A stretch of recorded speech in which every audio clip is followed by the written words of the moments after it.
Sure. Yeah. No, So I can't. what's the rundown of our itinerary? Okay. So we'll just basically just do what we're doing right now, like just chat about your latest projects and all of the other things you're up to, and get into. And we can talk about the we can talk about the past too, like things like you were just getting into like sports you played. Like that's kind of an interesting sidebar conversation. But yeah, that's the general idea. We're just general conversation for the first hour. But right around either 20 minutes after the hour or 30 after the hour, depending on how hungry you are, I will introduce us to the sandwich of the week segment, and then I'll give it to you to show us what you got, and I'll do the same. So I'm already hungry. yeah, I know. This is right. Dinner, This is the big challenge of doing the show is that sometimes I can't wait till half past. I'm like, I think one time I just did it right at the front of the show. I'm like, yeah, I'm not waiting.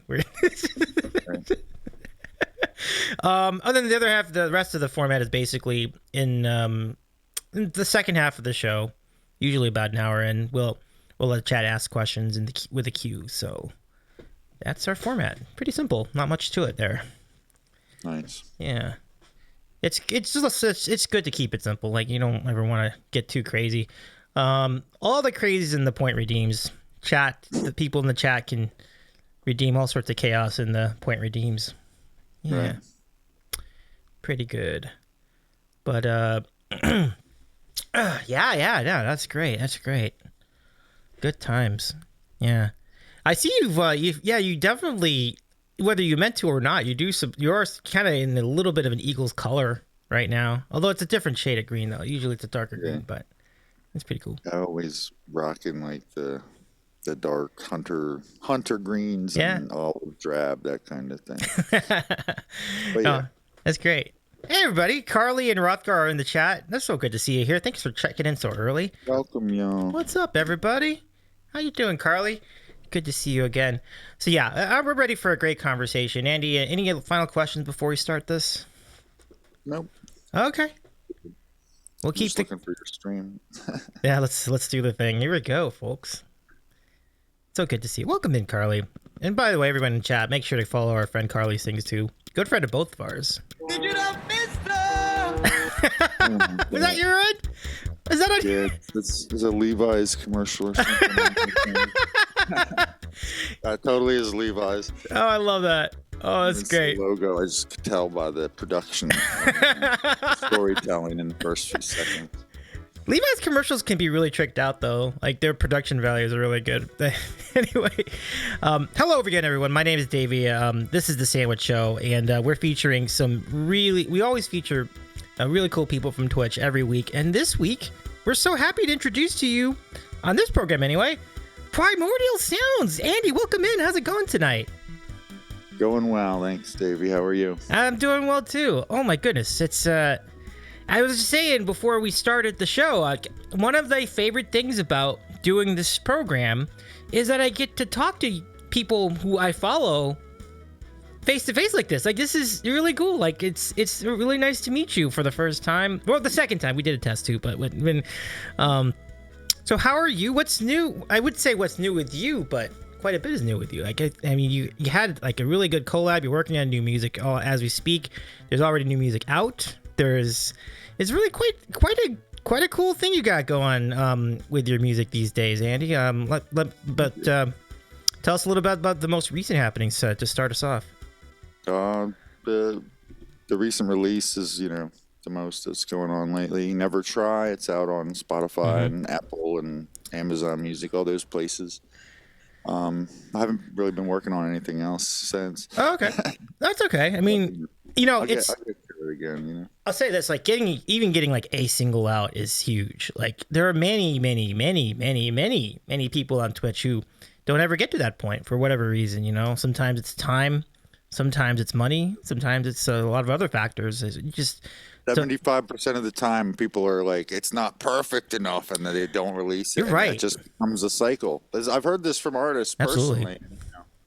That's one of the reasons, I just started learning to record and produce, even to write songs in the past few years, Yeah. And so my releases are kind of an experiment in the whole release sphere of the world to see how it works out, and it's been working out well. So we're just going to keep trying to improve with the production and the writing quality till we finally have something pro level. I think that's great. And then just for those of you who are joining us and who have not or are not familiar with, oh my gosh, we got a raid already! Holy cow, Maria! Thank you for the raid. Holy mackerel, Joel! It's nice to see you tonight. Thank you so much for your comment as far as getting hungry on the sandwich show. We've done our job. Thank you so much. And Maria, welcome in everybody. The Creative Star.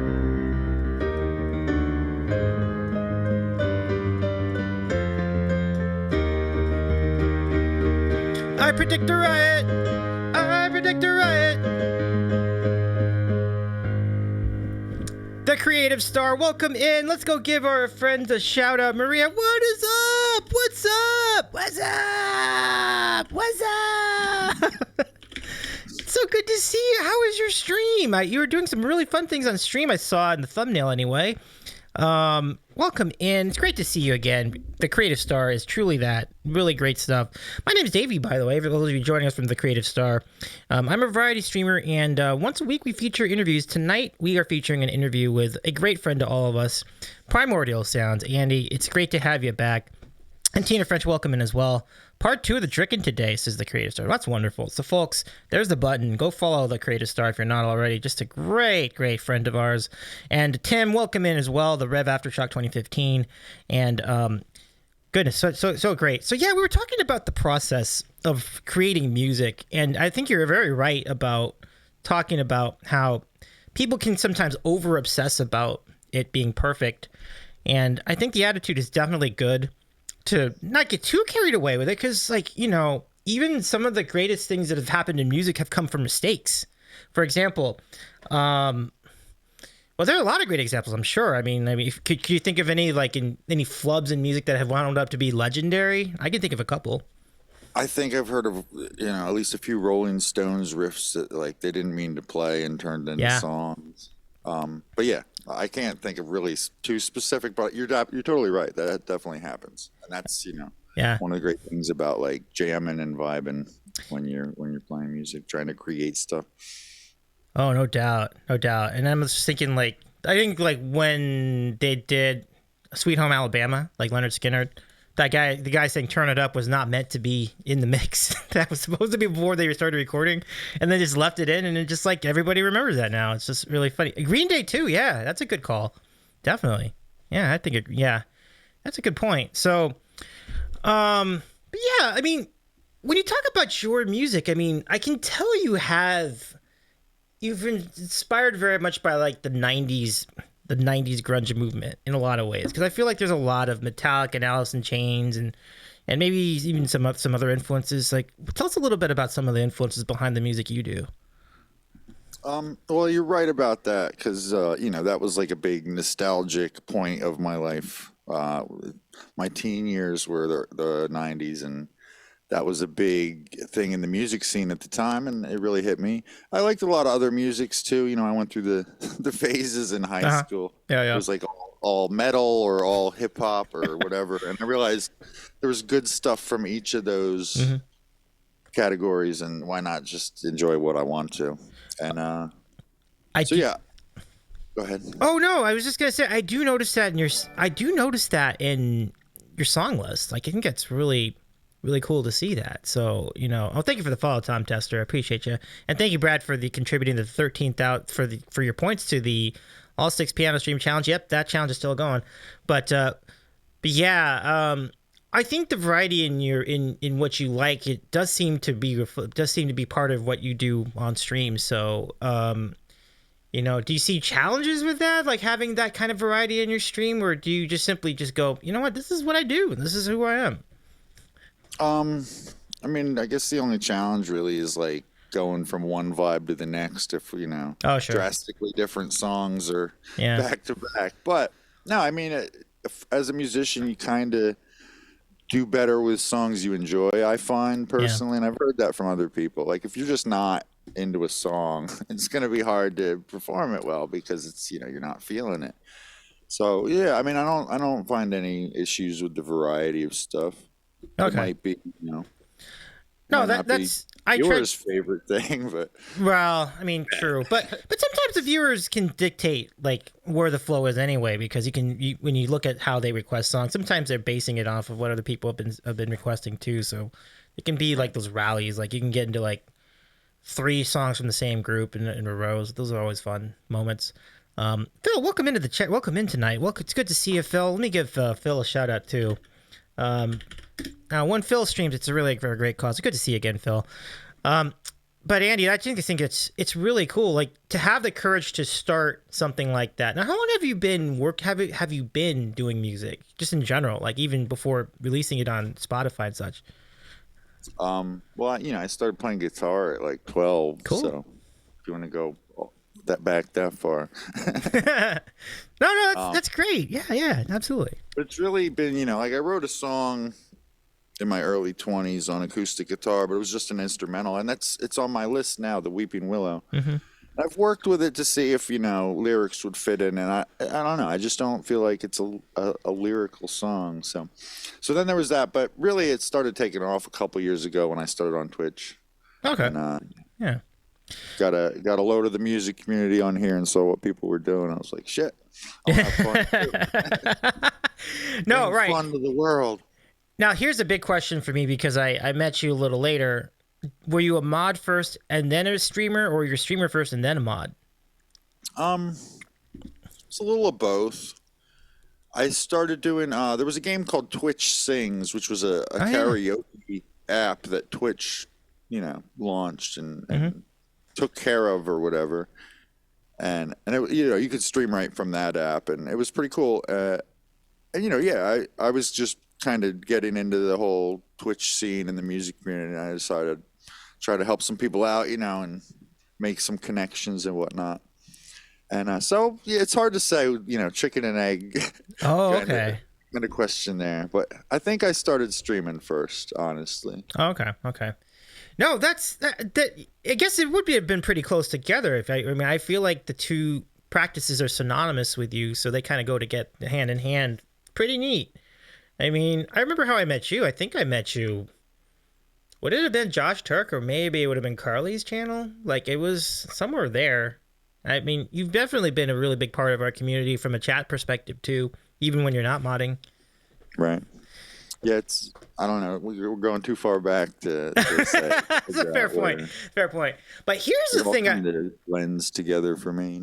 That's true. There's so much going on this platform. There's no doubt. I would also ask, who of the, you have a lot of very, very cool mod assignments. And I was wondering which of those was the first one you can remember.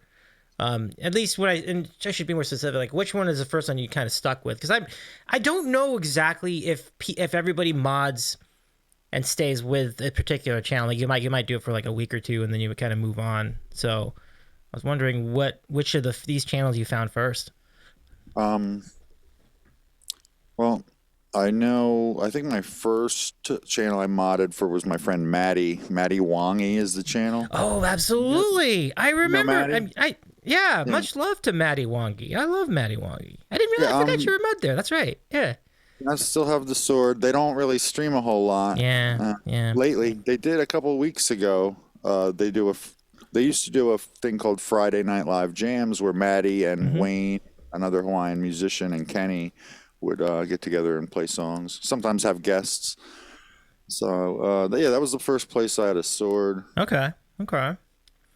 It's hard to remember the whole lineage of it all, but I think I was a mod for Heavenly, if you know her. I do. After that, and so it was like I was there like 6 months. For me, it's like a longer period than a couple weeks, where I'm kind of like into the vibe of the stream and want to help out.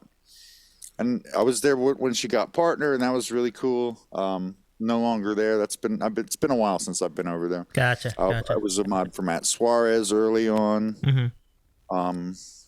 Who else? And a bunch of friends that weren't music streamers as well that were helping me out on Twitch. Oh, absolutely. Yeah. See, these are some really big connections. Like I didn't even remember. I wasn't even aware of Heavenly and Matt. That's really Or Matt Yeah, Maddie's Suarez. a mod in my channel as well. And he does stuff Oh, like once in a while, and I keep up with him. that's He's cool. doing well. Oh, absolutely, absolutely. I do as well. His career is going great. Like I'm really happy for. He's such a humble guy. Like Matty Wongi is like just one of the really I don't know good if I people. would say humble, but But yeah, he's a great dude. yeah, for sure, for sure, for sure.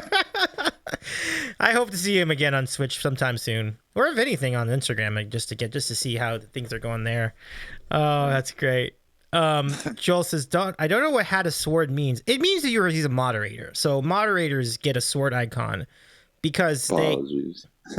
yeah, you can slay people, you can ban them, you can make adjustments to the chat, you can make commands. So there's a lot of control that a mod sword gives you. So it's pretty exciting. And yeah, how about some mod love for all the mods? There are actually a bunch of mods in our chat right now, which actually includes Carly. Yeah, and the Creative Star was a mod over here on this channel. And almost as cool as a diamond. Yo, got him. All the prestige, none of the work. Oh, I love it. But it's kind of cool to see that. So do you just go up to a given a streamer and just offer your services in certain scenarios? Because I was wondering what point in Annelle's like timeline did this happen. That made me really curious because they've been I on. can tell you the story. That wasn't that long ago. It wasn't that long. Oh, okay. Interesting. It was like last fall or so. Mm-hmm. Not fall. Fall 2022. I think Taryn had raided into her channel, and I was there during the raid, and then Annelle didn't have anybody, and she was like, "Hey, can anybody help out?" And I was like, I could give you a hand for this stream. And she asked for references, like, who do you mod for? Right. No, And, understandably. Absolutely. like on stream though. Okay, that's a little crazy. Made it a little more awkward, but I told Yeah. her some of the people I thought she would recognize, like Taryn, because they were starting to Right. do the whole raid back and forth type of thing. Yeah. And then she's like, "Yeah, let's go," and Cool. still over there. I don't mod nearly as much as I used to. I'm hardly Gotcha. on here, but that's just because I've been so busy with my job and I everything understand. else going on in life. But I definitely enjoy when I have the opportunity to help Right. friends out. I'm very familiar with your work at Terran's. It sounds like y'all have a thing going. In fact, even just general back and forth between Ludacris and yourself. That seems like a real thing. It might be the biggest rivalry, even bigger rivalry than like Duke, North Carolina at this point. Like, I don't know if I'd call it a rivalry. No, I'm rather just kidding. than I'm like just kidding. a dysfunctional friendship. But yeah, I love Chris. Chris was a mod for me for a while. uh-huh. And he's got a diamond over there. So Okay. yeah, Ludy's a buddy of mine. Oh, We for get sure. along. So we get along most of the time really well, and the rest of the time really poorly. Yeah. But he just loves to bust balls. It's not Oh, just absolutely. Yeah, there's no doubt. you'll see him giving Carly crap, Taryn all the time. No, definitely in Taryn. Like everybody seems to provides take some out comedic to relief. Taryn. Poor Taryn. But it's good. It's just going good fun. And she takes it well. So that's really great. So by the way, let's say hello to King Downbreaker. King, shout out to King. One of our good friends and variety streamers here. Here in our community. How did you meet Carly? How did I meet Carly? I think I saw her in Recommended one time, like over 2 years ago, and was like, "Let me check this out." And I went over, and so welcoming and kind, and I was just like, "Oh, been there ever since," Absolutely. And she was like, "Oh well, I'm gonna come to your next stream," and she did, and it was just like forever sealed there. That's really cool. Yeah, that's really cool. Would you say there are any? Let's get to that question later. We'll do that in random questions. But I was gonna ask, like, do you have any common like groups that you both love, like equally? Like, because I know that your interests are definitely in one direction, and Carly's is sharing some of that, but I think also going in a different direction too. So I wondered where your middle ground was. We've definitely found stuff, that Yeah. we have recommended each other that we really like. I like Hollow Coves. She Cool. suggested them to me. I know she does a bunch of covers and stuff. And I think Carly's been getting into Porcupine Tree, which is like a prog rock band that I really like. And, a lot of people really like, rightfully so, because they're fucking amazing. Yeah. Sorry if I can't curse. Oh, you absolutely can. Yeah. Here you see, get it all out, because I'm not sure. I don't know if vibing has that ability. I think theirs might be like a PG-13 stream, but here you can say fuck, shit, cunt, all the stuff you want to say. Oh my goodness. I would never. Listen, I would never say the C word, but I'm just saying you can't. It is theoretically possible to say, but It's all good. I know it's weird when it comes out of my mouth. I just generally don't. So that's why I make it clear to everybody else, like, you can cuss if you want to. Expletive sandwich. I think the story with modding for Carly was very similar to Annelle. It was like, but with Carly, we were friends already, and I was like, give me a sword. I want to help out over there. She's like, I'll think about it. And then one day she needed help during a stream, and here we are. Oh, I love it. It reminds me a little bit of the story of Modfather offering to help for one stream, and then Carly took the sword away, and Modfather has not let that go since then. That is, No. I don't know what to make of that, Andy. Like, do we have? What is your assessment of that situation? I don't know. I'm trying to just stay out of all that. You know what I mean? Yep. Wait, did I do a thing? Oh, okay. I thought like everybody was, in agreement about the situation, and Modfather's just busting balls like he does, I think that's the case. I honestly, personally think that's all that is. I don't want to make too much of that. It's a fun give and take, though. Anytime we see him in the chat, though, this always gets brought up. But it's all good. It's a Stuart is being... Yeah, exactly. Carly's right. Stuart's just being Stuart. We all know this well. 100%. But I think this is like one of the neat things about having you as a friend is like your relationships with mods also is like, it's kind of like would you consider modding to be its own fraternity in a way? Like it's kind of a community in and of itself. Yeah, there's some like camaraderie there, I would say, definitely. Mm-hmm. But it's like few and far between. It feels like. Yeah.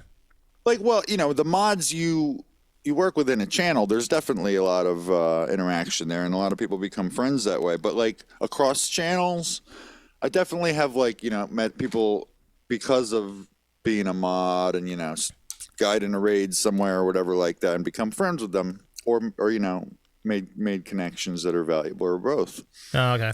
But it doesn't happen probably as often as people would think. It's not like a rock star lifestyle. Oh, okay. That's good to know. That's good to know for sure. We're still trying to get it there. Right on. So it's but I mean, I would have been very concerned if that report did not exist within the channel. That would have been right. Kind of crazy. But so thankfully that's not the case. That's good. Well, sometimes even in the channel, it's just like at a job. You're not going to vibe with everybody, really. That's true. Yeah. Try to be polite. And... I think we all know that pretty well. That this, whoever our job may be. Carly says the overlap in people mod for each other, and you become more involved. Yeah. It's true. Very true. Yep. Keyboard, welcome in. Says shh, lurking. Right on. Well, let's quietly give you a shout out in the chat. Keyboard, good to see you tonight. Welcome in. How you doing? Hope everything's well. ASMR as a category is also very interesting. Is an interesting like universe within the Twitch sphere. I don't know what your involvement with it is, but it can get pretty. I've listened a couple times, because it's very popular, and I'm just like, what the hell's going on over here? Yeah, right on. I could definitely get the senses that people claim it provides them, but I don't know. Like, I wouldn't sit and listen to it like I would a music stream or a chatting stream like this. So, and the whole like, there's like a spectrum of ASMR streamers. It seems like. and some of them are kind of wholesome, and then the other end of the spectrum, is Oh, amaranth. I know for Sorry, Amaranth. sure. Oh my God, Ilk has joined us tonight. Thank you so much for the 13-month resub. Yeah, LG. Thank you for joining us tonight. LG music, the LG music. Good to see you. LG, what's up? LG, do you have any questions for Andy off the top? Since Phil's, this is a great comment from Phil. The spectrum goes all the way from A to R. That's a great way to put it. It's a great way to put it. But yeah, it is really, really. We were just talking about variety earlier in the stream. Like, I think that's like what's so really great about it. Like, in anything, like in music, in guitar music, in gaming, in a specific game, there's variety within that. Like, even Carly says it's definitely cool to be introduced to new music through streamers. Andy does an awesome Porcupine Tree cover, and I was like, well, yeah, we were talking about that. We already like this band. It's pretty cool. It's funny, like with my classic rock background, my prog rock background, I actually am not that familiar with Porcupine Tree. When were they active? Would you know? Probably like mid 90s to Oh, 2015, okay. and now they're back together. Okay.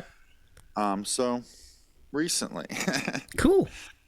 They're really like not well known for how epic they are, which is, I'm trying to change that. Oh, I love it. It sounds like Kenny is too, apparently. Kenny's prog rock jukebox. That's good. Kenny got to see him recently in New York City, and I was pretty jealous.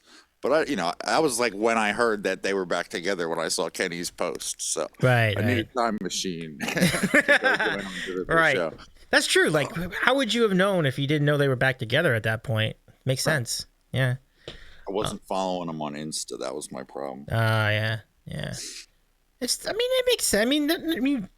You're not gonna remember to do that because you're like, they broke up. Why would I follow them? Like, what concerts are they gonna do if they're all broken up? So I totally get it.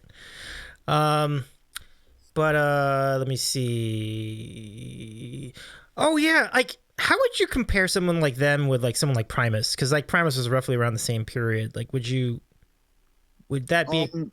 I liked Primus a lot. I still can listen to some Primus, but there's very different vibes. Yeah.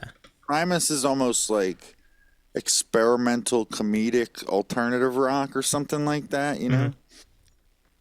That's true. And Porcupine Tree's more like artsy rock.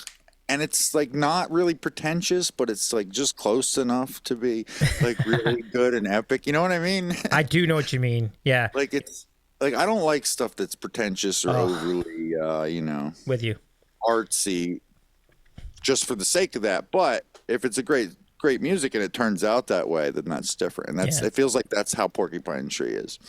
No, that's good. I'm completely down with that. That attitude. Semi-pretentious. Only semi-pretentious. On the pretentiousness fence, it's just teetering. And we're assuming it would fall on the non-pretentious side, and that's why we love it. Yeah, definitely.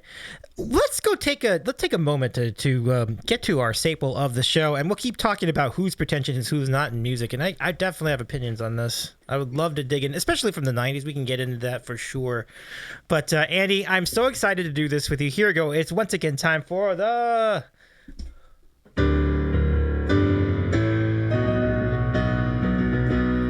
sandwich of the week. Oh my goodness. I'm so excited for this. Andy, now I know that you live in the Northeast, so there are many great sandwiches there. Let's go to you and see what you got tonight. I gotta grab it. Oh, okay. Take your time. So we'll go, we'll wait for Andy to grab the sandwich. So I think if you want to talk about Kingston's grilled cheese hype. Oh, okay. He's back. Let's do it. Back. Nice. What did I get? I got a turkey and Swiss on a buttery croissant sandwich. Oh my goodness. It's got some, wrong side. I need the window. It's got some lettuce. I really don't know. I haven't seen these before. They had a couple new things. So I got this from work before I left. Cool. Looks good. It does. I mean, you haven't even opened the package yet. It already looks great from the outside. Like, I can't wait to see what it looks like on the inside. It better be for $6. So yeah. Scanned it and was like, what? Because, all right, I already took it out of the fridge. Oh man. So I didn't even get a plate or anything, but this little bag's gonna be our serving platter. There Oh we my go. gosh. Y'all, look at that. Look. Swiss cheese. Look at the portions of turkey in there. Oh my god. That looks so good. It's not enough for $6, but Yeah. but I'm gonna enjoy it. Enjoy, my friend. Ruscular says it was made with eggs in the bread. Yeah, it looks like it. Looks like kind of an egg bread. I think you're right about that. Croissant. Yeah, Nick, croissant. So I guess they probably do have eggs. I don't know. But yeah, Yep. let's see what you got, Dave. Let's go see what I got, everybody. All right, here it is. Yeah, it definitely looks like a winner, Luis, as does this one. Trying to go a little lighter. We got a chicken pesto sandwich here from my local pizza place. This is an oven baked sandwich. Oh my gosh. Look at that greatness. Yeah, that looks good. I don't know if there's fresh matzo or not, but there's definitely chicken, and the chicken looks terrific. And It's like a caprese with chicken, right? pretty much. I'm a big fan. I didn't even know what the caprese salad was until like 2008.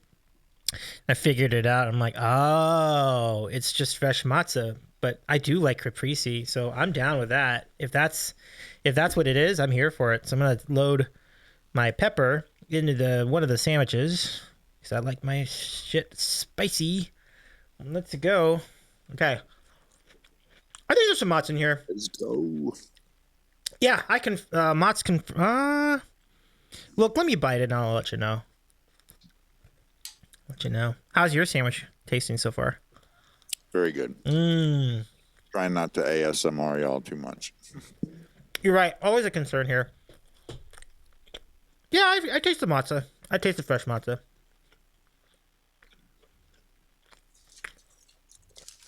Or is it Swiss? Or maybe it's just regular matzah. Okay. That's fine. I gotta discriminate here. I know. It's generally, because I know some people get triggered by ASMR sandwich eating. I don't want to get too crazy with it. So I'm gonna back up a little bit.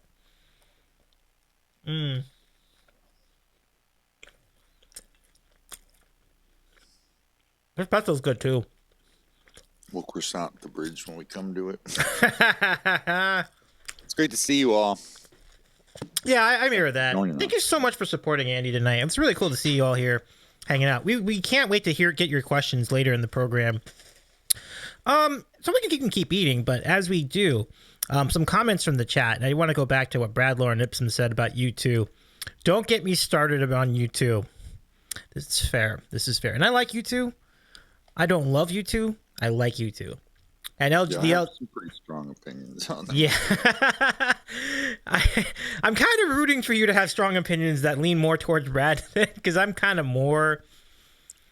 But I don't hate they're them. Overrated.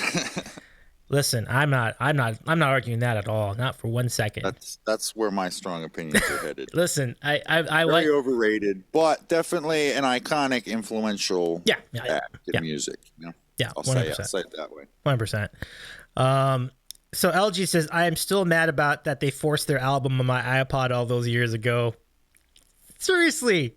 Like, I mean. And Bono's like, this like activist for, his own benefit, it seems like, Inflated his ego more. That was a little much, that whole thing. But Keyboards, by the way, thank you so much for the points for the 6 piano stream challenge. We are now up to 22%. Wow. And with 17 days left, not even half of the month done, there's a chance at it. Moke Helix, welcome in, Moke. Thank you for your points too, and thank you, Tina, as well, for the points for the 6 piano stream challenge. Moke says ASMR is better than a hot tub sandwich eating. Hot tub sandwich. That hot tub sandwich eating. That's it's hard to make a sandwich out of a hot tub. But I think they mean eating a sandwich in a hot tub. A hot tub sandwich would be completely different context. I don't know if a bread would be involved in that one, but oh my goodness. I did not expect this chat to go in this direction, but But listen, but the bread gets all soggy in the hot tub. Absolutely, Prestige.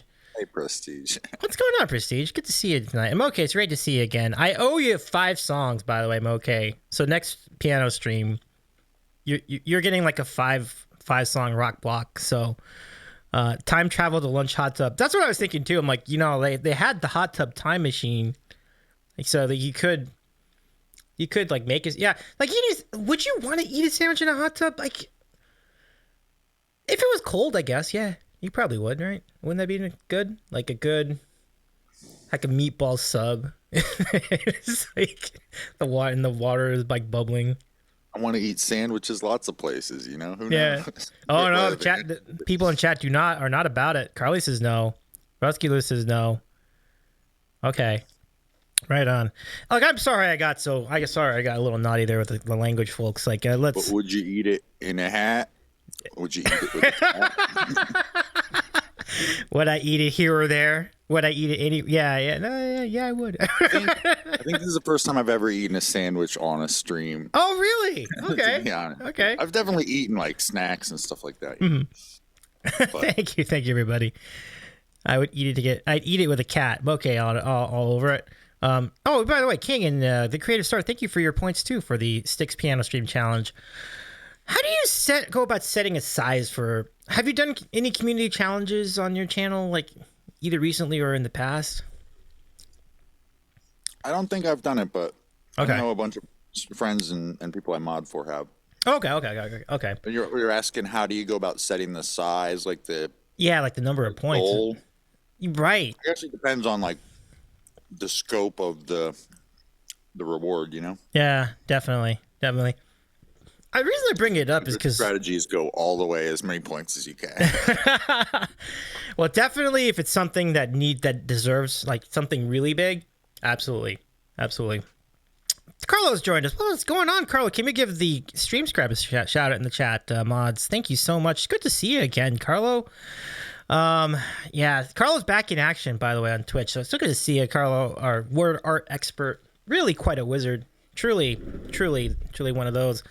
But for everybody who's joining us late, here's the sandwich I have. This is a, as Andy would have described it, a caprese sandwich with chicken and pesto. And it does look quite good. Yeah. And do you have any of your sandwich left, Andy? Yeah. And I'm going to cut my field of view down so it's a little closer in on me. We got a Swiss and turkey with lettuce and tomato on a croissant. What a good call, Andy. Good times. Stream Scribe steals debut sandwich. 2 winners tonight, folks.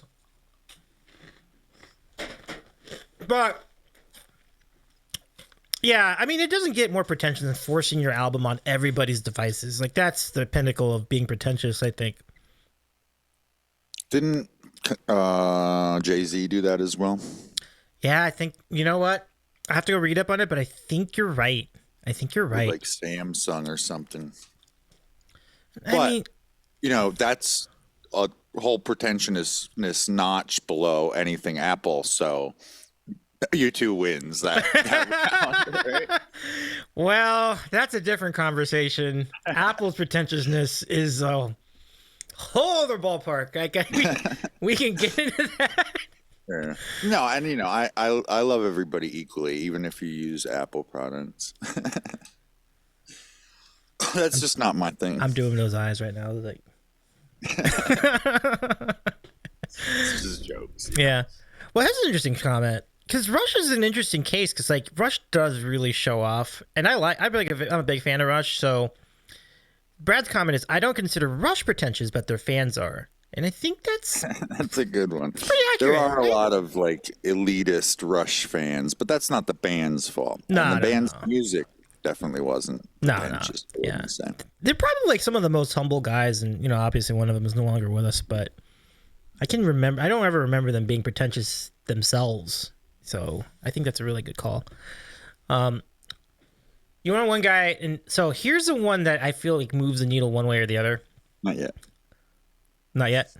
answering Carly's question if I have Rush on my song list. Oh. Oh yeah, yeah. Do I have any? That is a good. Well, that's a challenge, right? Like any of those songs would be tough to learn. Like, Yeah, I mean, you need drums for Rush. right, Play all that on my keyboard here.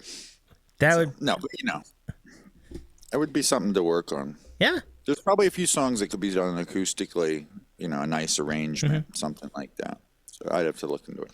Yeah, Tom Sawyer.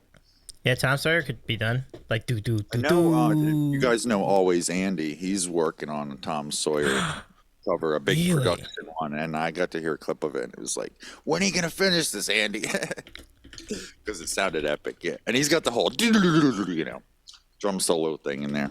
Does he have like a? I wanted to do a shout out to Always Andy as well, just so we can keep following that. But where's the underscore? Is that the end or is it in the middle? I'm trying to remember. Is there an underscore at the end? At the end, okay. So I'm gonna put Always. If Andy. there even is one. Let me see if that. But yeah, works. Andy's a good friend. I'm probably one of the only people who could pull off a big production Rush cover by themselves like that. I think Kenny does a lot of them. Sorry for the. I was looking for the.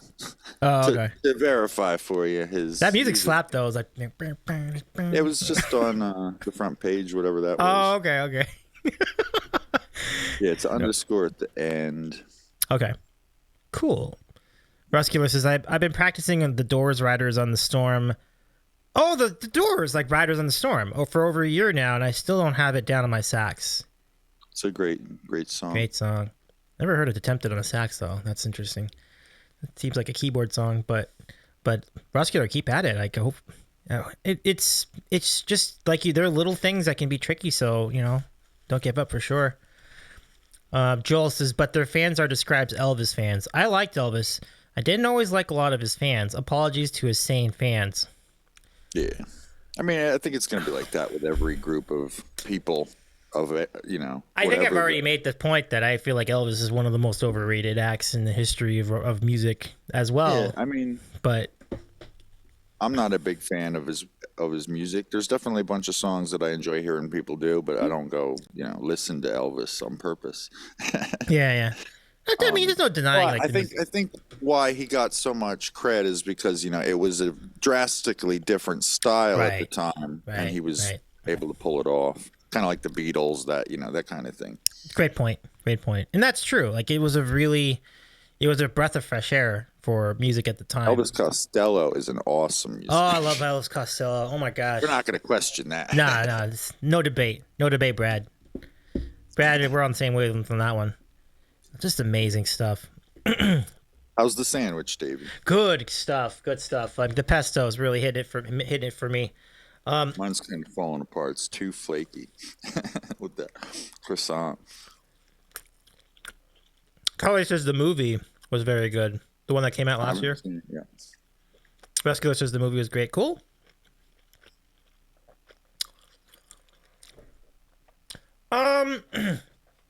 Now these are all really great observations. I was actually really excited to pick your brain on some of that stuff because, like, I was wondering. So you get into prog rock. Where would you be on Frank Zappa? Because that's kind of like straddles that line of pretentiousness and artsy and whatever have you. I really don't listen to Frank Zappa much at all. Okay. I'm definitely familiar with the whole,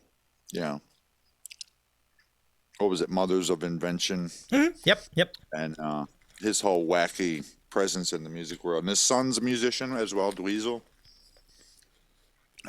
I've listened, it was one of those things where it's like you hear so much about somebody and their influence, their presence in the music sphere, and you're like, I should check this out, and I did, and it never really hit me. And I give things a couple chances, because with music, I find if you're not in the right mindset, you might not click with something you would otherwise, and so you don't want to give up on it in case it's something you might really enjoy. Yeah, that's how I look at it, at least. No, I think that's fair. That's a very fair, and that's kind of unfair that I even asked that because it's like. That's a completely different generation, right? And it's not the most accessible music in terms of like commercial popularity anyway. So I honestly have a very similar opinion. I'm like, I know it was really highly, high quality music, but I haven't really had it didn't catch on with me in the same way, which isn't to say it was good or bad.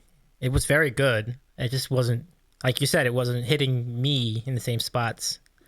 So, wait, who else is here? Coach, fancy to see you here again. Shipley, what's going on? Wait, is it Coach in the chat? Coach, what's up? Primo, he says. What's up, Coach? Welcome back, Coach. Good to see you again. Coach, look, I got my Gates and Goodell merch. Oh, look at that. Bill L. Gates. Bill Goodell. Our friend. That's so. I'm not sure who. A good, very good friend of ours. Gates' his first name. But yeah. Yeah. Good to see you, Shipley. So over here eating some sandwiches, talking some prog rock. Yeah, for sure. Yeah. So let's kind of take it back to more the home base of the '90s, and kind of get into that more. So let's see. We there were definitely some really good ones you covered though. Like I was thinking, what else could like? Well, Fish is kind of like a thing in the '90s too. I don't know where would that be somewhere in your wheelhouse? I never got into Fish. I mean, they're definitely good musicians. I've listened to a lot of stuff, and I like that, they cover stuff like Rage Against the Machine and like a wide variety of stuff I've heard them do. But yeah, it's not for me. I really never got too far into the whole jam band world, and I feel like, Fish was definitely, they had a lot of, like commercially formatted songs as well on their albums and stuff, but they got really, into it live. And what I heard this multiple times. There was a whole scene where people would go to the Fish concerts just to buy stuff and leave. And when I say stuff, I mean illegal contraband that one might tend to enjoy at a Fish concert. So it was like this whole, people would follow the concerts around just to find people, suppliers in the parking lot. I never did this personally, but I heard that. It's an ongoing occurrence. Wow, look at Primo calling out the entire Fish fan base. Hey, I'm just saying. Hey, you're not wrong. Listen, I tell you what. The Fish tour schedule. You might get lucky. Are they still going? Do they still play and stuff like that? I couldn't tell you. I had a Fish phase. It was around 2006, and it was good, but I don't remember a lot about it. It was good though, I guess. There are some bands kind of in that scope that I like OAR is really good. OAR, yeah. And they're like kind of jam bandy, Yeah. But anyway, we were talking 90s and Fish. I didn't want to derail you too far. No, that's pretty much on point. We probably don't need to continue on that thread. But what were some of the other '90s bands that moved your needle? We talked about the big ones, but what about the other Nirvana ones? was like, the biggest influence when I first started getting into music. Alice in Chains is a huge influence. Yeah, and as Carly mentioned, punk started like in the late '60s, but it's kind of evolved over the years. There was definitely a lot of good punk in the '90s, all sorts of genres in the '90s. I know you mentioned Metallica earlier, and a lot of people have told me "Never Try." My song "Never Try" sounds kind of like "Nothing Else Matters," and it's really just a very similar chord progression, and that's why. And but I don't really like Metallica that much, to be honest. Oh, interesting. Yeah. That's all right. I mean, it's nothing. Yeah, I mean they're a good band. They're definitely great musicians and stuff like that, and they definitely have some good songs. But just not a huge fan. Yeah, more of a Megadeth guy myself. Okay, no, Megadeth is cool too. Megadeth is cool. Iron Maiden, would that hit you? No, that's kind of too. Really that may have been too far in the past though, because like they're more of like an early '80s kind of band. So I wouldn't. Totally different scenario. People still like it though, so it's like I don't know. It seems like a smaller niche. Iron Maiden, that whole like hair metal, stuff.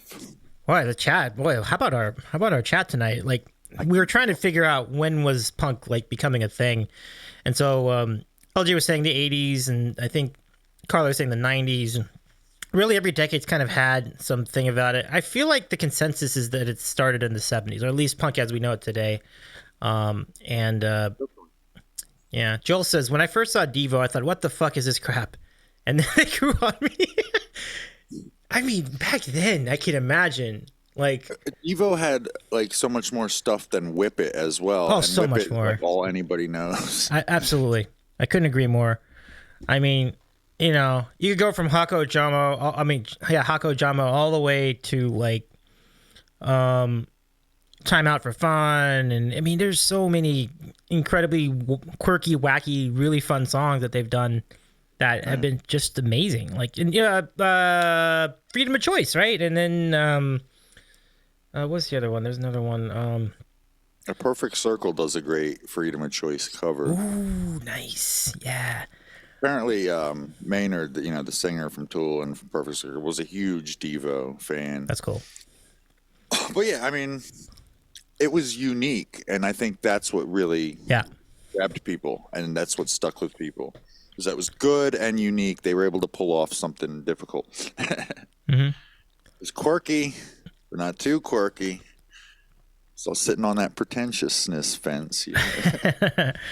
Oh yeah, that's the thing of it. So let's see. Coach says Iggy Pop make punk a mainstay. Definitely. Lust for Life. Great song. Blondie sort of introduced it. Yeah, I mean, everybody had their own contribution, I think. I mean, Blondie definitely was, late 70s Blondie was definitely really, really dynamite. Like, it was like, and we're talking like before, like Rapture and before The Tide is High and all that. Like, they had plenty of good stuff. Some people have like described the whole punk scene as a response to like the whole British invasion scene, like an anti-response, An interesting like evaluation. Culture type. I don't know if I'd say it's in response to that. I think it was more in response to prog rock, like kind of like how Yes albums were going like 2 albums and then there was like 1 song for like 2 albums. That's possible, but there is like a whole hating the Beatles like theme in the punk rock scene, especially the early London scene, which is what leads me to believe that. Because I watched like a lot of documentaries and stuff like that.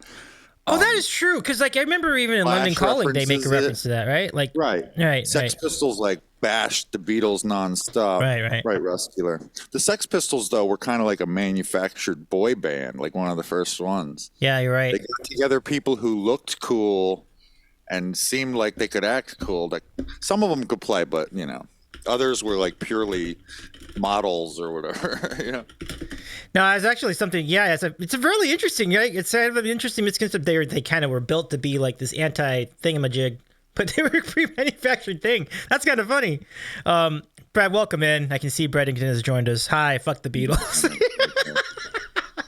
That's Brett, all right. I personally love a lot of the Beatles music. Yeah, same here. I'm just sharing what I observe. They do have their detractors, no doubt, and Stewart's another one. So respect. Who's that? The Beatles? Yeah. I mean, people act like they were like the Holy Trinity or something. Mm-hmm.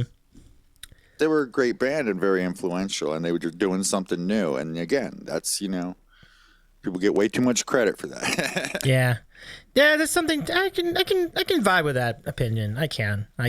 And Coach says CBGBs made punk an acceptable musical experience.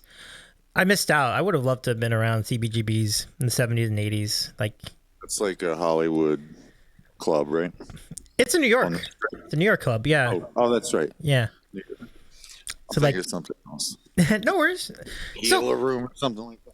Andy, I'll tell you, this is all a great segue to your punk rock Raid Train, which is a huge success. Like, what inspired you to select that genre for Raid Train?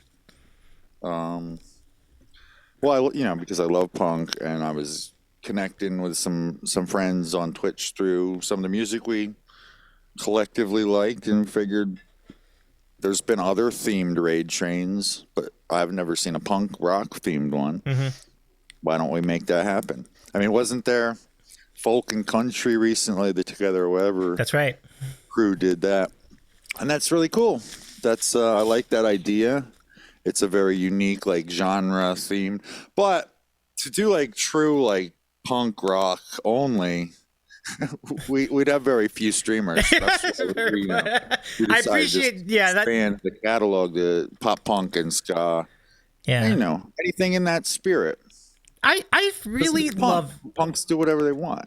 exactly, and that's ultimately what it's about. It's not. We don't have to get that specific about what the format is. I really loved your punk rock raid train. It was such a great You idea. And I was kidding, and I was happy you defied that. Wait, who said? Oh, I felt like that was directed at me. No doubt. No, LG was pretty. I thought LG was pretty canon to it. I mean, emo is kind of in the same vein. Dashboard is certainly good in the neighborhood. I wouldn't. This is where we start to split. Oh, Andy told me no dashboard. Is that true? Well, I was joking with him. Oh, okay. I was just joking. Okay. No, Yeah. it's kind of like I said. Play whatever you want that you think is in the spirit of this thing, and then on the other hand, I said this isn't punk. Right. Well, I just thought it was wild seeing Carly in there and Katie in there. Yeah. I'm like, Carly was asking me, "Is this Alanis Morissette song punk enough?" I mean, it isn't the worst call. Isn't the worst call. So let me confer with the council. Carly's response, Andy, shh. She wasn't the only one either to ask. Oh, no. Yeah. It was on the table. That's rather ironic, says Brad. Brilliant. Sorry for outing you. Yeah, we didn't mean to do that. But it was a great. It's all in fun. Oh, yeah, for sure. And you know what's really interesting?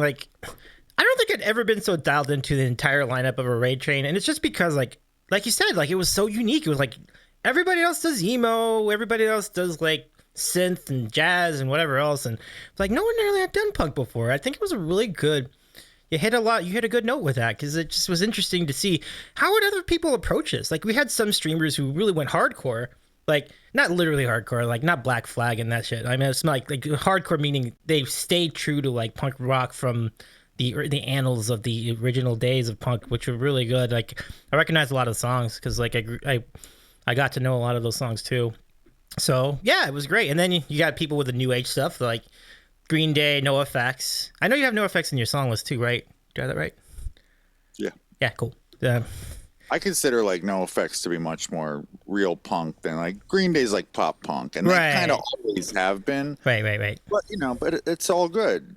It's nice to have a variety, and yeah, ska has definitely got to be included. But absolutely, emo. I mean, I think there may be some relation there, but it kind of is a very different vibe, I gotcha. Yeah. LG says, what I liked was that the variety that every streamer had. Everyone had their own take on what the raid train was about. Good variety. Yeah, and that's what it was about. It was about celebrating the genres our own way. Each one of us, It is really cool. And that is another reason why I thought it was great, because it really opened. It was like a prompt in a way, like a creative prompt for people. Let's try to do a stream and lean it in this direction. And it created so many really interesting sets for every streamer that was on there. Yours, Katie and Carly. And Katie, I think, even dressed the part, if I remember correctly. She even did the makeup. That was really good. So, yeah. Carly did too.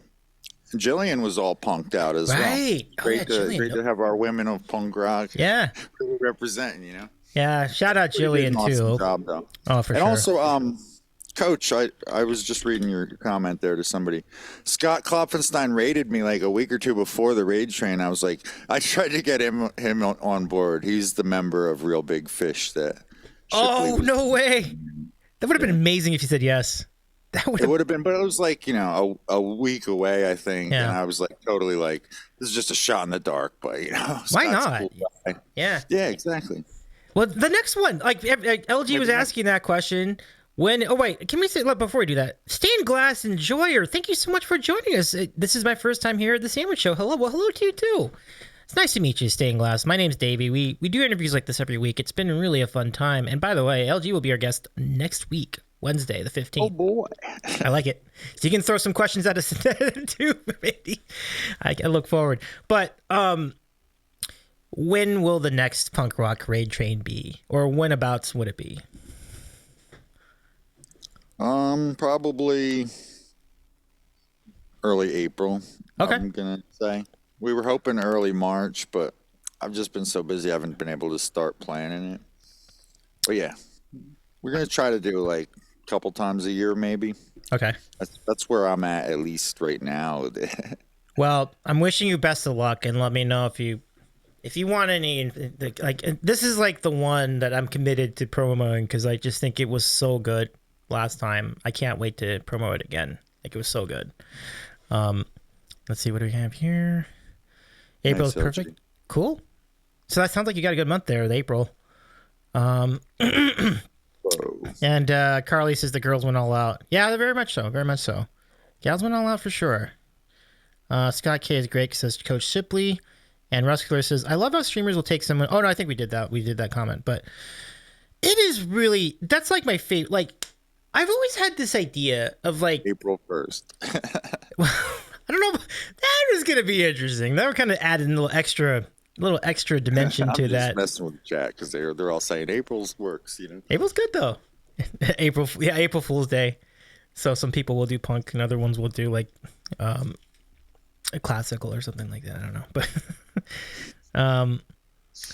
that would be kind of we kind of the April Fool's Day train kind of did something like that last year. It was called Borkfest, like, and it's kind of like an April Fool's Day train, but yeah, good times for sure.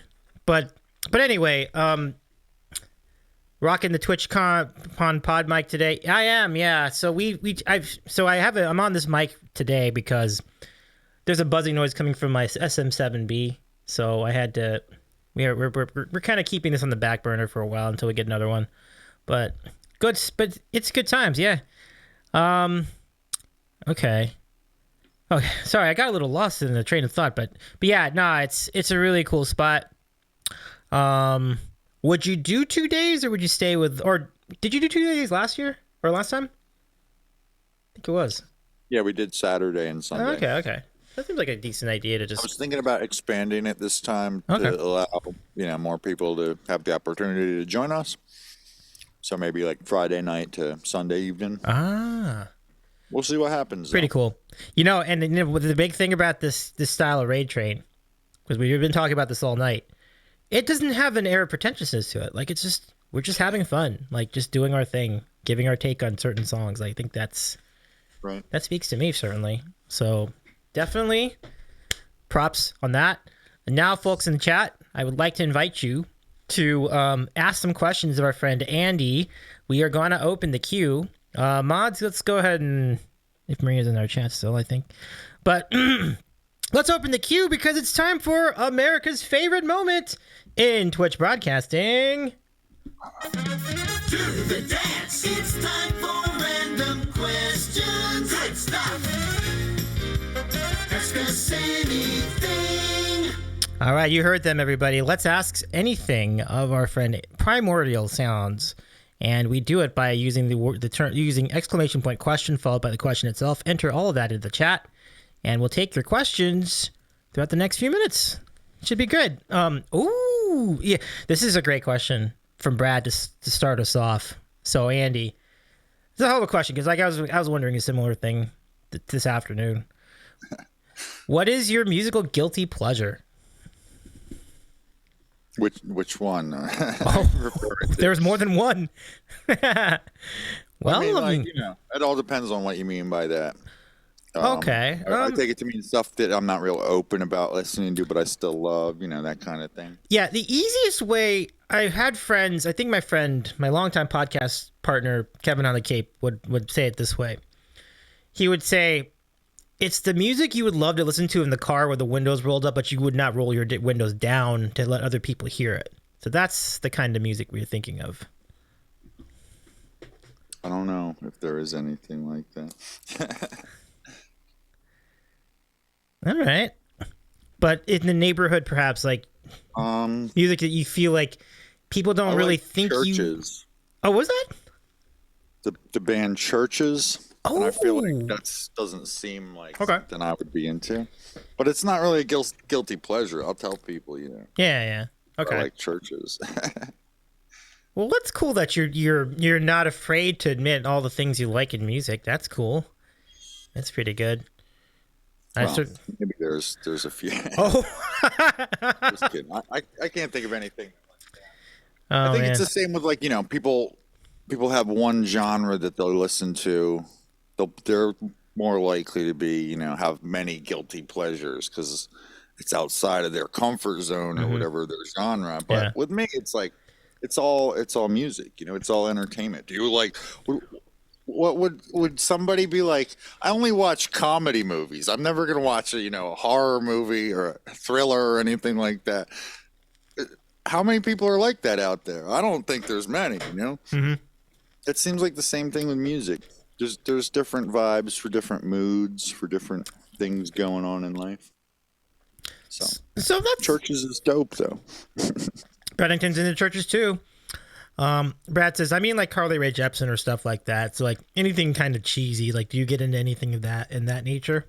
I mean, I typically I like Driver's License. I'm not afraid to admit it. Okay. Call Me Maybe is definitely a catchy song, but I don't have it on my playlist. It's not like I would have to have it on my playlist and like listen to it intentionally. I think, for it to be pleasure, right?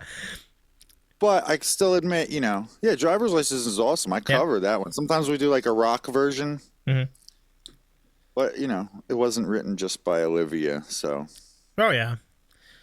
like, why would it be a guilty pleasure in the first place? Because it's like teen music or whatever.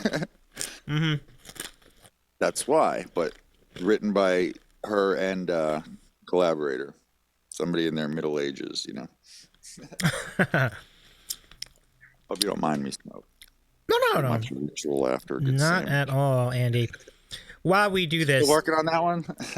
LG, I thank you very much for picking up the spare on this one because this is a question I meant to ask like at the beginning of the stream.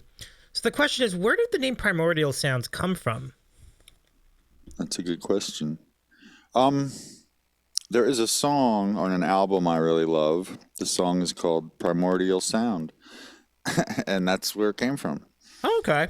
The end. That is I mean, so want to know any much simpler than I expected. The band is The Contortionists. Okay.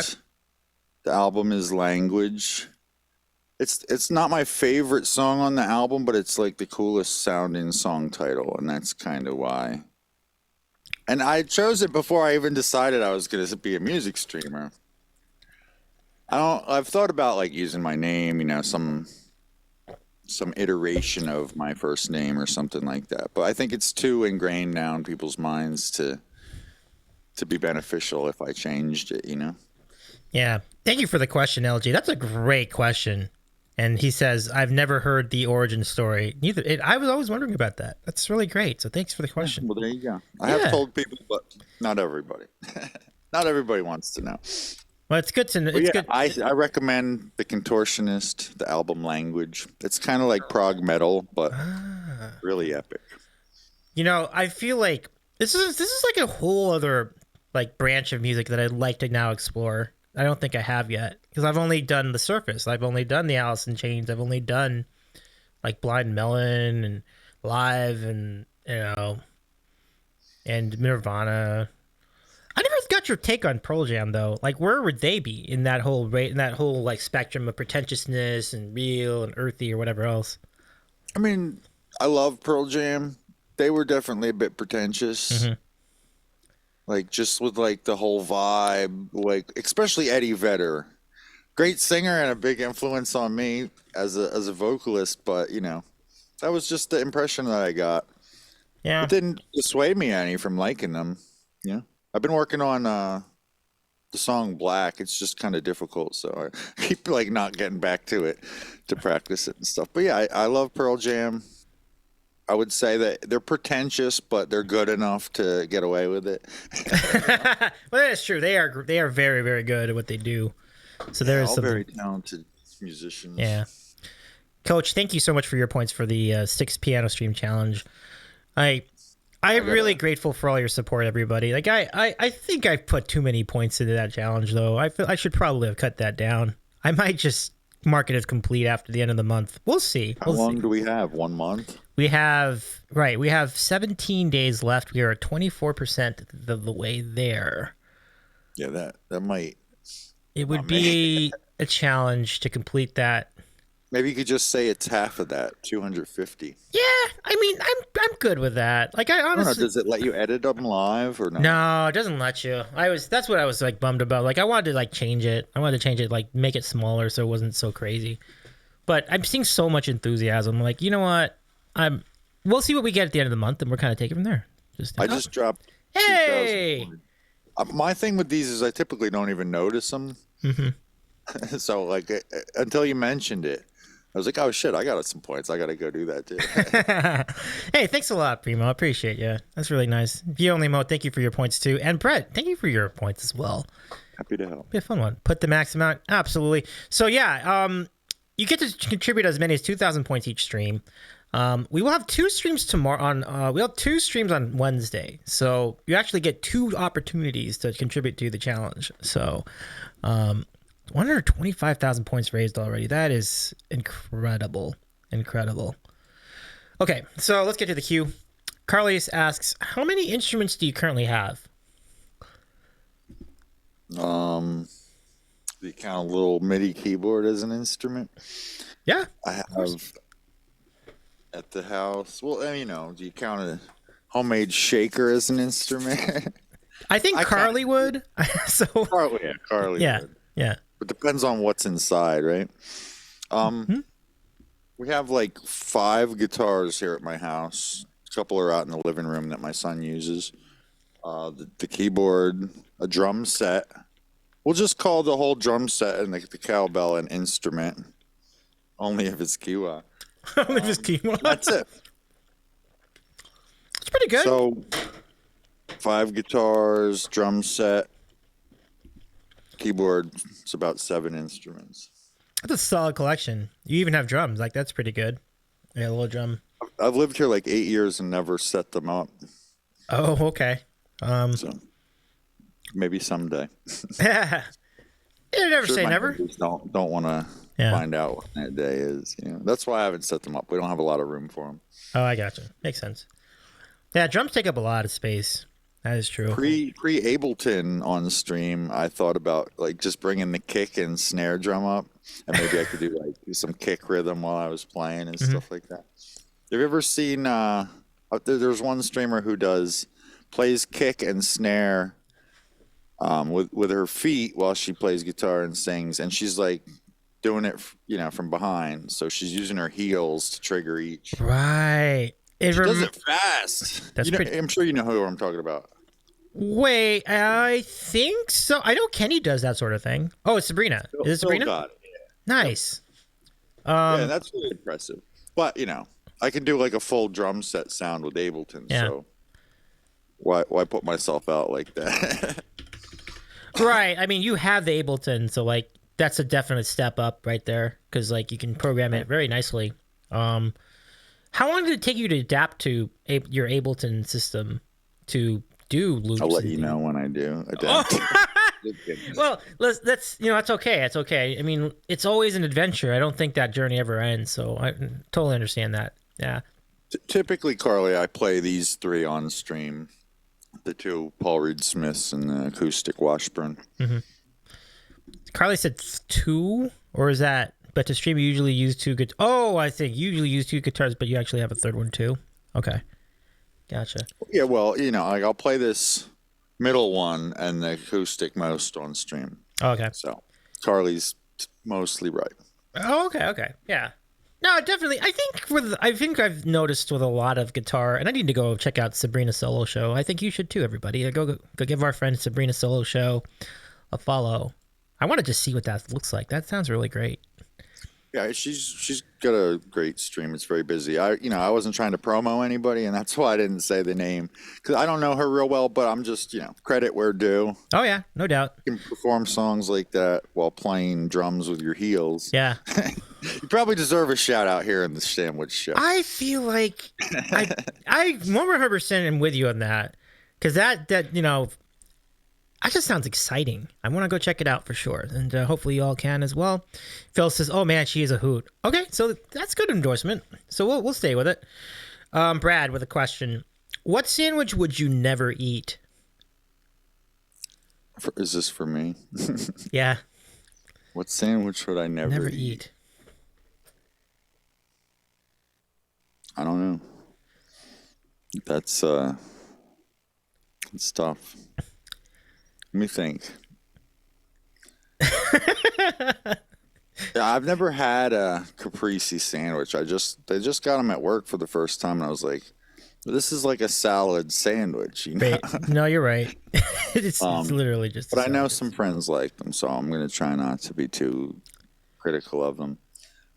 What sandwich would I never eat? What is that Vegemite stuff? If you put Vegemite between bread, yeah, I don't like liverwurst very much either. Coach, good call. Vegemite, I'm gonna go with. Okay. I would never eat a Vegemite sandwich. That's a solid answer. Never had Vegemite, and I never want to. I think you've heard enough about it. I guess that's fine. Spam's okay. I'm down. I don't with spam. like eat it intentionally unless I'm like starving to death. If it was Fun the fact, only, spam stands for spiced ham. I learned that on a that's right. Twitch Yeah. video stream the other day. Did you read that on the label or something at one point? That's true. No. Somebody was doing trivia on their Twitch stream, and it was fun because we were making jokes. It was my favorite answer was my own. That was suspicious ham. Sus ham. That's what it could mean. Suspicious ham. Definitely. Yeast paste. Oof. Big oof. Not feeling that. Coach, I will pass on that idea. Oh, okay. We have more questions. Phil says a hot tub sandwich. I thought that was great. My answer is probably going to be liverwurst is a very, very good answer. That would be one of them. There are a number of sandwiches I would never eat. I would not eat sandwiches with Havarti cheese. A lot of people like them. I don't like Havarti cheese. I can't vibe with it. I understand, but I'm probably on an island with it. I think a lot of people like Havarti, so I'm not gonna make a big deal out of that. I'm not too familiar with Havarti. I've definitely heard of it, but yeah, I can't say that I. And then any sandwich with like bean boozled beans in it would not. I will never eat that. No. Why is that even a thing? Well, because some people in our chat have ideas. So I'm gonna make sure it's not a thing. I'm not gonna eat that ever. Chat is evil sometimes. Chat, we love true. It's true all over Twitch, though. I love it. Oh no. They're sometimes they're less than a stellar influence. I knew that was coming. Hey, Carly, well played. GG's. I was doing the redeem. All right, Carly, let's do this. Now, Aaron redeemed the Bean Boozled point redeem yesterday, and there was great disappointment for the chat, as I got a good bean. Let's see if that can be changed this time for our Sam fam. So sadistic, chat. Chat do be trolling. All right, no bread in this one. Let's do a more. I'm running out of beans, I think, so we'll just have to roll with this. So this one, I'm already going to be getting outraged in the chat. This is either going to be dirty dish water, or the birthday cake with the Carly Sings provided seize the day dish with from Maine. The Maine nice soap holder. So let's go. Hey. Again. All right, chat wins this one. What was it? That's a dirty dishwater. Do they have somebody who has to taste the actual thing the flavor is based on, you think, at the company? How are we gonna make the beans taste like this? I know. That's probably not a fun job. That's what we were thinking too. We're like, how do they know it tastes like stinky socks? Like it's not stinky enough. Go eat another sock and find out. It's weird, right? Like you just do you purposely just have dishes of boogers? Like, here, have a booger so you can just compare with the booger bean. Like, I mean, I think boogers is very different, like depending on the person's diet and all sorts of stuff. So, what kind of boogers are they flavored after? We don't know. Great mysteries of life. Are we dry or gonna go wet? Like, what are we like? Exactly. What are we going after here? Like, oh babe. no, I may have jeopardized the remainder of my sandwich here. All right, think about it. We may have jeopardized your standing on Twitch. That's Coach- all, folks. Have a good night. Let's go right out, folks. Like, oh my god. Coach says Bean Boozle sommelier is a high-paying job. It really should be. It's Bloody hell, Davey. bloody hell. Prestige. That's great. European boogers, American boogers, they're all very different. No, I know what Coach is saying. Is it a European booger or is it an American booger or is it an African booger? No, I messed it up. That was supposed to be. I think actually Coach was actually just saying European or American. But do you remember in Monty Python the Holy Grail? They're trying to compare: is it an African swallow or a European swallow? And then the coconuts, anyway. All right, we should probably move on. That's okay. Next question. Enough booger talk. Yeah, I think we're good there. All right. So Prestige asks, how did you start streaming on Twitch? We covered that a little bit in the beginning of the show, but if you could refresh for us. Like the initial thing that caused me to start streaming was discovering that there was music on Twitch, like early pandemic, early lockdown times of the pandemic.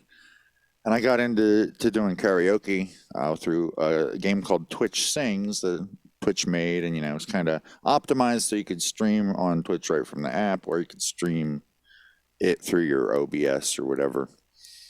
And so I started doing karaoke with the game. I didn't have any equipment. I had instruments. Most of the stuff I have now, I had then. But so then eventually, I started using my phone to stream acoustic guitar and singing, and then got a camera, then got a microphone, then got an interface. It was all kind of, a long process of gathering stuff up and learning the ropes, But yeah, started with karaoke, with whatever I had lying around that I could use to sing with.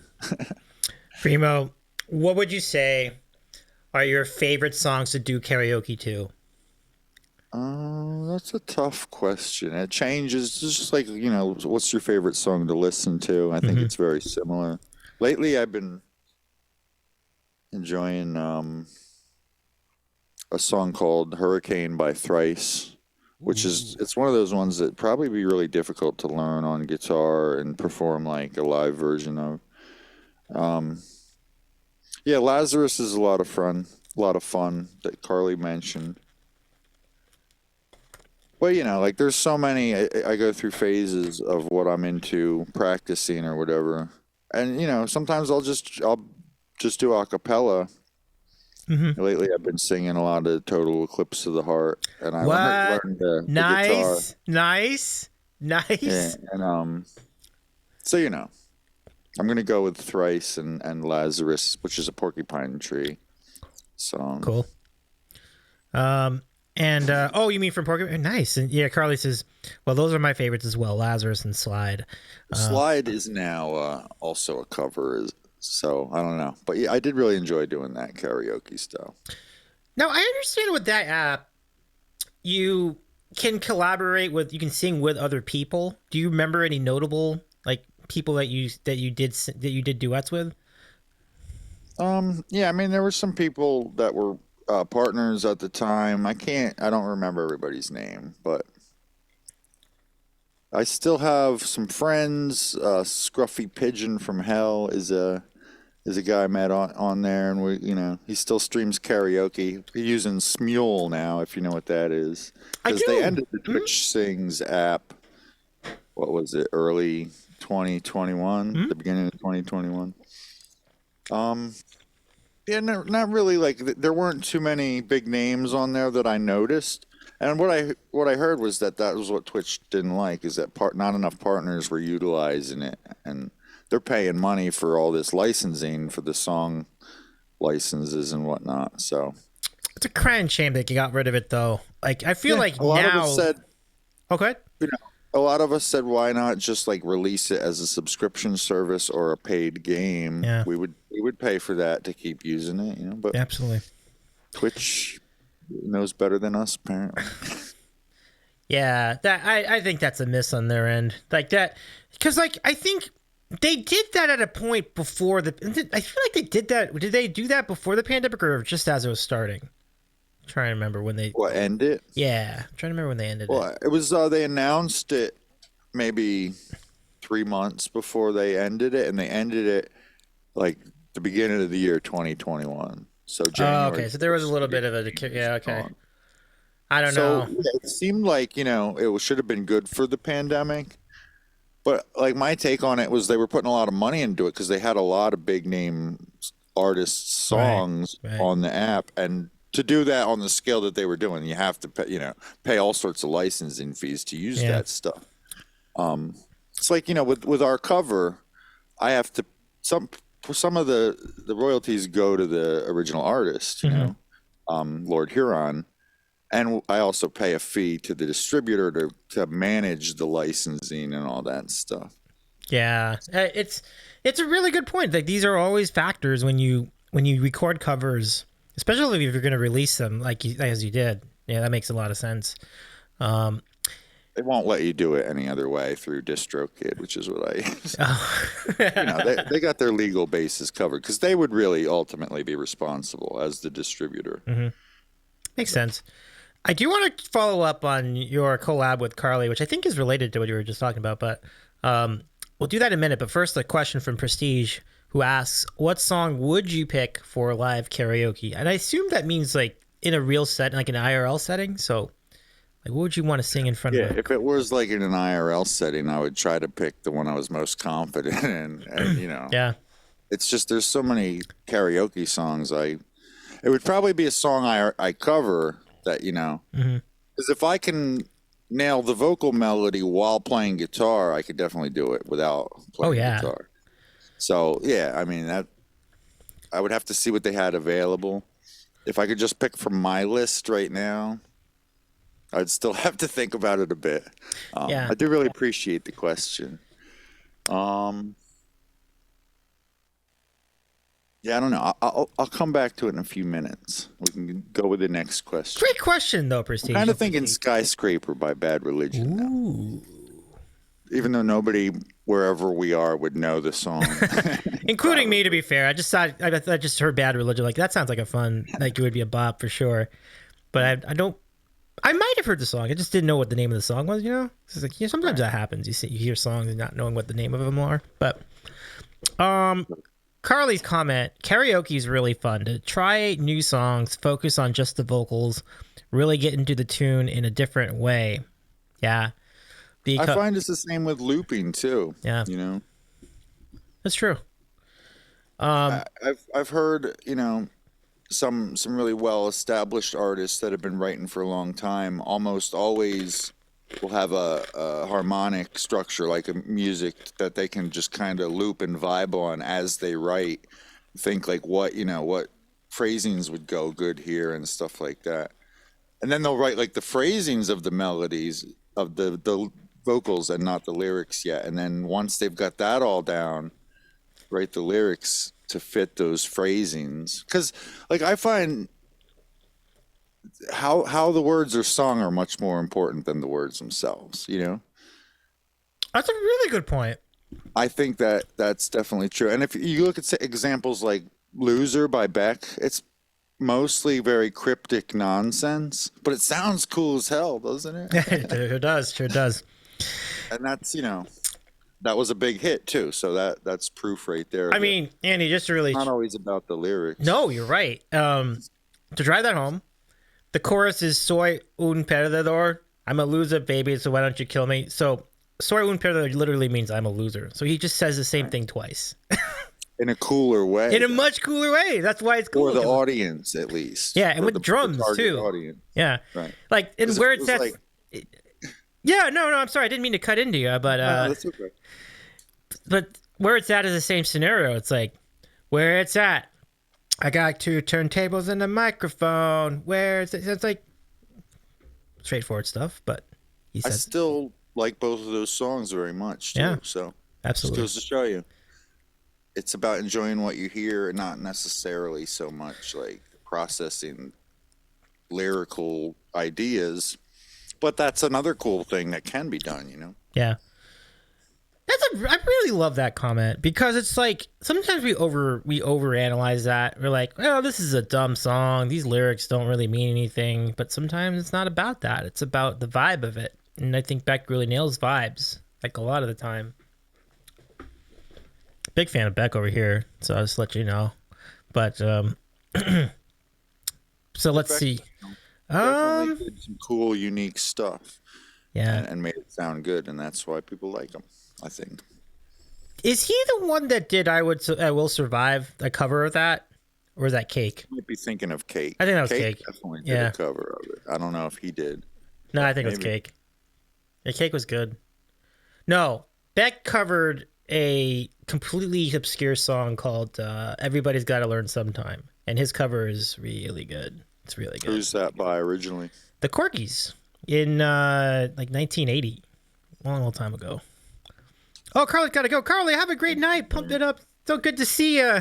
Thanks for joining us, Carly. Thanks for joining us, Carly. Appreciate you so much. So, as Carly goes, I would like to chat about doing a song with her. That seemed like a really fun collab. What is the backstory behind that co-production? Like a long time ago, over a year ago, we had the idea to do a collab. It was intended to be just a YouTube video, you know, and we did produce that. But I think Robbie had ripped the audio from the video file and said, "Hey, you know, this sounds really nice." And so we listened to it. We all checked it out, and we're like, "Yeah, it actually does sound really good." And we knew that, but it was kind of like different when you're watching it on a video and hearing it. And so we decided to release it, and I just tidied it up a little bit with, you know, some production tools and stuff, and mastered the audio track, and then we dropped it. And that's the story.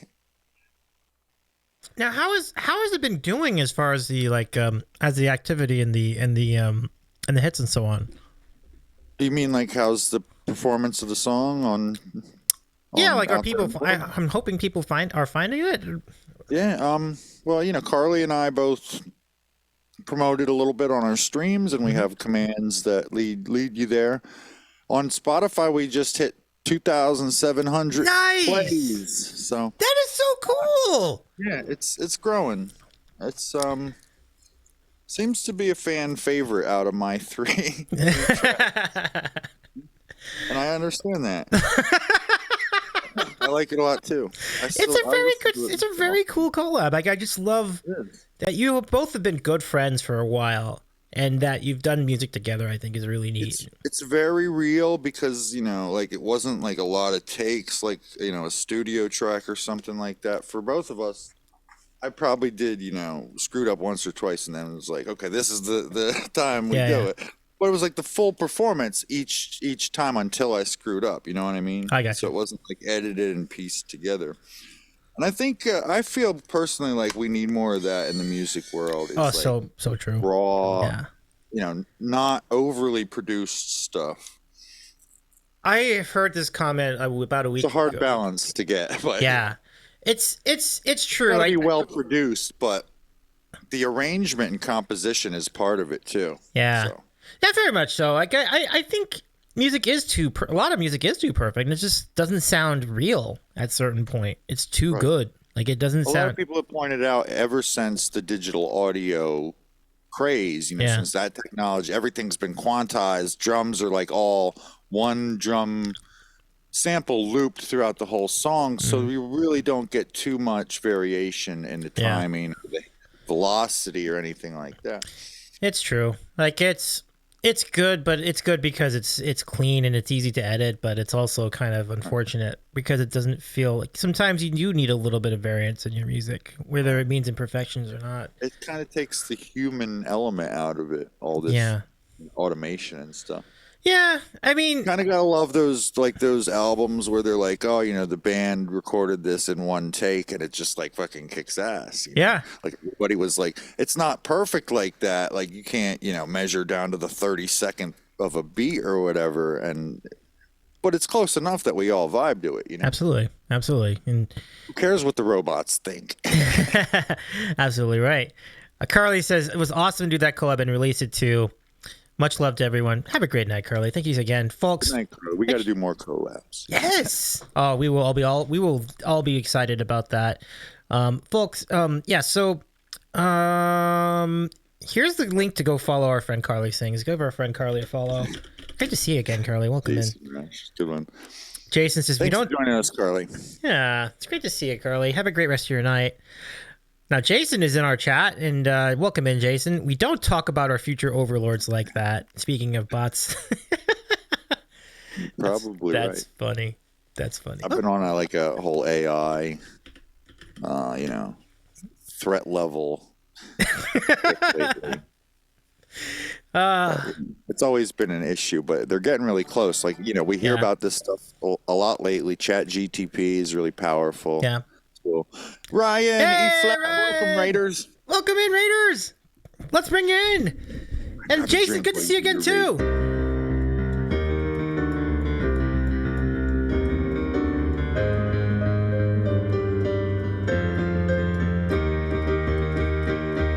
I predict a riot. I predict a Ryan. Welcome in, Ryan. Thank you for joining us. Hello, everyone. I hope your stream was great, Ryan. Always great piano vibe jams at ThatEflatGuy. Can we give E-Flat a shout out in the chat? Thank you so much, Jason. Now, Goldfish, good to see you again as well. Ryan is going to join us after our interview with Andy, and we're going to be ranking the last 20 Super Bowl halftime performances. So don't miss that. Larry Big Smiles, nice to meet you. And Rahomo, welcome in. Thank you for the resub. 13 months. E-Flat, thank you so much. Yeah, pump it up for the team. That's really cool. Welcome in. Thank you so much for the raid, Ryan. So my name's Davey. I'm a variety streamer. I play music. I play games. And I also host interviews. And tonight is our Sandwich Show interview with Primordial Sounds. Andy, let's get to know Andy a little bit. Here's a little bit more about our guest tonight, if you're not familiar with Andy. At this point, I feel a lot. It's great to see you, Ryan. Hope you had a great stream. Likewise here. And Rahomo, so good to see you again, too. And I did a shout out to Jason L. Rush, too, who's just started streaming, which is really great. His show is a game show. And if they ever got to a game show, like a category of like 90s rock, I'm recommending you for that game show. Like, I feel like you nail like that category, particularly like proggy type stuff, like from the 90s. Yeah. But even like grunge, like you seem to have a good feel for that. Like you've really hit a lot of the notes tonight. Yeah, right, for sure. Andy, I mean, EFOT says Andy would be all over the 90s rock. Yeah, absolutely. Absolutely. We've covered a lot of things on the show tonight. For those of you joining us late from the raid, we covered we covered pretentiousness in rock music and how some folks like you two will really, really push that boundary a lot, and others are not so much pretentious. We talked about jam bands. We talked about the collab between Andy and Carly Sings, and their single, which is out on all the platforms. And we also asked some random questions. And here's the sandwiches we had tonight. Is your sandwich still? Are you pretty much done with yours? It's gone. No worries, no worries. It's a good thing. It's a good thing. If you still had it, I would be concerned. I'd be like, well, what's going on with this sandwich? I know. This is what's left over of a chicken caprese sandwich, or I'm sorry, chicken pesto sandwich that I got from my local pizzeria. It was very good. Are those like giant Fritos? Or Yeah. regular size Fritos? These are dippable Fritos, extra large Fritos. Oh, extra large. Okay. Mm-hmm. Nice. Those are good. Coach Mahomes, so good to see you all here tonight. And then we also talked about your music, and we are also taking questions for the next few minutes. So, exclamation point question followed by your question. Ask Andy anything.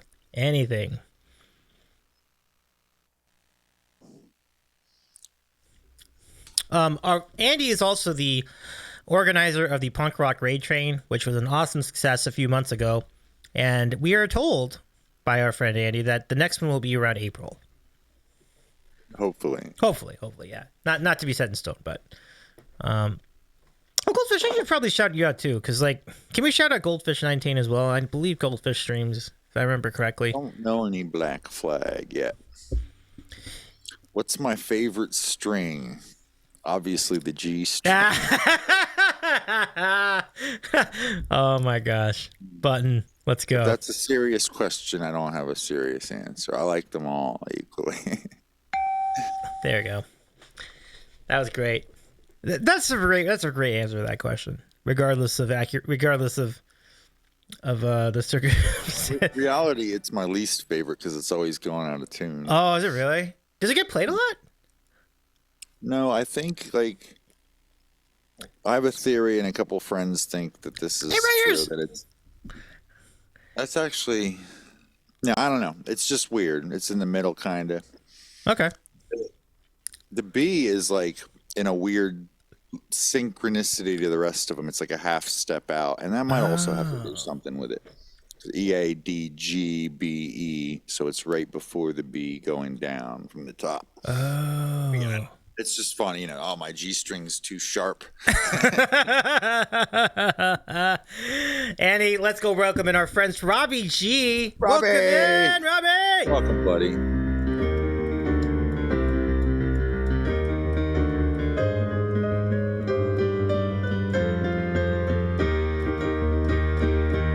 I predict a riot.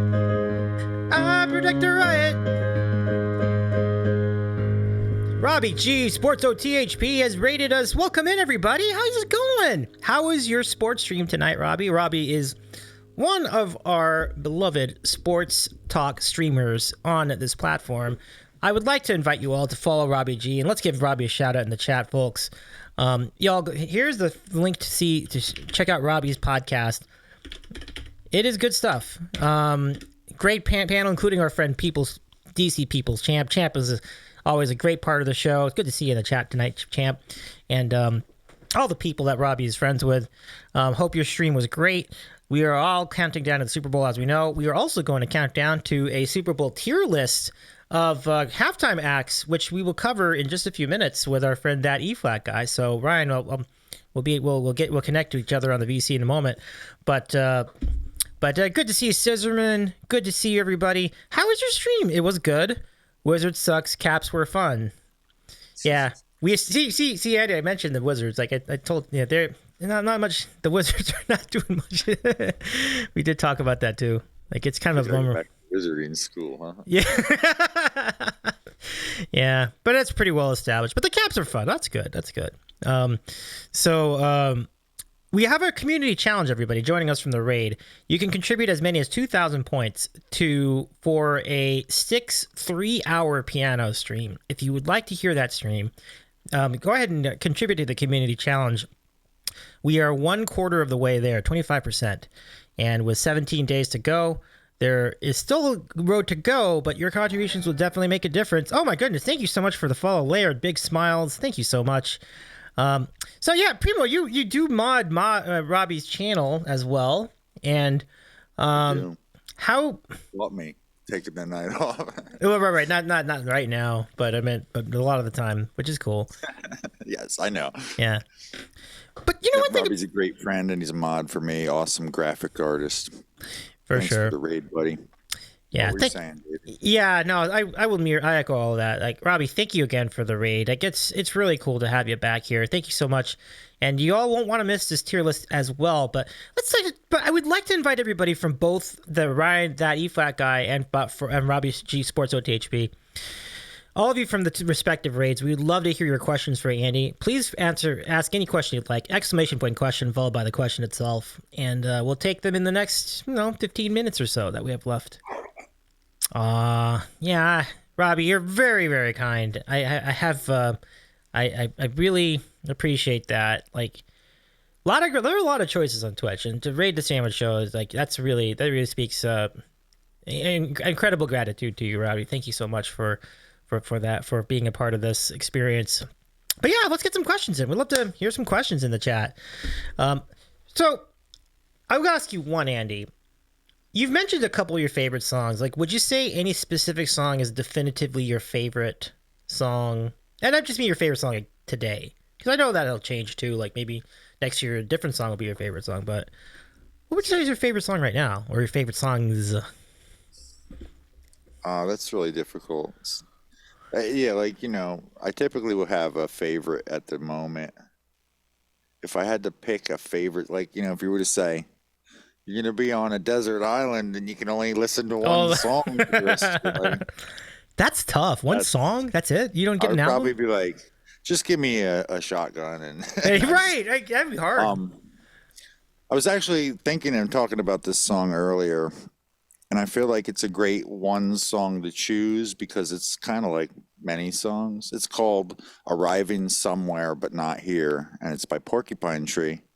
It's a little over 12 minutes, and it's pretty fucking epic.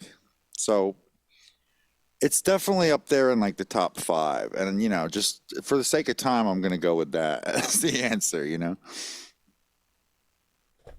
I like it. I feel that, And it's a Ryan. nice. It really stretches out. That's pretty cool. I appreciate that. I appreciate your thoughts on that. And thank you very much for the question. It's been a long time favorite song of mine, but like I said, it's really hard to pick one. Yeah, for sure. He thought says what some people call pretentious, I call aspirational. Yeah, and I understand. I respect You that. call you two forcing their album on new Apple devices aspirational? Because that's along the lines of what we were talking about earlier. Oh man, I see a question from Shipley. Coach Shipley, thank you for the question. this is a great question. I'm not going out of order, am I, Davey? I don't want to A mess it. little bit. Robbie's had one in front which says, "Do you prefer to come up with lyrics or music? Is there a particular order for when you write a song, or is every song different?" That's kind of an evolving process. I was talking about it earlier, how, I've kind of been, learning and studying some songwriting techniques and stuff because I'm pretty new to writing songs. I've written guitar lines, for a long time, but writing guitar lines and lyrics and other elements is all pretty new to me.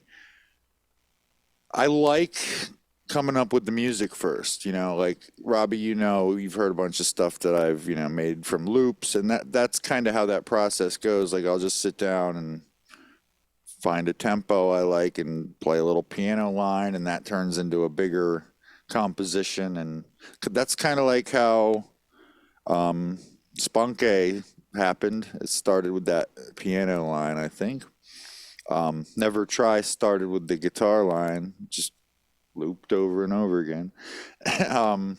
But with Know You, I wrote the lyrics first, and I did like that process as well because that's like a more thoughtful song. It's a more lyrically themed song. You know, obviously Spunky doesn't have any lyrics except some background singing. Never Try was more kind of like a flow of consciousness, lyrical writing. So we got a little bit of everything in the mix so far.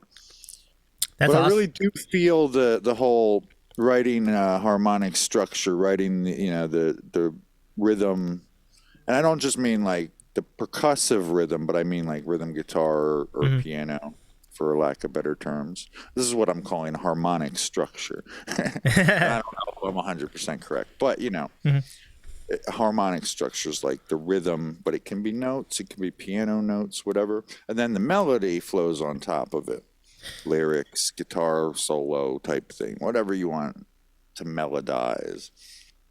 It's neat that you've explored every single route, though, because I feel like some people are committed to one route, but you've kind of worked with all three in different points. Not nearly every single, but yeah, trying some different strategies. Yeah, pretty neat. I've heard from a lot of artists that it's never like one cookie cutter method, Sometimes they'll come up with lyrics kind of like poetry and then write music to it, or vice versa. A lot of guitarists, a lot of people who, are instrument centric musicians, we'll write music first because that's just like where we started musically.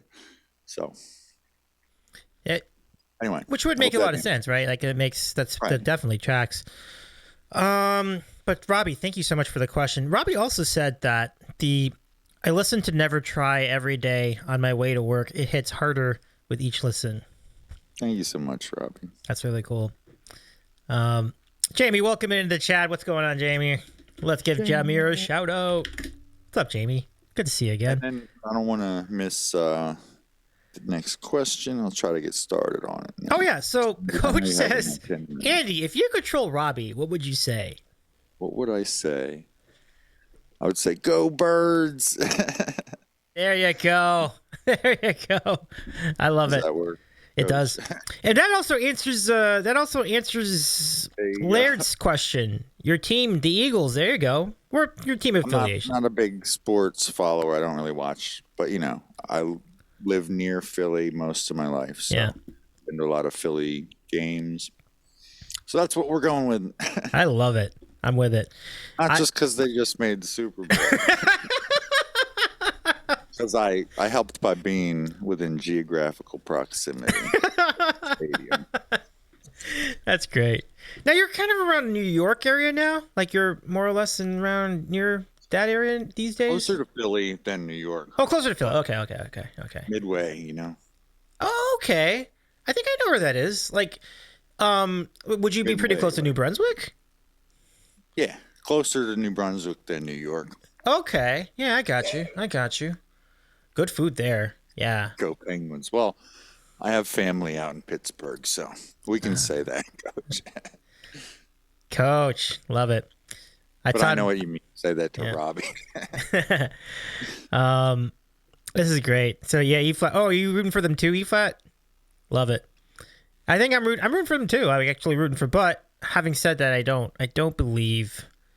I think the Chiefs are going to win anyway, even though I want the Eagles to win. But we're going to root for them. You know what? It'll be close. Well, listen. I've been wrong a lot with predictions, so I'm actually hope they win.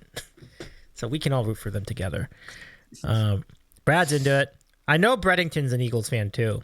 Breddington's like also a Philly area guy. Coach, that is phenomenal. That is great.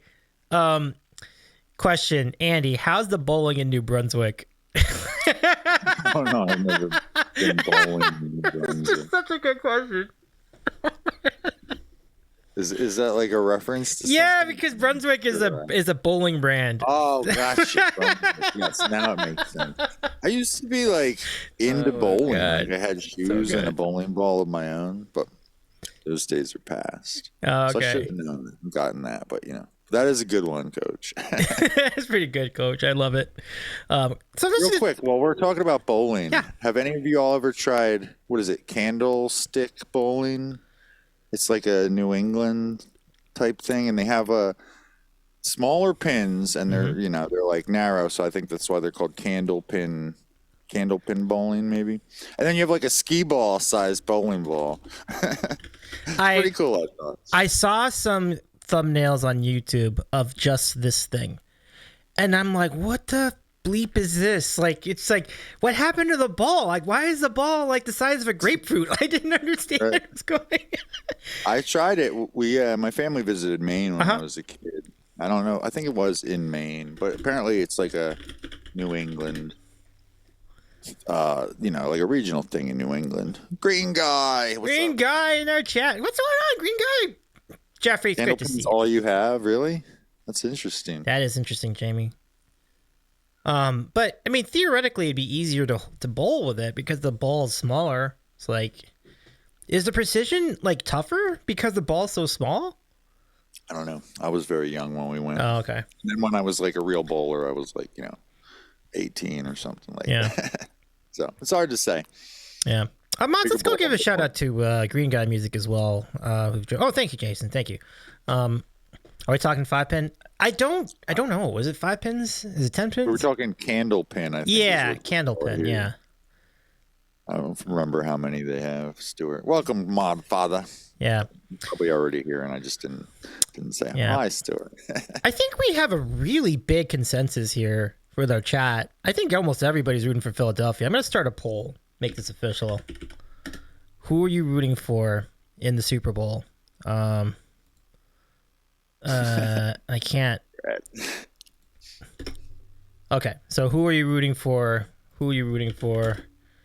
Are you rooting for the Eagles? And then you have Chiefs. Okay, so we give you 5 minutes to vote. And we'll start the poll. Here we go. So, yeah, a lot of people get into. Did you ever get into curl? Like, Jason says no, cheering for the Tampa Bay Lightning. Jason says the Tampa Bay Lightning will beat both those teams. Well played. Well, okay. So I'm voting for Rihanna. The creative star says I'm voting for Rihanna. All right. So, does anyone else have a question? Anyone else with a question? Anybody? All right. Going once. These have been great questions. Thank you so much for asking all this stuff, friends. Yeah. First vote was for the Chiefs. I bet the over-under in the national anthem every year. Yep. Jason, the question. Who is your daddy and what does he do? Wait, who is this Jason? Jason Elrush. Okay. It's a great question. Well, he's dead now, so he doesn't do much. Oh, no. And I don't think anybody would know of him, so I don't think I'm going to dox my dad. All right. I think that's a song reference joke. Yeah. Or maybe not. I don't know. Yep. Thanks for the question. Well, oh, my gosh, Coach. How high Can I you bounce? bet? Until I hit my head on the fan, which is a few inches off the bed. Oh, no. Now there's so many of me. Oh, no. I'll go back over here. Fix that. That didn't go the way I was anticipating. It's all right, Jason. No worries. I've never tried a 16-string guitar. That'd be cool, though. What's it like playing the 12? Because I've seen the 12s. It's basically they have smaller strings right next to the normal size strings that are in the same key. That's typically how it's set up. So it just feels like you're playing like a little bigger of a string. It's a little weird, it's more tension and stuff. Leo, press a little harder, it seems like. Yeah, paired sixes. So it's basically like, the low E string will have a slightly thinner E string, then the A string will have a slightly thinner A string. So it's kind of like a harmonized set of each note. Yeah. Is it hard? It must be extremely hard to tune the 12 string versus the 6 string because of all the extra strings. Well, it takes a little longer. I, think. Oh, I don't okay. think it's much more difficult. Gotcha. Same Are chords, but those you have to two two strings. pillows? Are what two pillows? I'm trying to figure out what pillows we're looking at here, but Coach, feel free to elaborate on that question. Hammered dulcimer is a bitch to tune. Oh, really? Oh, wow, Jason. Wow. I could imagine. Yeah, I can feel it. Tried one of those though. What should Stewart do with his Sundays after Super Bowl? Oh, I know, Jason. That's a tough question. I think Stewart should take up ballet if you haven't. Here's an idea for your Sundays. I could not stream your progress because we want to see. We support you, Stewart. I couldn't think of a better answer than that, Andy. That's great. I love that. No. Let's see. Just think about Wendy Harper. So Wendy Harper and a harp trying to tune that many strings, that is a beast to try to tune. Strings, it is. Yeah. And Coach said it was a planes, trains, and automobiles reference. After the bed question. Oh yeah, that's right. The John Candy, Dan. That's Aykroyd right. movie, right. John Candy. Well, Steve Martin, I think. Yeah. Was it? Yeah. It's a great movie. Some comedic Saturday Night Live duo. It was a great movie. Yeah, I remember it pretty well. I hardly remember it, but I can definitely picture what you're talking about. So who are we rooting for? The Eagles are leading this comfortably at 67% of the vote. I'm even surprised we got the 3 votes for the Chiefs. Actually, I didn't even realize that there are folks who were rooting for the Chiefs here, but nonetheless, a really big majority going for the Eagles here. Let's see. I have a studio, but most streams out of their bedroom. All streamers, it all seems right. Well, right, and the reason for that is because if you live in a place with that you're sharing with other people, right? I'm not speaking of everybody here, but having a bedroom or a spare bedroom or a guest bedroom would allow for like the ability to stream without getting distracted a lot. So I think that's the advantage. So I think sometimes you don't have to. Convenience. Oh, very my much so. Computer and all that stuff was already here. Right, exactly. Like it's just that's kind of how it worked out. For at least in the case of me, that's sort of the scenario for mine as well. Oh, coaches going for the Chiefs. Okay, right on. Coach going for the Chiefs. That's because Coach, are you a Steeler fan, Coach? Because that would then make sense. Because then he's rooting against the Eagles, which makes sense. Or maybe he just wants the Chiefs to win. All right, so I think that's about the Eagles win with 60% of the vote. Wow. So Birds. the Sam fam is firmly in the corner of the Eagles, everybody. So we'll remember that as we roll into Sunday. Andy, I just want to say thank you again for hanging out. Like this has been really fun. Is there anything else you'd like to add before you let you go for the night? Thank you for having me on. Absolutely. I'm interested in this whole tier list thing. Oh, stay with us. Be glad to keep me muted or something, or let me blabber on. Yeah. Well, okay. I got an idea. Andy, let's do that. Let's play this out. I have an idea. Okay, so here's what we'll do, Andy. We can keep you meet me in the voice channel. So have you been to the Sandwich Discord yet? Well, I'm pretty sure I'm in there. Okay. Look. Or we'll invite Ryan to this thing, which I think might be the smarter move. Let's just do that. Let's go do that. So what I'm gonna do, I'll send the Zoom to Ryan, and then he can join us and we can keep going. And feel free to hang out with us as long as you want. Like this will be a really fun scenario. So give me just a second here. I'm just gonna jump in here. So Ryan, if you're with us, I'm gonna send you the Zoom link in a second so that you can join our call.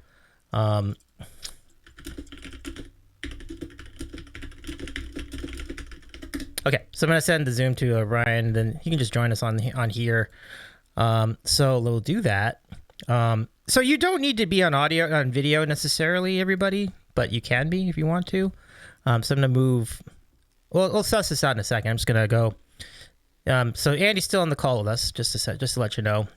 Can you still hear and everything? Okay, Andy. Yes. Okay, great. So I'm gonna go here. I'm gonna send the Zoom to Ryan. This will only take a second, and then hopefully our friend Ryan will join us in the call, and I'll make sure that everything's labeled correctly. Okay, so here. That seems like the smoothest way to do this. Okay, so great. So we're going to get Ryan in here. So, folks, thank you again for joining us for this portion of the program. Coach said, did my trolling for the day. Got to get my butt to bed. Be well, Davey and Primo. Coach, back at you. Thank you so much for being a part of this tonight. It's really great to see you, Coach. So we're admitting E flat. Let me just adjust a couple things over here. And I'm going to bring in our friend Ryan into the thing. And then I'm gonna just change this really quickly. And we have done the change. There you go. So Andy and Ryan are all on the call. So Ryan, can you hear us right now? Yeah. Hey, Hold Ryan. on. I'm going to mute your stream so I don't hear myself. Okay. There we go. Okay. Now That was a little bit overwhelming for a second there. Oh, no worries. I tried to make sure that we got to try. Yeah, I didn't. That's why I stayed on ISO for a bit, because I wanted to make sure everything on the connection side was good here. Folks in the chat, there is a link that's going to go in chat periodically that'll show you a summary of the recent halftime shows, so that you can get an idea of which halftime performances we're talking about. And now what we're going to do is we're going to go to this screen for a second, and we'll just change the names, everybody. Obviously, that's not Stuart or Robbie. So just let me just quickly change that. Sports. All the sports. But what we're gonna do right now is we're gonna go rank the Super Bowl. Thank you so much for joining us. First of all, Ryan, how was your stream tonight? It was fun. Yeah. We actually we ended it with Purple Rain, which of course was part of a halftime show of the past 20 years. Nice. So it was pretty fun. Yeah, so there's a link, as I mentioned to everyone, so you can take a look at what happened at all the halftime shows. Yeah, that was 2004. But then, not Prince. Prince was 2006. 2000. Yeah, I was thinking it was a little bit later than 2004. But. Yeah. Andy, do you remember any particular halftime performances that stood out to you, like just over the years? Not too much. Wardrobe malfunctions. Yeah. That's The infamous. I don't watch them, so Yeah. I don't I don't know what the performances were like. I'm sure they're good because the artists, are usually top tier, but I hear about that stuff on the news. The wardrobe malfunction was over 20 years ago. Oh yeah, Roughly 20 years. Yeah, only time it was over 20 years ago. I thought it was 2005. No, it was earlier than that. It was. What Yeah. was it, like Janet Jackson? I think it was like 2001 or 2000. I thought it was 2004, but you might be. It's pretty close. 2004, according to your Rolling Stone list here. Oh, is it 2004? Yeah. Oh wow. Janet Jackson. I thought it was earlier than that. Shows how familiar I am with Okay, Super Bowl. my timeline is off. It wasn't off by much, though. We seem to be all right. So, folks, since we're all here, let's go over to the tier list. I'm going to show you what this looks like tonight, everybody. And here it is. Here we go. So there we are. I'm going to just change a couple of things over here. Because I'm going to change this a bit. I'm going to take this off, and I'm going to switch over to this one. I think this is the one that works. Yeah, there we go. There's Andy. And I need to find Ryan. There's Ryan. I am. Okay. So now I just need to take... Where's the one that just... Let me see. Is it this one? Nope. That one? Nope. This one? Nope. That was good. This one. Okay, cool. So now we got that all sorted out. Okay, great. So the other one needs to be me. I need to turn something else off. Okay, there we go. Now I've got it. Okay, so here's what it looks like. So these are the last Super Bowl. Oh, we have a starting lineup for team? Oh, man. Oh, smokes. This is going to be interesting. Okay, so let's it's cool. It's cool. Robbie, thank you for the redeem. Let's go do this. We'll put this together. So, folks, here we go. If you want to be in the lineup tonight, ! Lineup, and we'll put you. Oh, Gaga was good. I'm with you on that. Shakira and Jennifer Lopez got very awkward. Oh yeah. Well, we're gonna get to all that in a second. So let's feel free to enter yourselves in the lineup. We're gonna go start it now, and we'll read it basketball style as we lead it. Start it now. Wait. Who? What? Somebody just... Oh, was that me? Was that me listening to myself? Okay. Yeah, somehow your audio doubled there or something. That was interesting. That was me. Oh, okay. Oh, that's Andy. Oh, no worries, Andy. Okay, let's do it. Here we go. Get ready, everybody. It's time for another lineup.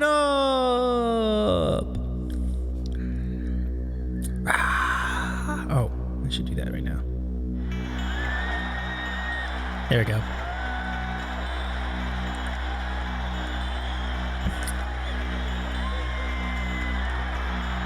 It sounds good.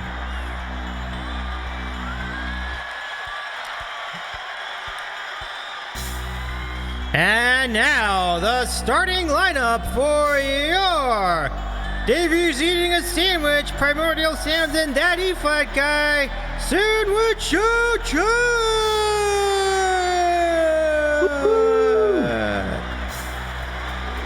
Leading off in our lineup tonight, our color commentator for the Super Bowl tier list rankings, the master of perfect pitch from North Carolina, Ryan ThatEflatGuy.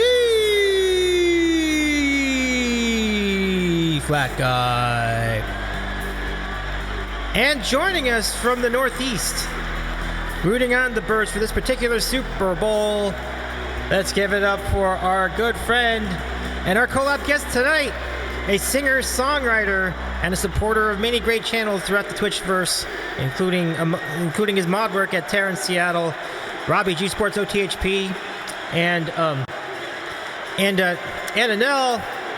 Let's hear it for Primordial Sounds.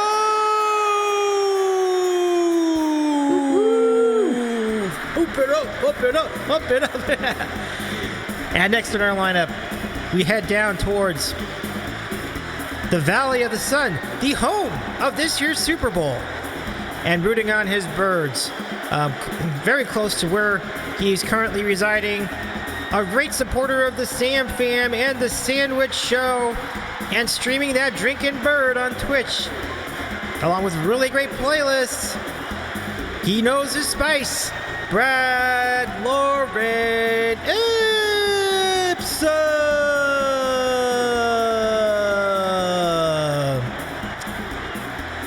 And joining us from the friendly confines of Winnipeg, Manitoba, Canada, he'll make you an offer you can't refuse. Our friend, the Mod Father, Stuart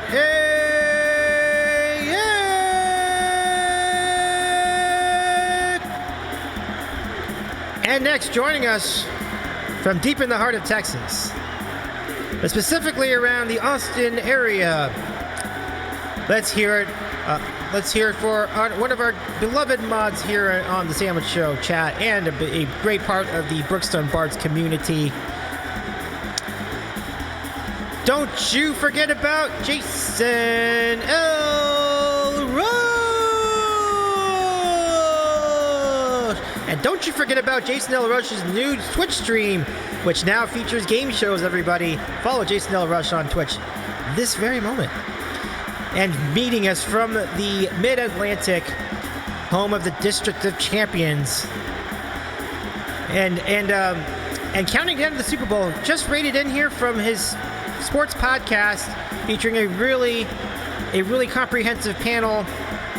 Our friend, scuba diver, concert goer, photographer, family man, Robbie G Sports OTHP.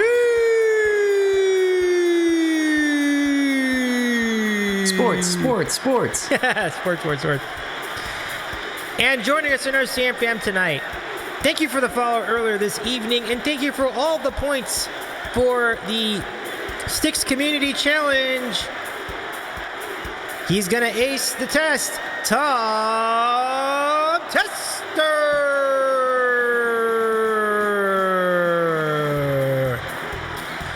And joining us from the Peach State, a great friendly face, a great member of our community, a tremendous singer, and streaming makers and crafts, particularly in the area of pottery. She's not a creative star. She's Maria, the Creative Store.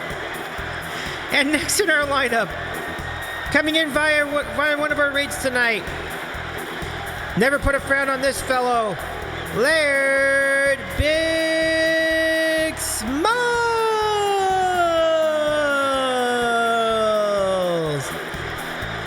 And next up in our lineup, a great friend of the Sam Fam community, and you also see our friend over on many channels throughout Twitch, I believe, including Kenny's Prog Rock Jukebox and our friend Primordial Sounds. But just don't get the scissors out for Scissorman 51.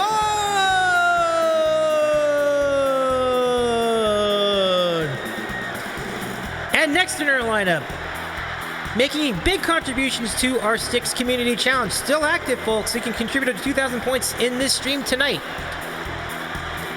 But always with a good view only mode.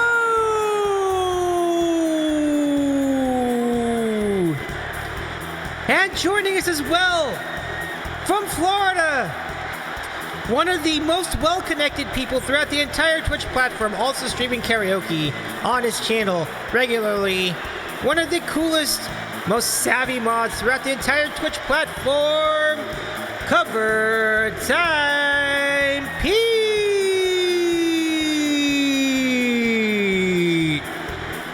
And lastly, but not leastly, to my knowledge, let's hear it for the Troller-in-Chief, keeping it real down in sunny San Diego,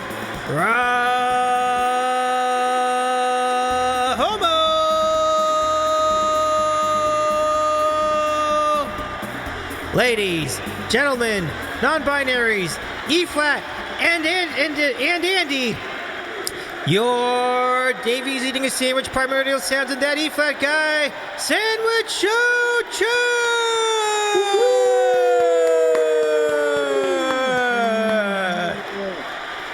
Oh my goodness, Laird Spooksmalls, thanks for your kind words too. Holy shit, that was a great lineup. What a lineup. Thank you, Robbie, for that redeem. I appreciate you so much. Super Bowl worthy. Yeah, thank you. I totally love that. That's very nice of you to say. I feel the same. That was a big game intro right there for everybody. You even have a trickling of claps. Look at this. They loved it. Oh, so good. So Leasley. No, not true. Not true, Rahomo. Not true. All right, so let's. I could work for the Bulls. You're very kind to say that. Thank you, Larry. But I mean, there's some real legends that worked for the Bulls, doing those games back in the day. So that's nice of you to say. Thank you. Robbie says I'm going to lurk to close down everything, but have a great. Thank you, absolutely, Champ. Yes, thank you for the follow, Champ. Appreciate you. Give it up for Champ. Pump it up for GC People. Champ, let's go. Thank you so much for the follow. I love it. Enjoy your lurk, Robbie. Thank you so much for the redeem again. We hope we did that redeem justice. We certainly did feel like it had the big game flavor. Now, folks. By the way, Champ, who do you have in this game, by the way, coming up this weekend? Do you think the Eagles will take it? Do you think the Chiefs will take it? And further, who are you rooting for? A lot of us are rooting for the Eagles this weekend. We'll see how it plays out. Whew. Oh man, that was wild. Okay, so let's play a little bit of. I'll play some music here in the back. We'll keep it. This is Andy's song. Yeah, this is your song right here. Oh my goodness. Spunky. Chiefs more experience in Super Bowl over the Eagles. Yeah. Oh, Always Andy. Can we give a shout out to Always Andy in the chat? We were just talking about you tonight. Welcome in, Andy. Hey. We're so excited to hear about your project. Champ. Love it. I love that so much. All right, so thank you, Jason, for the shout out. Okay, so let's get to it. So here we go. These are the halftime performances of the last 20 years. So we have Aerosmith, Beyonce, Bruce Springsteen, Bruno Mars, Coldplay, Janet Jackson, Justin Timberlake. I don't think these are the same one, because Janet Jackson had a thing with Justin Timberlake. You remember in that infamous Nipplegate? That's yeah, so Justin Timberlake had his own a few years back. Yeah, so that's a different one. He got the full redemption arc. I love that. So you have Katy Perry, Lady Gaga, Madonna, Paul McCartney, Prince, Shakira, Jennifer Lopez. Maria had some choice words about that one. Shania Twain, the Black Eyed Peas, Rolling Stones, Weekend, The Who, Tom Petty, and U2. All right. So Andy, we could either play, or Andy and Eva, we could just pick one we want to go with, or we can go in alphabetical order. How would you like to play it? I don't know. I was hoping they were going to be listed in chronological order, but that would be too much to ask. I could do that. So U2 would have been over here. Then I would say it was probably Paul McCartney after that, and then I'm kind of surprised because I guess U2 would have been 2002, right? Yeah. It was the first show after 9/11. Right. I'm going to have a tough time with some of this, like, because I don't remember when the Rolling Stones was. I don't remember. I remember The Who was 2009. So it's just before the I feel like there's got to be a Wikipedia list of, like, Super Bowl halftime. Yeah, I guess we could go that way. So I actually could look that up. Okay, you can figure this out. Yeah, actually we have it. Great. So okay, got him. Cool. Okay, so I think U2 would be the start of the list for sure because that was 2002. Oh gosh, are you serious? Aerosmith is listed. Oh, that's in there. So Aerosmith and NSYNC. So that actually would have been before. So then U2. Maybe is it all the ones since 2000? Yeah, it looks like this is the first one. Yeah, because the last 20 years. Like the Rolling Stone article has number 33, everything from 1967 to 1989. That was, it's on point too. Like there's no reason to get into any of those. Yeah, that's my favorite part of that article. Here's the local elementary school choir. I know. That's a great call. That's a great comment. Jessica Simpson. Is that was actually a thing? Janet Jackson. No. Oh, that's part of the. Oh, wow. That was all part of it? Nobody remembers Jessica Simpson. Nobody. Yeah. That's right. That was. Okay, so put that in there. Okay, so next was Paul McCartney. Again, nobody remembered that one. Rolling Stones, nobody remembered that one.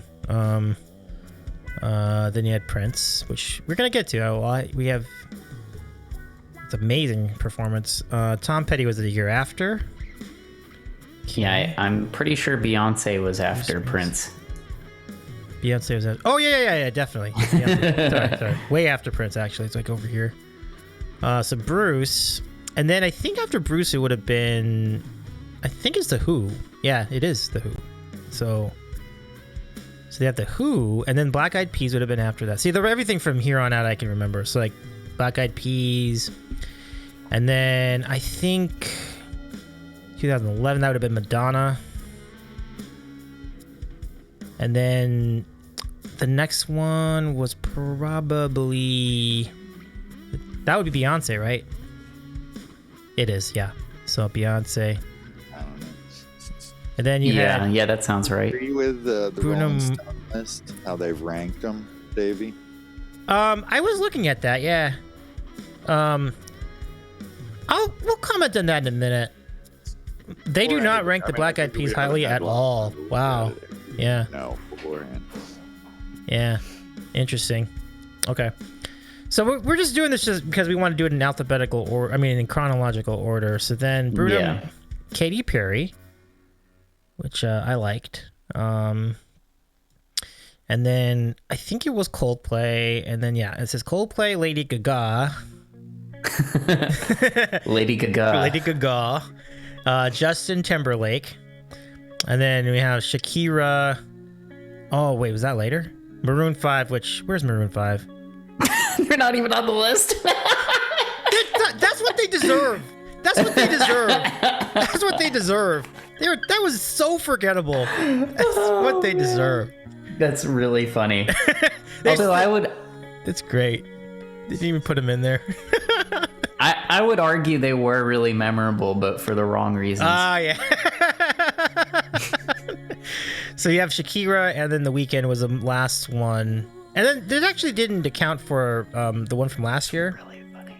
Dr. Dre. Oh, yeah. It was probably made, with all, well, it wasn't just Dr. Dre. It was Eminem and Mary J. Blige. It says Kendrick Lamar, too. Yeah, and Kendrick Lamar. Right. I like that little Maroon 5. I do. I love that, too. That's terrific. And look, Maria says Friday, Saturday, Sunday, weekend. Oh, yeah, 50 Cent was in there, too. You're right. Larry was right. I don't even remember the first 4 Maroons. Promo. Last year was terrible. I liked it last year. Stuart is not a fan of the last one last year. Okay, well, at least it's one less thing to worry about. So let's start with Aerosmith. That I don't remember a lot about the Shania Twain. I thought. Okay, no. I don't remember a lot about the Aerosmith one. Do you remember that one at all? It was very off the wall because there were like a lot of people that came in and like featured in it.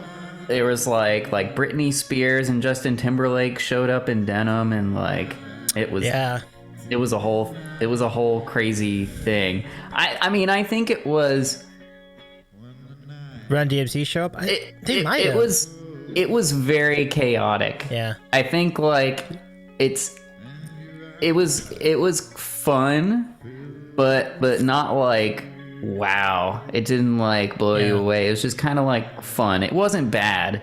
You know, I'd put it kind of, you know, in the middle, kind of in the middle there, because I don't think like, again, like, you know, we'll get to some in that similar era that people still talk about a lot more than that one. So I don't think it can be too high. I think, you know, I don't love putting B or A. I just don't you can remember. put it as C. Yeah, I feel like that's. I don't even know. Yeah, Andy doesn't remember Andy doesn't either. remember it. That seems good. Now you two, we said what we said about you two, but this was really good. Like they had the memorial for all the people who died. It's very hard to rank this one just because, you know, of the time that it was in. Yeah. It was such an important moment. I mean, Yeah. I don't know how many people, but I know there were people that were still afraid. Like this is like one of the biggest gatherings we'd had like since 9/11, you know, and like people were like afraid of like something crazy like happening at the Super Bowl, you know. Yeah, that's true. And for it to go the way it did, and they had like the tribute to the 9/11 victims, like it's definitely, as far as like, you know, a memorable show, it was really, really up there. I completely agree. It was, how could you forget that? I would actually put it in touchdown just from the standpoint of, like, as you mentioned, the context is a big part of it. Yeah, yeah. You can't separate. You can't really, you know, evaluate it fairly against the others, you know, because of when it was, and you know the tribute with the victims, and then you know everybody remembers Bono having the American flag hidden, kind of, that he revealed like at the end under his jacket. It was pretty. It was pretty you know, emotional. It was what it needed to be. Yeah, I think. Yeah. You know, like they knew what they needed to do, and they did it. So, what do you think, Andy? Powerful stuff.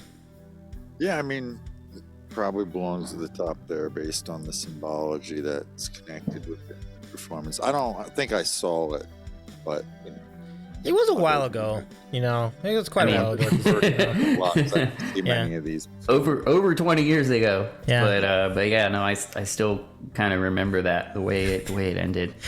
I still think that my favorite. Phil, have a great night. So thank you so much for hanging out with us all night Phil. tonight. Take care, Phil. All the best, Phil. Can we give a shout out to Phil Vello as well? So just in case you'll have not followed by now, I would recommend. But my favorite part of this so far is the fact that Maroon 5 didn't even make the list. Like, they could have been on the list, but they decided not to put them on the list. This is my favorite thing so far. Is like, they don't deserve to be on the list. It was so bad. So, it's not Shania Twain. Okay. I do remember this because it was so brutal. It was so bad. Like, it was just absolutely. Now, before I get into this, what did you think of this one, Brian? Do you remember it at all? I mean, I saw highlights of it. I don't know if I really even saw it live. I don't remember. But I do remember like seeing clips of it, and just how, you know, parts of it were lip synced, and you know, it wasn't timed right, so you could tell that she was not singing live, and yeah, it was kind of a mess. I think there are some that are, I don't know. Yeah, I think it's got to be below Aerosmith. It's got to be either D or a fumble. It's got to be fumble. I'm sorry, Scissorman. I respect Shania. Shania is an amazing artist and a legend, an icon in her genre. Oh, Shania is a legend. Absolutely. But it was just not a good show. Like, It says that No Doubt was yeah, that's correct. Yeah, I remember No Doubt. So the teams in that Super Bowl were the Raiders and the Bucks. The Bucks stomped the Raiders that year, like 48 to like 21 or something like that. It was so bad. It was one of the worst Super Bowls I'd ever seen. Yeah, they were all bad considering. Well, really yeah. common. How would you evaluate Shania? Do you remember that one, Andy? No, I'm trying to find it on the Rolling Stone here. Oh, okay. Let's see what the Rolling Stone Kinda is saying. about high. it. 19. 19. Wow. It's kind of So it's pretty low, I guess. yeah. 40 some. Let's just forget Shania showed up for this one. Okay. Wow. Yeah, but that's sort of it. Like we were talking about with the lip syncing, you know, it's tough to really rate that highly just on that. I mean, I respect the other people who were in it, so I guess you could say maybe C or D. Could even say D. I can't rate it high though. It would be. But is this like just the Shania performance at the one Super Bowl show? No, That it's the included entire other- show. So you have to also include Sting was in this one. Don't even remember that. Yeah. Okay. I was just trying to understand how it worked. Oh yeah, I wasn't really thinking about. I was more considering like whoever was the headliner than like all the other people, just because half the time I don't even remember who the other people were. but Yes. we can certainly like evaluate it from a whole standpoint. Oh, okay. Yeah. Well, I think Yeah. what I'll do is I'll go back and I'll read out who was the supporting people too. So Because I think U2, I think they did it by themselves. I don't did, think anybody else did it with them. no, I distinctly remember that. Yeah, that would not have been good to have another band in there. Like I don't think that would have worked. It would have been hard to shoehorn it in. Yeah. I mean, and as we said already, they had a very specific plan. Like Yeah. they knew what to do with that moment, you know? Yeah. So Yeah. Has it happened that there's been like a really great performance by one artist at the same halftime show, and then other artists just like totally tanked? I would say I think there's one that we're gonna get to. Yeah. We'll see what everybody else thinks there's about a it. pretty recent one that I would. Trying to like figure out the merit of looking at each artist's performance individually or not. Yeah. It's probably easier and better for time constraints to look at it as each Super Bowl show. Yeah. though. Yeah, it wasn't because we don't like Shania Twain. We love Shania Twain. It was just that the performance did not go well. It was just such an unfortunate situation, you know.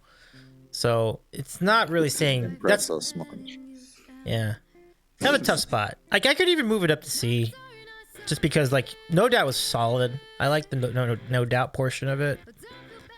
We can do that. I have no problem with that. Okay, let's do that.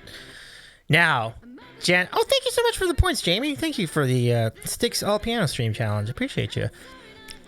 So, Janet Jackson. I mean, the train wreck that show was.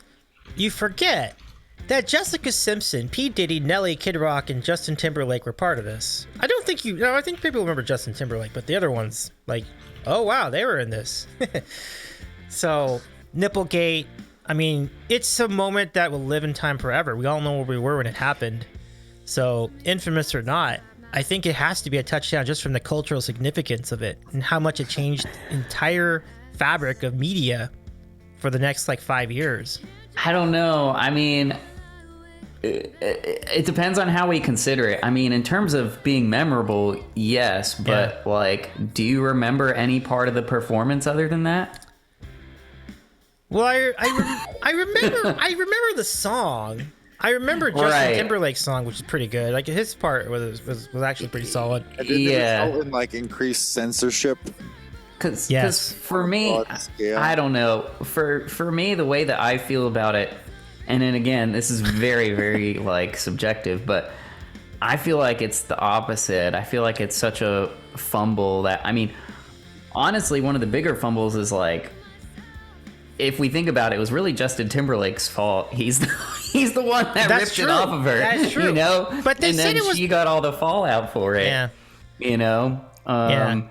Yeah, to me, it's kind of like, Jamie it's kind of a says- fumble because it quite literally prevented, like, you're going to see, who did we get right after? We got all the yeah, we got classic all rock these bands old- these because old they were bands. like, okay, we're Yeah. not going to do anything, you know, that's pushing the envelope at all, we're going to do really, really safe performances. Yeah. So that we don't have something like that happen again. So for me, it's like kind of a fumble, like it's remembered for the wrong reasons. But Yeah. what do you guys think? Well, no, I think it's a good observation. Jamie says Janet Jackson touchdown for hot boob action. I agree. It's not known for the music at all. It's known No. for cultural. Oh man, yeah, obviously it's the most controversial one on the list, I think. Yeah. It's the only one I remembered offhand. So anyway, depending on, you know what, and that's funny, if it's a fumble in the end zone, depending on which team you're rooting for, you know, Yeah. it could be a good thing for you. So I think that's appropriate. That's a perfect candidate for this tier. That's really good. Okay, so, like Jamie says, like really, was the boob that nice for 3 seconds? It was. They did kind of milk that for a bit. Yeah, I never got to see it. They made such a big deal about, not letting anybody see anything like that for such a long time after that. And that's also, it gets negative points for increased censorship. Yeah. Oh, Phil, welcome back. Phil says, Davey. Oh no. Oh no. I didn't. Oh god. I wasn't gonna say anything, but yeah, I did notice, but I was gonna let it pass. And then Romo. I just stepped right into that one. I didn't even think of that. I think we need to move on.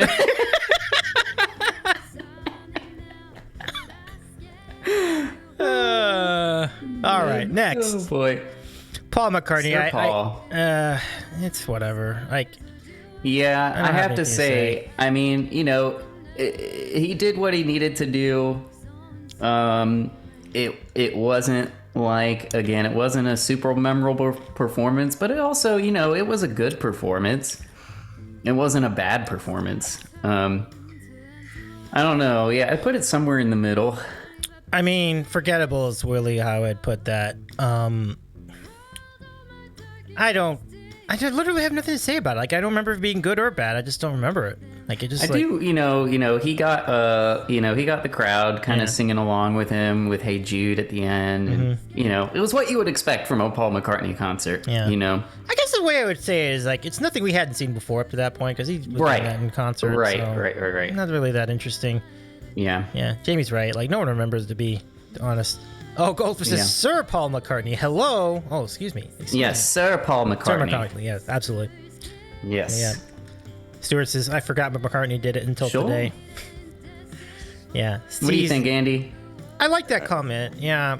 Oh, yeah, Andy, let's get your thoughts, too. Don't recall that. We're all on the right track about it. All right. Phil, no worries. Have a good one, Phil. It's good to see you again. Like, Phil, if you ever get to see Paul perform live, he just has a nice little chat with the audience, like he's having tea in his backyard, but it's like 20,000 people. He really does. Like, it's the fun. I mean, it makes sense, but I've never seen somebody just so like casual in a stadium full of people. That's pretty wild. Well, that's experience. Like, that's experience. That's like 60 or 50, whatever it was at that time, years of experience, like working with crowds. Yeah. Yeah. This milk emote. Oh no. Oh no. Oh no. Oh, what a. Laird says, I remember my cousins making fun of Mick Jagger's skin flapping from his arms, old guy's jokes. It was a good performance, really solid performance. Oh, we're going to Rolling Stones. Yeah. I don't remember a lot about this. I thought it was good. I don't remember it being bad. Andy? The thing that was kind of weird is they started off, they had a new song that nobody knew, and that's what they started their performance with. And everybody was like, what is this song? Oh, yeah. Mm-hmm. And then I think they went into like Jumpin' Jack Flash or something like that people knew. And so yeah, and I think it was a good performance. I would say it was, they're a bit more dynamic and exciting than Paul McCartney. I don't know if we want to push it into the B tier. It does No, feel kind of. I think it was better than forgettable. I guess it was okay. It was good. I do remember it Yeah. being good. Just don't remember a lot about it. But like your point is about, and Jamie says I'm watching it now. It's good. Creative Star says the Stones, and Stuart says I think the Stones are pretty good. Okay, so I think B is pretty solid. Yeah, I think Yeah. that's a good spot for them. Andy, do you remember that one at all? No, but I remember hearing that it was a good performance. So Yeah. it was a notable show, so. Yeah, pretty good rating. Okay.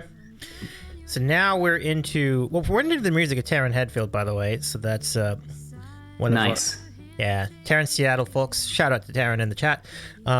So Prince, I mean, for me, touchdown, no contest. Like it had This is one of the best ones ever. absolutely. I mean, it was just so insane how heavy the rain was. Yeah, And he was in platform shoes playing electric guitar in the pouring rain. There was no roof over him. So he was just like walking around. He was just like cool.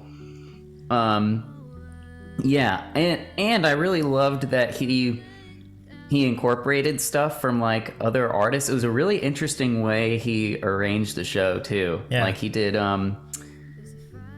Foo Fighters. He did The Best of You. I remember that was interesting. I wasn't expecting that, because that was kind of like a newer song, if you will, at the time. And of course, he does, All Along the Watchtower, which is, it's Bob Dylan's tune, but Yeah. he's been kind of famous. And Hendrix, did that one too. Jimi Hendrix. Yeah, So, in addition to his own, and of course, ending with Purple Rain, nobody can forget that with the very simple but super awesome effect of like the curtain behind him, Yes. and he's got like the light and the shadow is like towering over everybody. Yeah, that was maybe the best one, maybe my favorite one. it's really It's good. definitely a touchdown. Yeah, easy for me. Andy, any thoughts of the Prince? I didn't see it personally, but you guys all seem pretty enthusiastic. Oh, yeah, you gotta watch it. I think you would enjoy it. Yeah, definitely. I've never You been can find it on too YouTube. big into Prince, but I do really recognize that he's a great artist and musician and performer. Yeah, and like I said, half of the music, like Maria just put it on there. I read Proud Mary, but Maria just put it in there. You can see like a lot of those songs are not Prince's songs. So, yeah, That's pretty cool. wild. All right, so next up, Tom Petty, which I mean, I love Tom Petty, and rest in peace, Tom Petty, which is Yeah. amazing stuff. But to be fair, this is another one of those I don't remember it very well. Yeah. I can't quite remember it as either, Yeah, I couldn't put this one too high. Yeah, and Jamie's like, how did he play so many? He kind of did like little parts of songs for the most part, he didn't really do the whole thing. That's true. Tom Petty was good. I just watched it, Jamie says. Yeah. I mean, we could kind of put it in the middle there, and maybe we reevaluate later. I don't remember anything about it being bad. Or Right. I uninteresting. don't remember it being good. bad either. Yeah. Yeah. I could even put it We at B, should but listen to these all beforehand. I've listened to a lot of them, but yeah, not like right beforehand. I didn't have time. By the time I got Davey's message, I didn't have time to go back and watch these again. that's a mea culpa. Ideally, I didn't even know till But yeah. Right. halfway through the show or so. That's true. I didn't even come up with the idea for the topic until like this morning. So I okay. Well, there you go. everybody. Like we kind of all did this on the Giving us a fly. more current perspective. Yeah. Which Super Bowl is Tom Petty? That would have been the one. Does that have been like 2008? That would have been the one where, 2008 season, February 2009. There we go. That's Maria's got it. Super Bowl 43. Steelers, their last championship. Pete says, fumble in the end zone. Sounds like Panic at the Disco.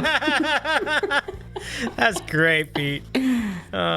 I wonder if Brendan Urie will ever get that invite to do a Super Bowl. I don't know if he's quite that level, but of I would famous. Panic. Well, it's too late now. I think if it were like 10 years ago, Panic would have been a good one. Mm-hmm. Yeah. But you never know. Like I for a long time wanted Pat Benatar in there. I wanted Lady Gaga in there, and then Lady Gaga got her chance and she smoked it. It was great. Yeah. Really, really good. Okay, so next we are into. Oh, that's probably why. That might be part of why I don't remember it. 2008 was Giants over Patriots. I mean, that Super Bowl was so memorable. You know? Oh yeah, who would have been thinking about the? Oh, that's why you remember it. You say? I'm just saying, like, I think it didn't help the Super Bowl halftime show that the game was so memorable. Oh in a way. yeah. It kind of became a secondary thing at that point. Yeah. That's true. Bruce Springsteen. So that would have been The Boss. This would have been the Boss. This would have been back when Peyton Manning tried to beat the Saints. They had the onside kick at the beginning of the second half, but just before that, you had Bruce Springsteen. I don't know, like. This one was really good, actually. I thought the Boss rocked it out. He was like doing his like full on like stage slides, and I thought it was a really fun performance. I'd maybe even push it to A. Yeah, that's fine. Like I think the Bruce contingent I think has been been pretty favorable towards this performance. And I'm not like a huge like Bruce Springsteen fan, but I thought like him and the band did like a really great job with that performance. I don't remember if there's anybody else. Again, with all these rock bands, I think they just perform by themselves. I don't think anybody joined them. At this point, you're right. Tom Petty and the Heartbreakers, if you want to count Right. that. Bruce Springsteen and the E Street Band, but generally speaking, the band performed on their own. Yeah, Prince too, and the next one, which was the Who. Oh, I'm sorry. Rolling Stone did not like the Who's performance. Oh, I felt so bad. The Who they just did not have it. It was not a good one. Pretty bad. Pretty bad. I'm gonna say D. It's got to be like a D. Might or even, I don't know. You might might even be say a fumble. I don't know. Yeah. What does the chat think? We're gonna put a D. I don't Yeah. know. It may be a fumble. The Who was okay. You know what? And here's the thing: the Who was the last classic rock band, and in a way, like I think they kind of fumbled it so bad that they were like, Yeah. I guess we're done with the rock bands now. Like the NFL was like, we're done with rock bands now. That didn't work. Yeah, I like that. Some people are saying C and D, so we don't have to put them at a Okay. fumble. The Who did sound tired, says Goldfish. Oh, I love these opinions, everybody. Thank you very much for. I wonder, like, if they just didn't care. Like I think the scale of the show itself. But I don't know. No, Some artists really try, but they have off days. Yeah. I think Roger Daltrey his voice couldn't keep up, it just didn't quite work, and I felt like there was something with the thing I remember the most is, the drummer. I forget who was drumming with them because obviously it wasn't Keith Moon, but the drummer had this really cool like clear like drum set. It's like it looked like almost like crystal.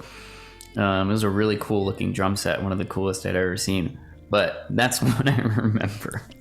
And I remember Roger Daltrey like struggling to sing like the whole time. I do remember Roger Daltrey. They're a great band, but yeah, they just didn't have a good performance. Nah, I couldn't agree more. I think everybody's on point with this one.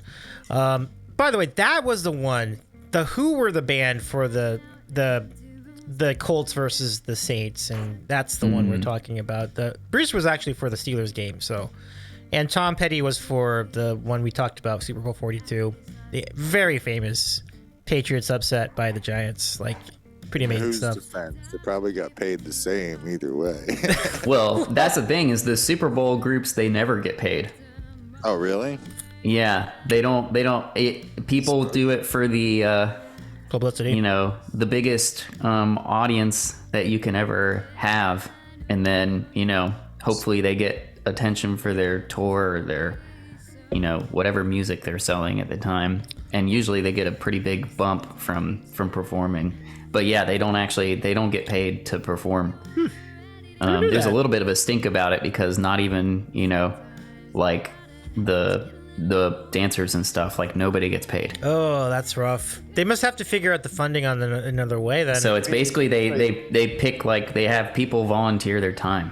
Yeah. So it's kind of wild. Bigger opportunity for newer artists than for an act like the Who or the Rolling Stones, who's already, Yeah. I think it's such a big stage that people are just drawn to it. It's one of those things that you'll be remembered for.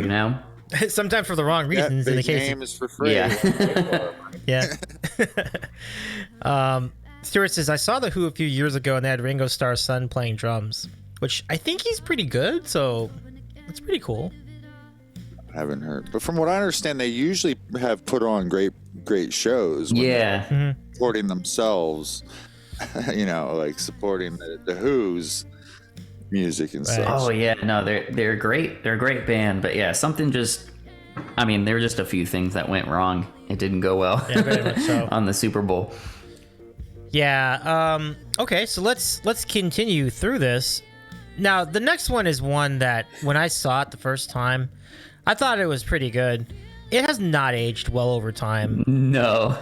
Black Eyed Peas. This is during that when the Packers beat the Steelers 2010 season, so 2011 Cowboys Stadium. So I think whoever was mixing the sound for the broadcast really had a big time fumble.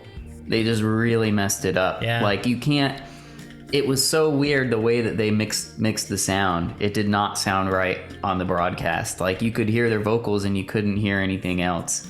And so it was like a really awkward and terrible thing because, even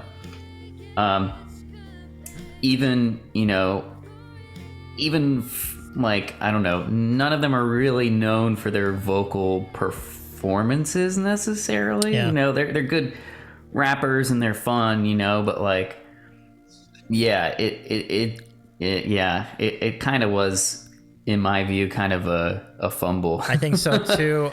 Creative Star respectfully disagrees. I do remember the Black Eyed Peas and it was good. B, I remember them singing Boom Boom Pow. I remember this as well. Watch it again, Maria.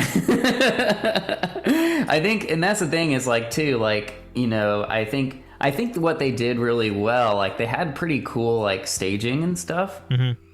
And they did try to like incorporate a lot of different elements, but for me, like, the sound was just so bad. I couldn't get past that, And then there was kind of a funny moment where like Slash came in and like he was like doing a solo. I don't know if he did like Sweet Child of Mine, but he was doing they did like perform a little bit of the song. And then while he's doing the solo, like Fergie just like stands in front of him. Like, come on, that's his one moment. Why are you like dancing in front of him? Let the guy have his one moment to solo and be. You gotta give some respect to Slash. He's an icon. Yeah, Jamie, I like Slash too. Slash is a national treasure. You have to let Slash have his moment. Like, come on. Andy, do you remember any of that one? Do you remember that one? Nah. Yeah, that was not one that it would not be one to. I mean, that's the thing for me is like I know they could have probably gotten a lot better result from that, but they were just like I said. The thing I just remember was like, oh my gosh, like it just doesn't sound right. Yeah. And when I say that, I'm not being like particular. Like I mean. Like a lot of people were like, "Ooh, like they didn't like how it sounded," Yeah. Creative Star says I was 12. No, I understand. All good. Boom Boom Pow's a bop too. Just to be fair, like it's a great song.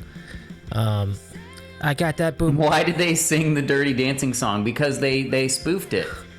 That was like they had a rap song that was like it was called The Time or something. Yeah. But they took that like sample or whatever. Right. From Dirty Dancing or what's that song called? I've had the time of my life. Yeah, I've had that one. Bork of my life. Yeah, I remember that. The Bork of my life. Yeah, that's the one. Yeah. Yes, And yeah. I'm never bored this way before. That's a good one. That is a good one. Oh, that's a good song. Yeah. The Time Dirty Bit with I Got a Feeling reprise, the Black Eyed Peas. I got a feeling. I got a feeling. He just says this looks dumb. Why do people have cubes on their heads? Oh, are you watching it right now, Jamie? Yeah, she's watching them. She's like re-watching them to like get a good reference for them. That's great. Yeah, but we agree. We agree. And Madonna really didn't improve upon that. It was a very underwhelming. So this is the Oh wait, yeah. no, she was better than the Black Eyed Peas. No doubt. No. Oh my gosh. It was. I would say that, but I just meant like it was okay. It was good. It was. I remember MIA flipping off the camera. Oh right, MIA. Those Yeah. are the days. That was her her last brush with fame. She was kind of unfortunately like a little bit blacklisted after that. Oh yeah, CeeLo think. Green was in this one. Andy, there's a billion people were in the Cirque du Soleil. Yeah, Nicki Minaj. I thought it was a pretty good one. I thought this show like, and I don't really like. I'm not a big fan of Madonna's music really. Mm-hmm. But I thought the show was really pretty good. It was really like weird. Like the sets were crazy. I would, it's somewhere in the middle, I think. I don't know. Andy, do you remember this one at all? No, but Rolling Stone has it up pretty high. Yeah, I mean, it was There was a lot of positive response about Madonna's performance. Okay. I think we can put it in the B tier. I think. All right. Sounds like a plan. Yeah, I would put it probably up there. So now we're gonna get Creative into. Star Maria remembers this one. That's cool. And Laird does not remember it. Jamie says I was at a party and people yelling because CeeLo was Jesus. I don't remember that part. They had some weird. Yeah, was he supposed to be dressed like Jesus or something? Yeah, there was some weird. Like I remember, there's some weird symbolism or something that they had in it. I think these are good ranking here. I'm gonna go with the B tier. I think it's a solid choice. So Yeah. we'll roll it. Yeah, it's definitely better than average for sure. Yeah. And again, this is like comparing Super Bowl performances. So like, I mean, other than like, you know, we've only got 3 that I would consider to be not good. You know? Yeah. So like, you know, just keep that And in one of them mind didn't as even we're make the going through list. these. As Oh well my they shouldn't. Oh man. Yeah. So let's see what do we got over here. Pines, welcome in. That's Fix Pines. Welcome to chat. Madonna puts on really good shows in general. I remember hers was considered really good. Yeah. I'm with it. Okay, so Yeah, I'm with it too. you all kind of convinced me into that one, and I like it. I'm trying to re-remembering it now. I'm like, yeah, it was pretty good. It wasn't too bad. Definitely like a cut above Paul McCartney and Shania Twain, you know, for sure. Aerosmith to see. Yeah, because we just don't remember it. Like, it's not really necessarily they did anything bad. It's just like I totally forgot it. Like, I don't remember anything about it. Just completely don't remember. So now Beyonce. Folks, this was dynamite. This is, for me, easy touchdown. And then there was like a 30-minute... Uh-oh. I hear something. Oh, we didn't get Andy's take on the... I'm sorry. Andy, oh, did you side with Madonna being B as well? Yeah, Okay. I didn't remember it, but I heard a lot of positive, you know, reception to that halftime show. So Yeah. B is good. So Beyonce, I'm a big fan. I think that this is a great, for me, it was a great halftime performance, but let's get to everybody else. Let's see what you all think, Ryan. I remember this performance. I thought it was really interesting the way that they did a lot of the visuals were really cool too. Mm-hmm. And I mean, you know, her performance, I mean, it was high energy the whole time, you know. And I thought the way that it was kind of seamless that, you know, of course she performed with Destiny's Child, but for them to kind of like pop out and do that number too. Yeah, they're just, yeah, it was a really good show. And I'm actually, I pretty regularly like told people that like, like, Beyonce is, I admire, her talent and everything, but I'm not as big into her songs. But she picked some really good ones for that performance, So yeah, I thought it was great. I thought it was a great one. Yeah, Pine says, I think Beyonce was a touchdown, and I think Laird felt the same. Stuart says Beyonce was really good. Jamie says it was good. Now Jamie says, I don't love Beyonce in life, but I remember everyone dancing her whole performance, which is a good mark. Absolutely. So, yeah, I think we'll put this one in touchdown. And yeah, what can you say? Like, the choreography was solid. It's good stuff. And I do enjoy everybody's watching, like rewatching some of these clips as we go through these. We can't play them on here because DMCA exists, but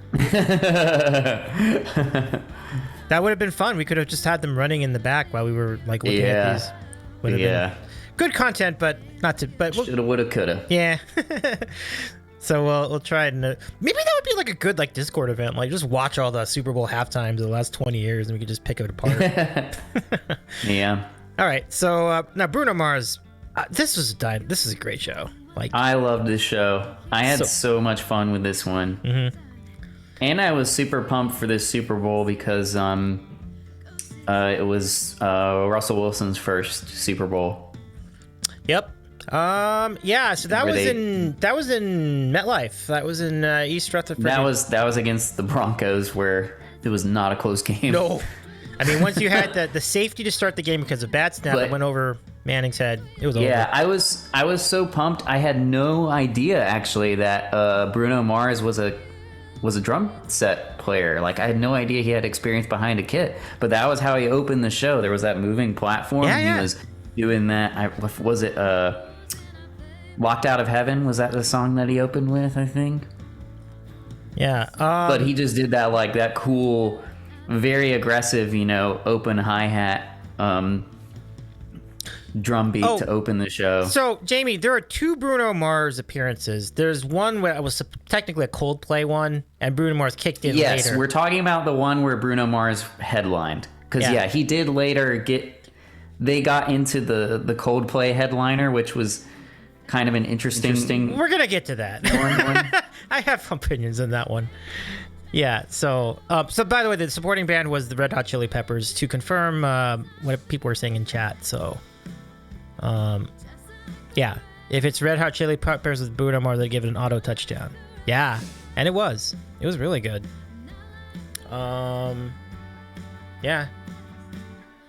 Do you remember any specifics about the Red Hot Chili Peppers role in that one, Ryan? Hold on, I'm getting doubled right now. I hear that too.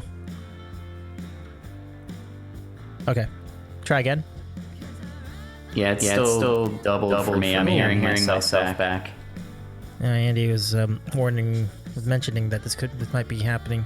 Okay. Andy, can you hear us, Andy? Oh, there we go. Okay. Okay. I think it was Andy, but he's muted himself for a second. I think he's trying to figure it out. But yeah. So the Chili Peppers, I do remember them. They did Give It Away Now, and they were kind of jumping around and doing their Chili Peppers thing.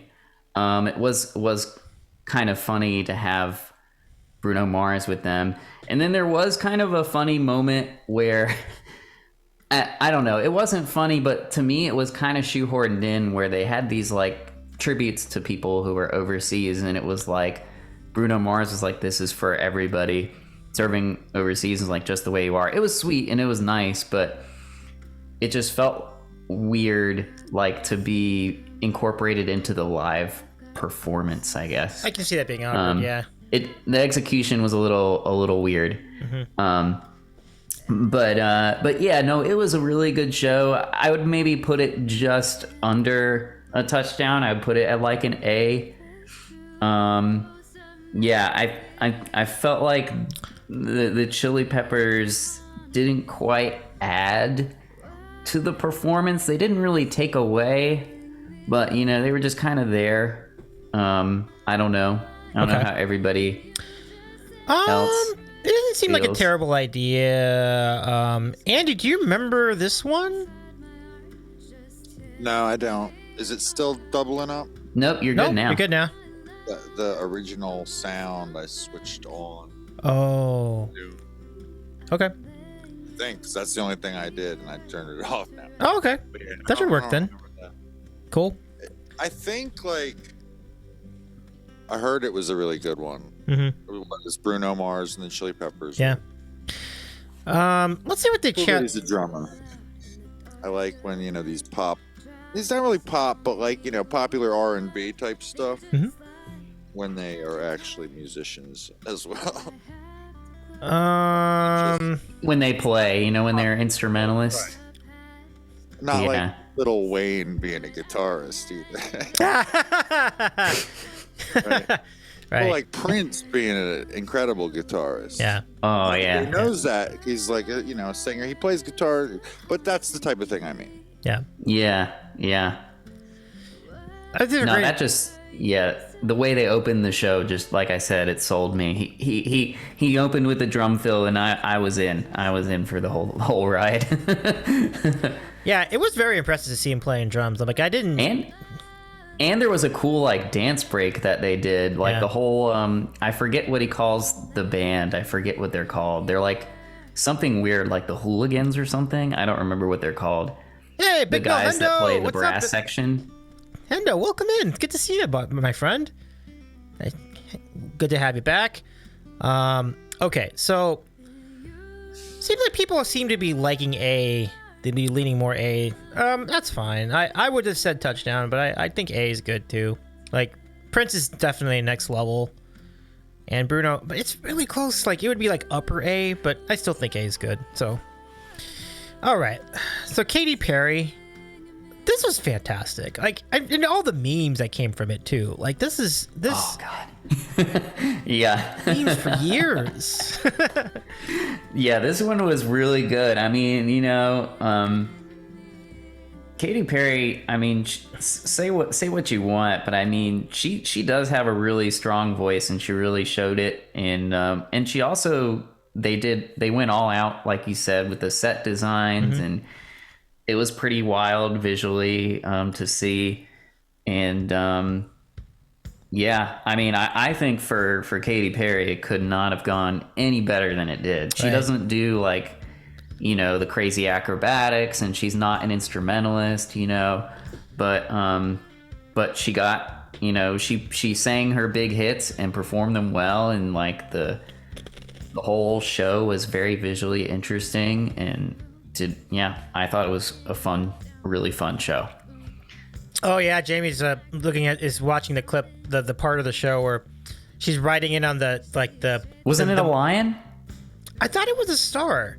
Oh, the star. Yeah, like Yeah, the it more was you almost know. like the more you know star. You know. do do do do. Yeah, yeah.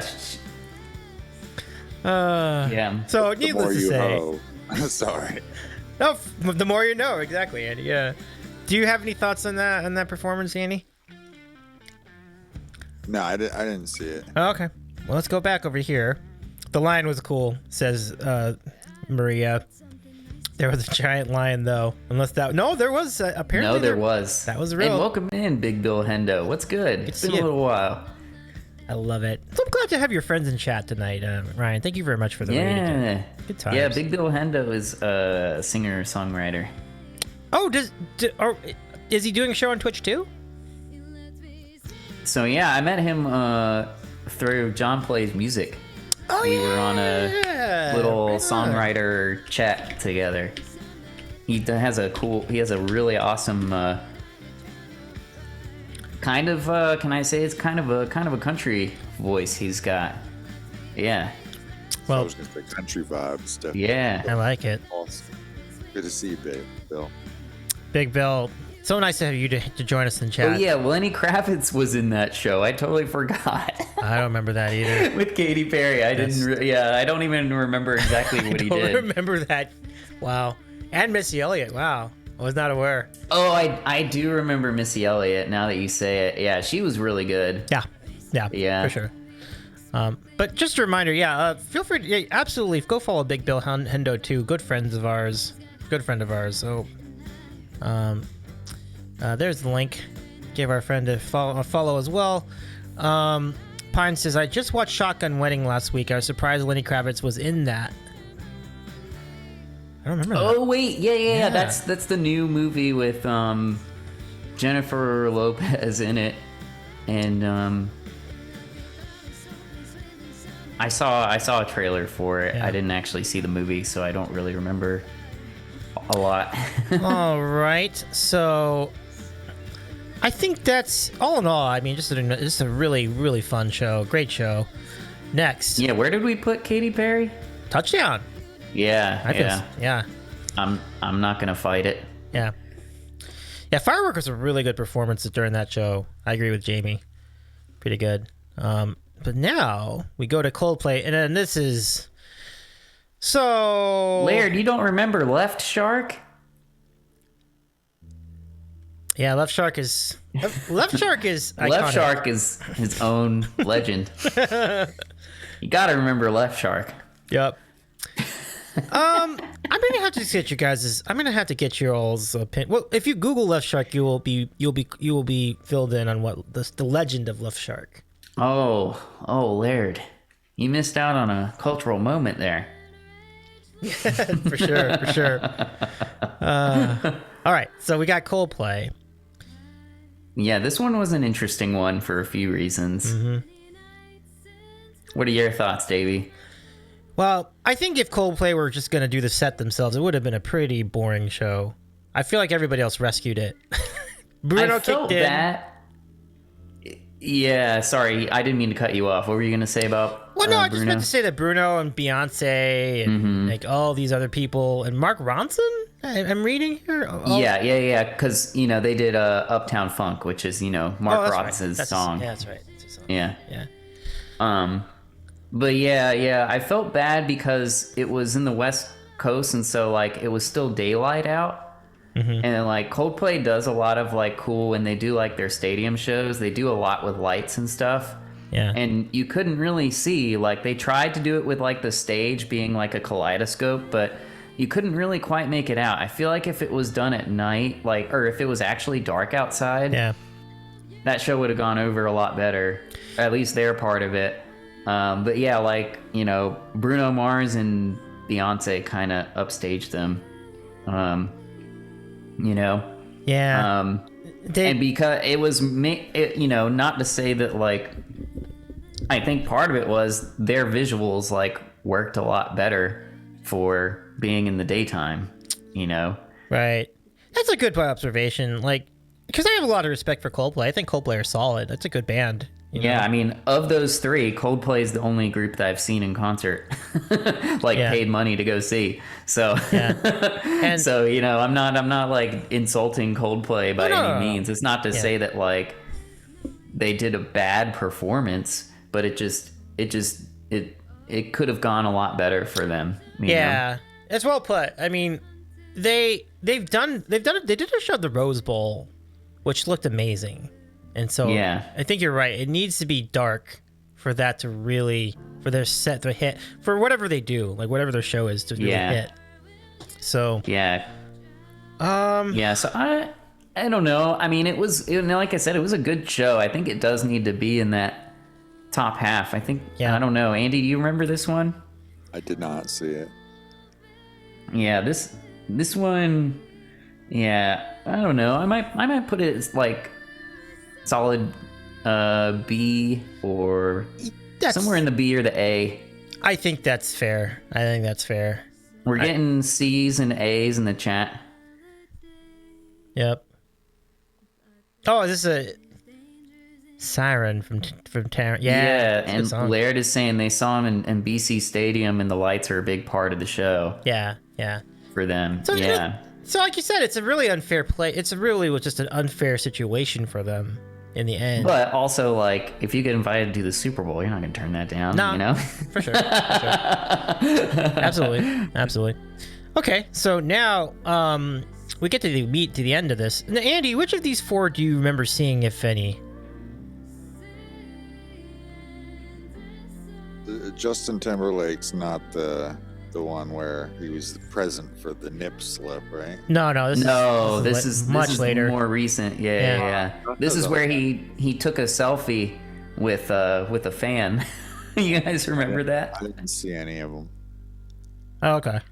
I typically don't watch Super Bowls. What would you be doing on a Super Bowl Sunday? That's interesting. Like, would you be? Whatever. It's It's just another Sunday for Andy. That's cool. No worries. Like, it's kind of liberating in one way to not have to have 6 hours stuck in one spot. well, for me, the biggest thing is to not be like emotionally tied to performances by people I have no effect on. I kind of hate like being the losing. Deal with that aspect of it. So, That's fair. Yeah. being on the winning side's okay, but make up for the disappointment. People's poor performances. I hear that. But no, That makes sense. I'm having fun though. I'm glad I stuck around for this. Oh, yeah, we're so glad to have you here. Yeah, it's been fun. I actually will have a follow-up question when we're done, because basically the follow-up question would be, we'll save it till we finish the ranking, but who would you want in the Super Bowl? And it could be from people from Twitch too. It doesn't have to be like a famous name. It could be just anyone you want. Oh yeah, that would be interesting. Good one. That'd be an interesting one. So all right, and I have an interesting answer for that later. Yeah,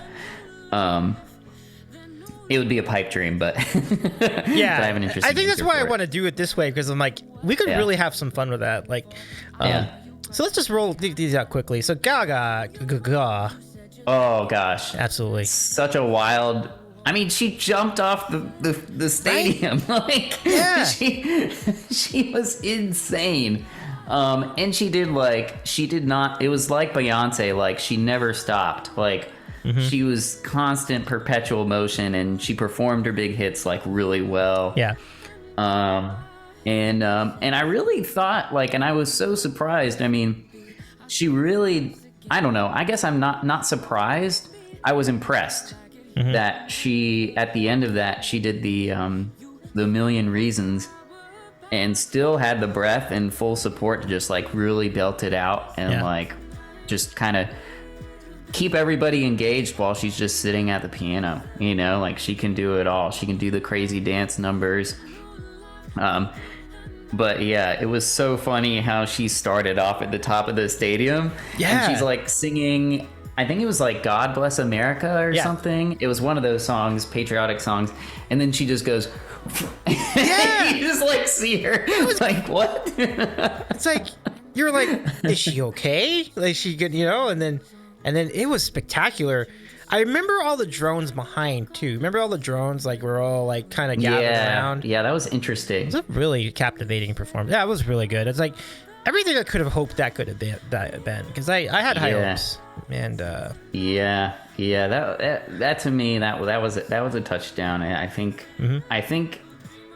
a good test for that is like, I think a lot of people who again may not be fans of hers, I think a lot of people enjoyed the performance, you know, even if they're not like listening to her music all the time.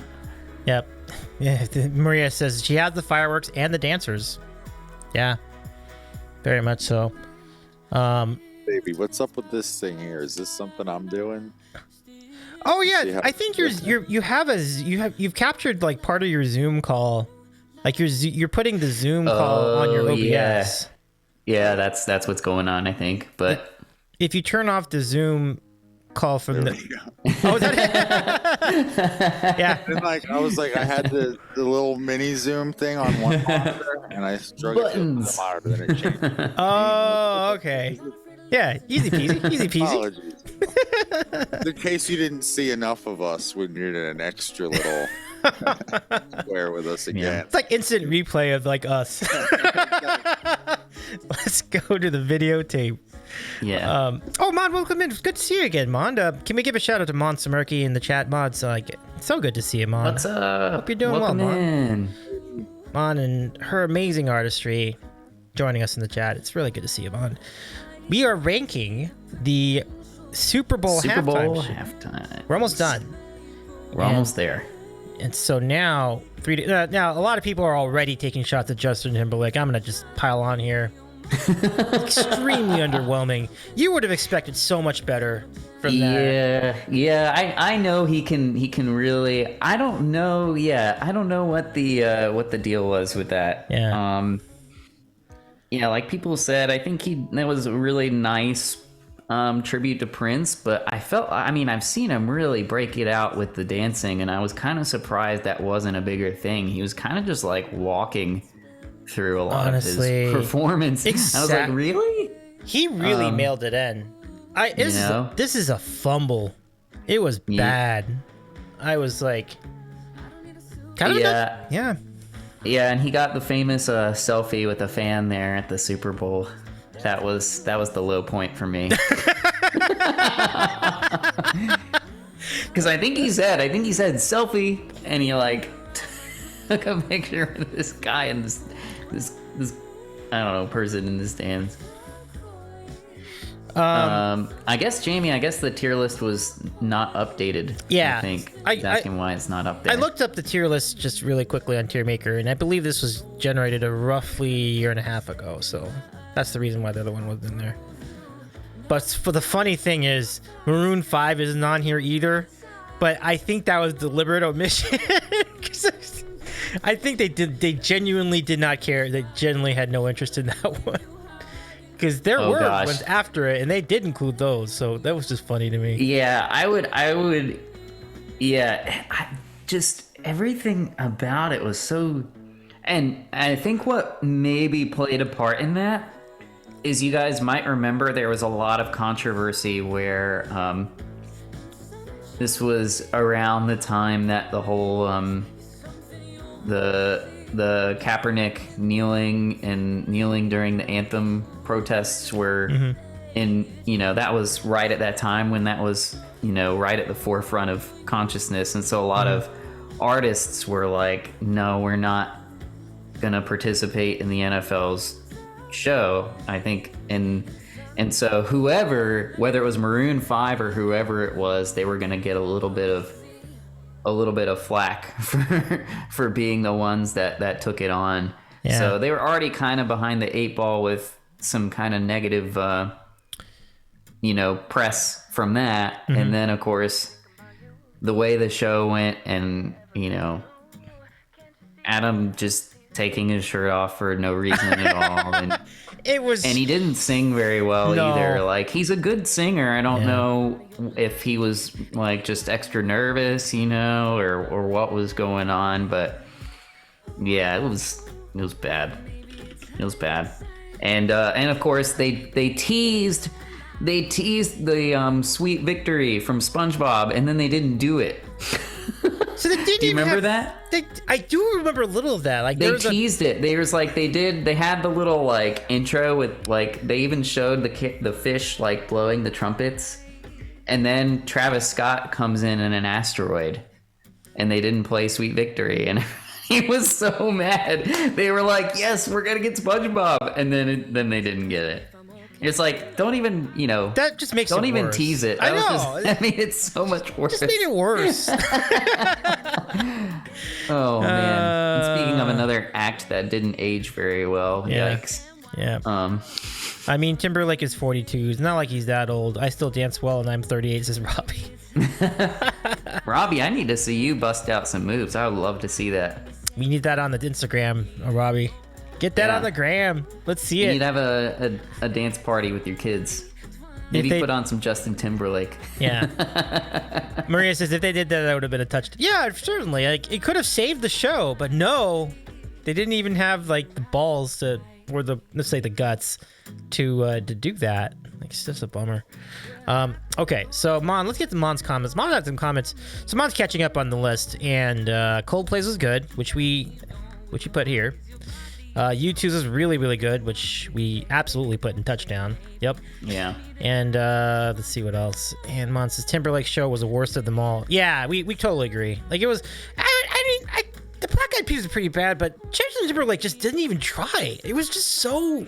Yeah, I'll give it to the Black Eyed Peas for really going all out. I think it was a case for them where they bit off more than they could chew. Yeah. And they it suffered because of that. They tried to put too much together, and then it didn't come together. Yeah. Just kind of fell apart. You definitely would give them you give them a little bit more credit than Justin Timberlake here because of that specifically. It's very disappointing. So anyway, let's finish out with these two, Shakira and Jennifer Lopez. A lot of people in chat were already talking about this, saying it was pretty awkward. It was awkward, but I enjoyed it. I kind of enjoyed, like, I hadn't really seen a whole lot of Shakira performing, and she rocked it out, I thought. It was like awkward at parts, but I prefer people to kind of just be a little less, a little less choreographed. You know what I mean? Like, that's one of the things that hit me about like Prince's performance is it really didn't feel choreographed, other than the cool effect at the end with the light that was clearly planned ahead of time. But like, it just kind of felt like one long like jam that he was doing, even though of course it was planned out. But you know what I mean? Like, it didn't feel so planned out. So I kind of like that sometimes. So yeah. So I don't know. I would say it was decent. Maybe somewhere in that B tier. B is good. B is good. I like B. We're out of music. Let's go back to. Mon says it was A tier, then straight to D tier over time. Wait, which one was? I think Mond is talking about this one, Shakira and Jennifer Lopez. Like, it just degraded over time. You can see that, Mond. Yeah, absolutely. So we'll balance that and say B, I guess. But yeah. I mean, and I think part of what might be awkward about it is,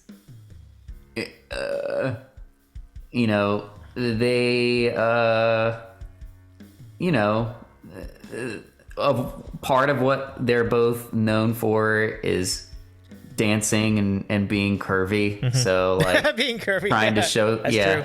I was trying to think combo. of a less awkward way to say that. No, there's no other way to do this. To but get they're known a little bit for doing that. Oh, yeah. So of course they're trying to flaunt that a little bit, so it gets a little awkward. Andy, when you talk about guilty pleasures, does this fall into some of that for you, or your pleasures that maybe you aren't that guilty about? But what you mean, like Shakira? Yeah, just in general. Like, you get in. Have you been into their Stuart? I was all into the curvy.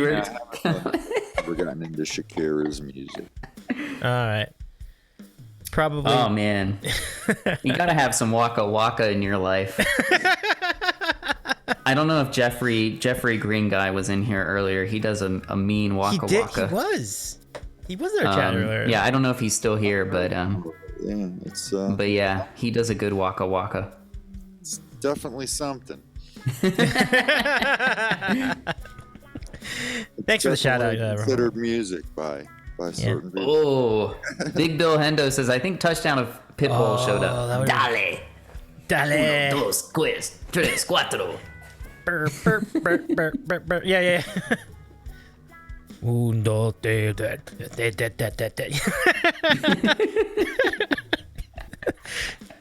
Now we need Pitbull in this. Oh, Davey, you need to bork one of his songs, I think. I think that would be really fun. Yeah. Gotta figure out a good Pitbull song. This moment. Oh, yeah. We could do that. Shakira's new song. I want to hear that. Go dig that one up pretty soon. So the bar is set high for this year. It very much is. Yeah, Mond, absolutely. Yeah, Mond. It's interesting. Not everybody's on board with this, but I love last year's halftime. That was tight. Last year's, so we're talking about the one which it's Dr. Dre, all the hip hop artists. Yeah, I liked it. I mean, of course, that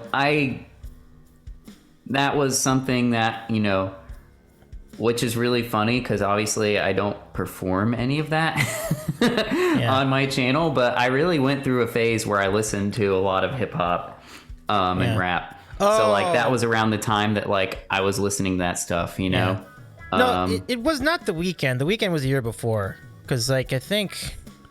Yeah, The Weeknd was the pandemic 2021 Super Bowl. That's the one with, like, Tom Brady. Or the first Super Bowl after we had everything shut down and still had things not quite back to normal. Yeah. So, yeah, I mean, The Weeknd was really impressive. Yep. On TV. It's a hard one to nice to rate see you in the because chat, of the circumstances, you know? Mark. So good to see you. Definitely memorable and creative, for sure. I don't know. Yeah, this one's a tough one for me, Davey. What do you think about this one? Well, you know, I tell you what. As far we don't have to worry about the. Yeah, so Mon didn't see the 2022 one. Oh, okay, no worries. So going back to The Weeknd, Mon speaks really highly of it. And she said the choreography is unbelievable. Like, it was so good. Mark says, you showed up on my recommended, didn't know you... Oh, Mark, absolutely. It's so nice to... Mark, thank you for the follow, too. Oh, my goodness. Yeah, I do. I stream an interview show called The Sandwich Show. And in addition to that, I also play music on other nights of the week. So it's really nice to meet you, Mark, on this channel. I'm glad to have you here. And I've seen you around a lot on Twitch. And we're so glad to have you as part of our family. So welcome in, Mark. Yeah. So, yeah. But anyway, yeah. I did like it. I don't know if I necessarily put touchdown, but gosh, the dancing was definitely on point. It was pretty good. So... Yeah. And of course, for me, like, it's a hard one for me because I didn't really enjoy it. I don't know why particularly. I think it's just hard because he had so many limitations in what he could and couldn't do. That's what I was thinking. Like, so like obviously there's no like real. It couldn't be a true stadium show. Yeah. You know, and part of what kind of pulls me in is kind of them interacting with the crowd, but he could. There wasn't really that is true. A crowd there, you know, so it's kind of hard for me to. I don't know, but I would definitely agree that it was a really impressive performance, and I would not put it like, even though I didn't particularly enjoy it, I could still appreciate how much went into it, and yeah. So I mean, yeah, I'm gonna kind of leave it up to you guys to figure out where to put it. But I'm not really. I would not be offended putting it anywhere, really. Yeah. But Mon makes really the greatest point about this show is that the COVID restrictions really didn't give, like, they really put The Weeknd right. It wasn't his fault, you know. Yeah. And that's what makes it hard to rate because we're trying. It's kind of like U2, you know, where like 2002 Super Bowl was such a different circumstance. Yeah. It was same thing with 2021. There's never a circumstance like 2021, so it's hard to compare it to other Super Bowls. Yeah, you know. I mean, I think it's fine at A. I don't know if anyone necessarily is vehemently opposed, like would want B rather than A. I mean, yeah, I think A is a great spot for it because I also feel like. Yeah, I'll watch it back again for sure, and I'll see if there's any conversation to be had about, you know, for me, I don't remember being as impressed with the choreography side of it, at least compared to like some of the other people up there in the S tier, like Beyonce and Lady Gaga. Like I was a little bit more impressed with the dancing in those shows, but I'll watch it back again. Maybe I'll change my mind on that watching it again. Yeah, just for folks who are joining us late tonight, Ryan is the one you just heard from there on the upper right corner, and our collab guest who we had for Q&A earlier tonight is Primordial Sounds. We just had we've been chatting with him tonight too. We had a nice sandwich as well. There are the links for their respective channels, friends, and for that we have completed the we've completed the tier list, and we have a really good collection at touchdown. And I mean, the only thing I would have done is I might have put Bruno Mars at touchdown, but Mond actually made an interesting comment about Red Hot Chili Peppers essentially lip syncing most of their thing, especially with the instruments. I did not know that. Yeah, that's kind of interesting. Yeah, I would not, I would not be all that surprised, just because of the way they kind of had to force. Honestly, with the way the show was being run, they had to kind of like slide their way on the stage really quickly, and like, you know, getting everything sounding the way it needed to, and it was a very crowded stage from what I remember. So I would not be surprised they were just kind of, you know. yeah. So there you have it, folks. And then the B tier seems to be pretty solid. I think Pines thinks Aerosmith maybe should be in the B tier. I need to go watch it again. I'll have a better idea once I watch it again. I certainly didn't think it was terrible. I just don't remember it. I remember, yeah, like I said, there was a lot of people that that kind of came in, and it was kind of wild. Yeah. I think that had maybe the most featured performers, so maybe that could push it into the B tier, because none of the performers from what I remember were terrible. You know? Right. I don't know, though. There were so many that there could have been one that was bad, and I just don't remember. I know. And the Who was such an easy call, putting it at D. Was just not. They didn't have it. Yeah. I wouldn't even. Yeah. Yeah, definitely. I feel Mon says Tom Petty was pretty good, and I agree. I thought it was pretty good too. So we were happy to put that there. But these three fumble at the end zone. I feel like these are all pretty good. We had a pretty strong consensus on all three. Justin Timberlake is easily the worst out of all these because he just had no effort. Yeah. I feel bad because I think the Black Eyed Peas performance, like I said, it kind of offended my ears, and it wasn't entirely their fault, you know. But yeah, that's how I felt about it, and of course, yikes. I feel so bad for Janet Jackson. Again, Justin Timberlake got his redemption with getting another Super Bowl. Yeah. And it's just like, she should have been able to get her moment at some point, you know? It's just unfortunate, you know? Yeah.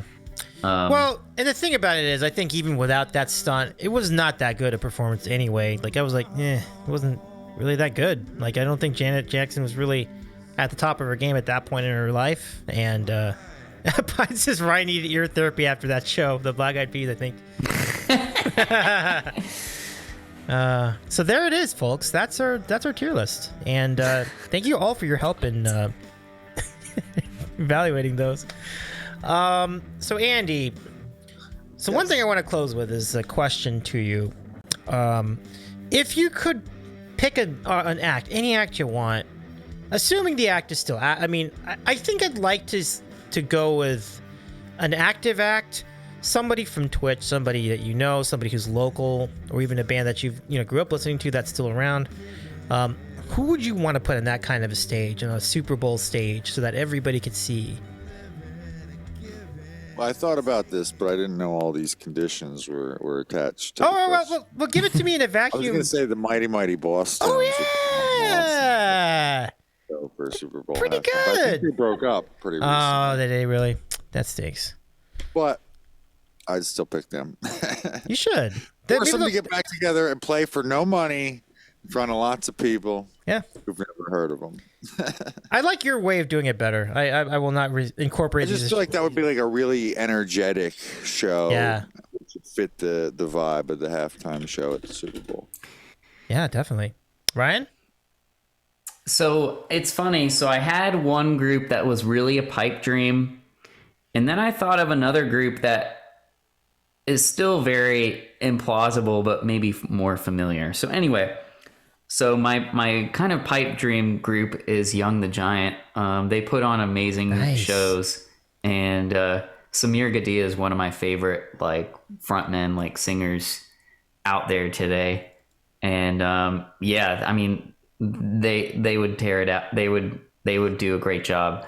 But because I've seen them in concert 3 times, and they do cool stuff with like lights, even in like the venues that they're in, which are typically not as big, not big stadiums, you know. But then another one I thought of that would be really fun. They had their moment, so this would have been more appropriate, like, you know, maybe like 5 years ago or so, or maybe within the past 10 years. But because they got really big in the late 2000s. OK Go, who had like the viral treadmill video. There it goes. And there they've it done goes. a ton Yeah, of yeah. like really creative and fun music videos. So I would love to see what they would do with like a giant stage like the Super Bowl. I feel like they would have something really creative planned out, you know, that would be really fun to watch. It's a little bit Did of they this. bring that kind of visual performance to their live shows as well? You know, I haven't ever seen them live, so I don't know. I think we I don't know. have heard about it if they did. The videos are epic, and that's why Yeah. like, how could they even do that? But I feel like, yeah, some of that stuff they wouldn't be able to do live. But like, I mean, I know the treadmill thing they did like in one solid take.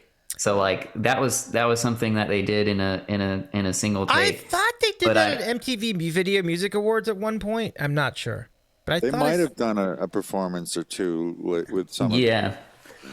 But yeah, I think they would. I think with enough time to prepare, like usually with the Super Bowl, you know, a long way ahead of time. I think with enough time to prepare, they're the kind of people that would figure something out and come up with a good show, I think. And it would be really funny because, you know, of course, a lot of people are like, who? And then they'd hear the songs, they go, oh yeah, like I know that, it would be interesting, I think, I from feel like that. the videos were almost bigger appeal than the music for them, Sure. Yeah. but they Yeah. weren't bad musically. But yeah, no, they got some bangers.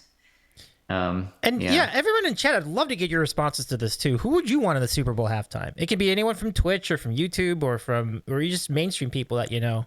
Like Yeah, Laird. how has Metallica not got a halftime Metallica show? not had one? I don't think they want They to do probably it. want to get paid. Yeah. Yeah. Yep, that's I I think think that's that's it. I think that's the answer. I think that's it. Yeah. Lars wants money. I wonder if that has any bearing on some of these like more established acts having, shows that seem like maybe they didn't care that time, or I don't know.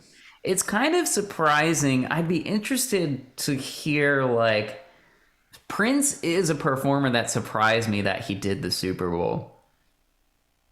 I don't know, because he's kind of just, he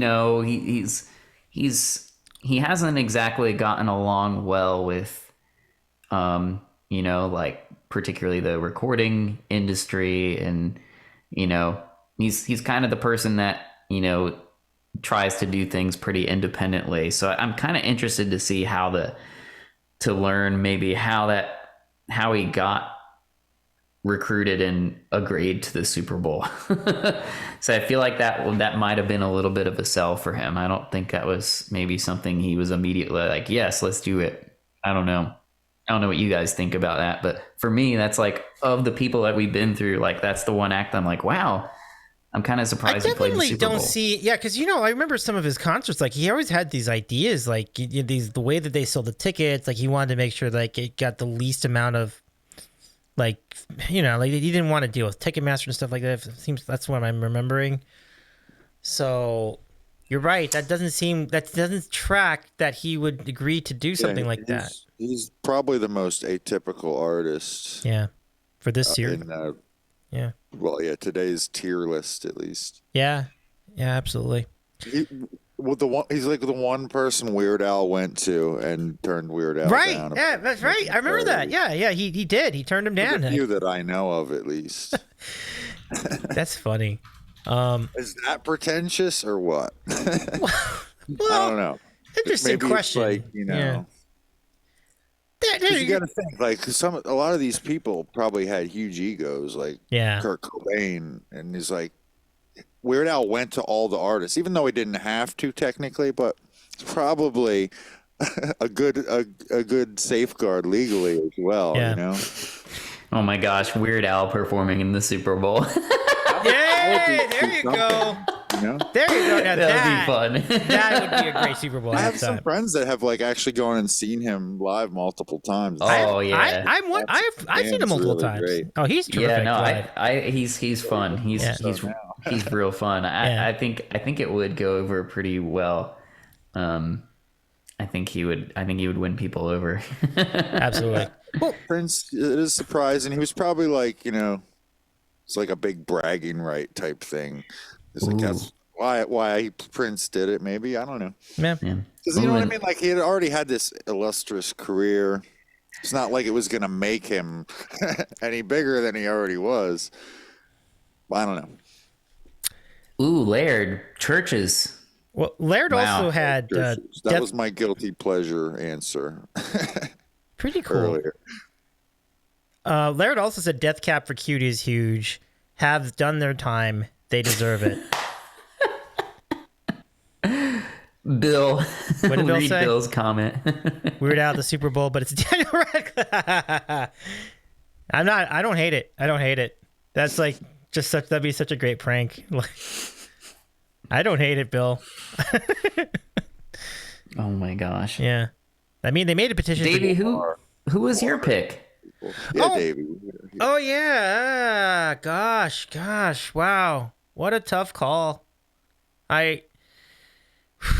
Weird Al is actually, that's definitely what's along the lines of what I would have been thinking. Yeah, that'd have been a good one. Well, Would there be any? when you're done, Davey. You know who would be good? And nobody would know who they were, but if Raquel and her band went to do this halftime show, it would be amazing. Like, that would be a phenomenal halftime show, but just nobody would know who it was. But it's just, we know who Raquel is. Like, Yeah. Right. that would be like such a great show. Like, but in the mainstream world, I mean, Taylor Swift, but I just don't think it's going to happen. It's kind of like, there's no point in me bringing it up because I feel like she'll never do it because all their corporate sponsors are like, don't jibe with the corporate sponsors of the Super Bowl, blah, blah, blah. There's this theory going that because she's such a big sponsor of Coke, or Coke is a big sponsor of hers, they will never do Interesting. because of the Super Bowl, like Pepsi and so on and so forth. Interesting. Yeah. But that would be an obvious Yeah. choice for me. Like that would be a very clear cut slam dunk candidate. Tay. Yeah. So Interesting. Yeah, I didn't think about that. yep. Oh, Mark Rabelais. Oh my gosh. Wait, we have Dragon Force. Dragon Force. Wait. Guitarist streams on here. What's his name? Herman Lee. Oh, for real? Yeah, he's got a pretty big. I didn't know that.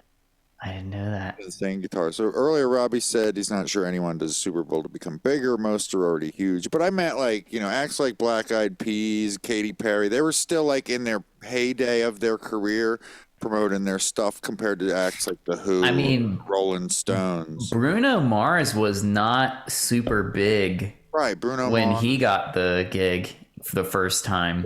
There are cases where it is really a huge, like Ryan said earlier, a huge boon to their fan base.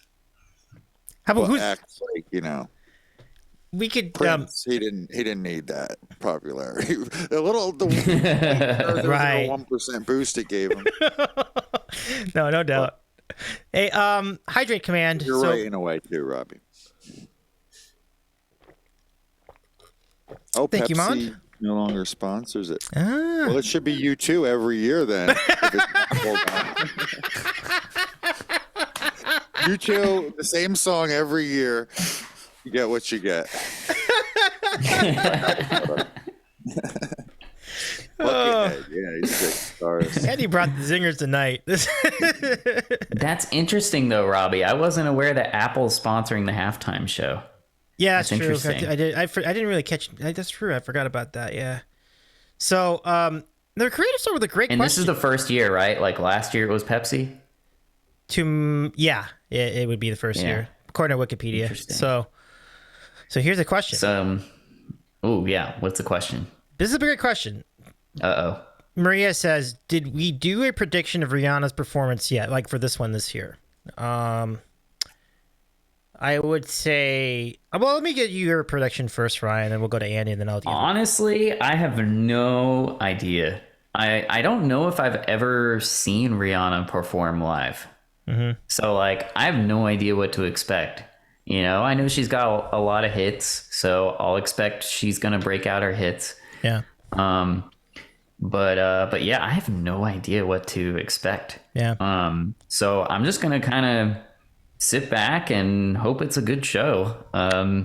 And see what happens. I have no idea what to expect. I don't think there's anybody else performing with Rihanna. Well, actually, generally they try to keep that hush hush if there's somebody else performing with them. Yeah, that's Like probably... that's usually a surprise. You know, they try to not reveal that beforehand. But yeah, I don't know. Yeah, it's a tough call for me. I feel like it could be an uneven performance. She's got a great catalog, obviously. Like she's got so many great hits that she can go to. But I don't know. I haven't heard from her in a while. That's why I'm not sure. I think it'll be okay. It'll be good, but you'll probably be wanting a little bit more at the end of it. So that's my thought. It just for some reason it also reminds me of Sia or Saya. That would be That would be a really good halftime show. Like that would be wild. It'd be absolutely. Sia, the one that's chandelier. Yeah. And Titanium as well, and That's what I thought of too. Well, Titanium, yes, she sang that one. That's David Guetta, right? Yeah. Oh yeah, so that's a cover.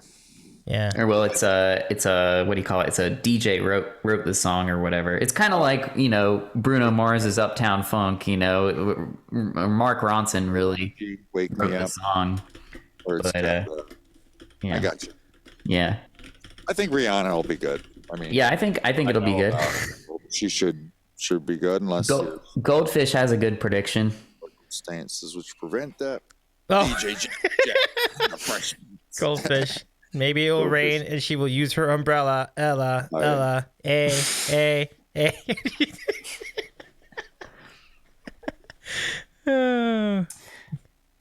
Jazzy Jeff and Will Smith, Mark Rides. Love it. Ooh. Yeah. They would Getting still jiggy be... with it at the Super Bowl. They could do it. Getting jiggy Although, with it. He's slapping people. Is it still? Yeah, I was gonna say, is it still too close to the slap for him to be center stage, or have we moved past that now as a society? I've moved past it. I moved past it. I'm over. I don't know. I don't know. Why we made such a big deal about it. Yeah. Yeah, that's kind of it. Almost too. There's always some extent to some contingent that even thought that. I mean, I think it's just who would even know? It's the context, of where it was. That it was kind of like, wait, what? It would happen at a club or something, but right. It happened exactly. Exactly. Right. He quite literally got up from where he was supposed to be and interrupted the show to do that. It was weird. It was just weird. Like I tried to lay low that week when that happened because I didn't want to get into that on Twitch. I'm like, I had nothing to say. Wait. Like I was not. What happened here?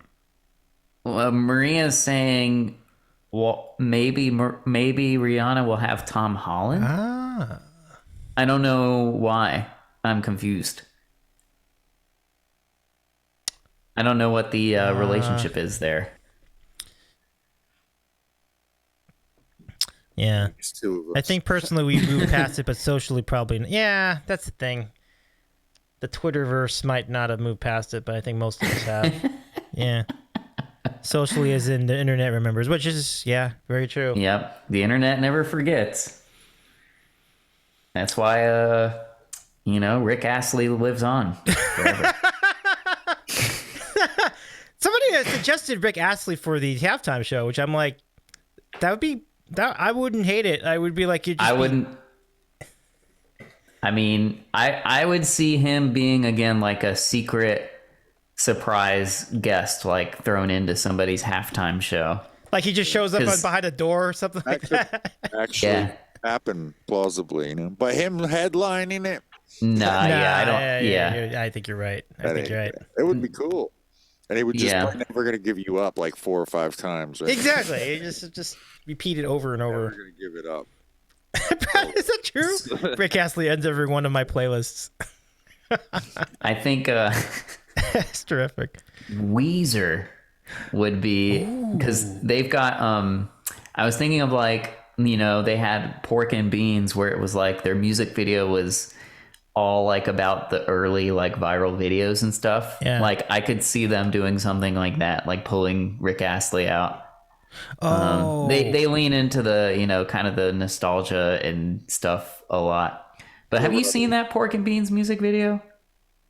You know what I'm talking about, Davey? I thought I saw it once, but I might have forgotten about it. I mean, it was years ago. I mean, this was like in the infancy of YouTube, you know, Right. Goldfish like says, 2009 or 2008. "Oh, okay. So Tom Holland did the Umbrella song in his singing contest. That's the reference." Oh, oh yeah, It was like a lip syncing thing, and yeah, that. Oh gosh, I had forgotten about that. Teenage dirtbag baby. Is that the one? Wheatus. That's Wheatus, not Weezer. Oh. That's like their one hit. Yeah, Weezer is, you know, Island in the Sun, Buddy Holly, Right. Beverly Hills, Pork and Beans.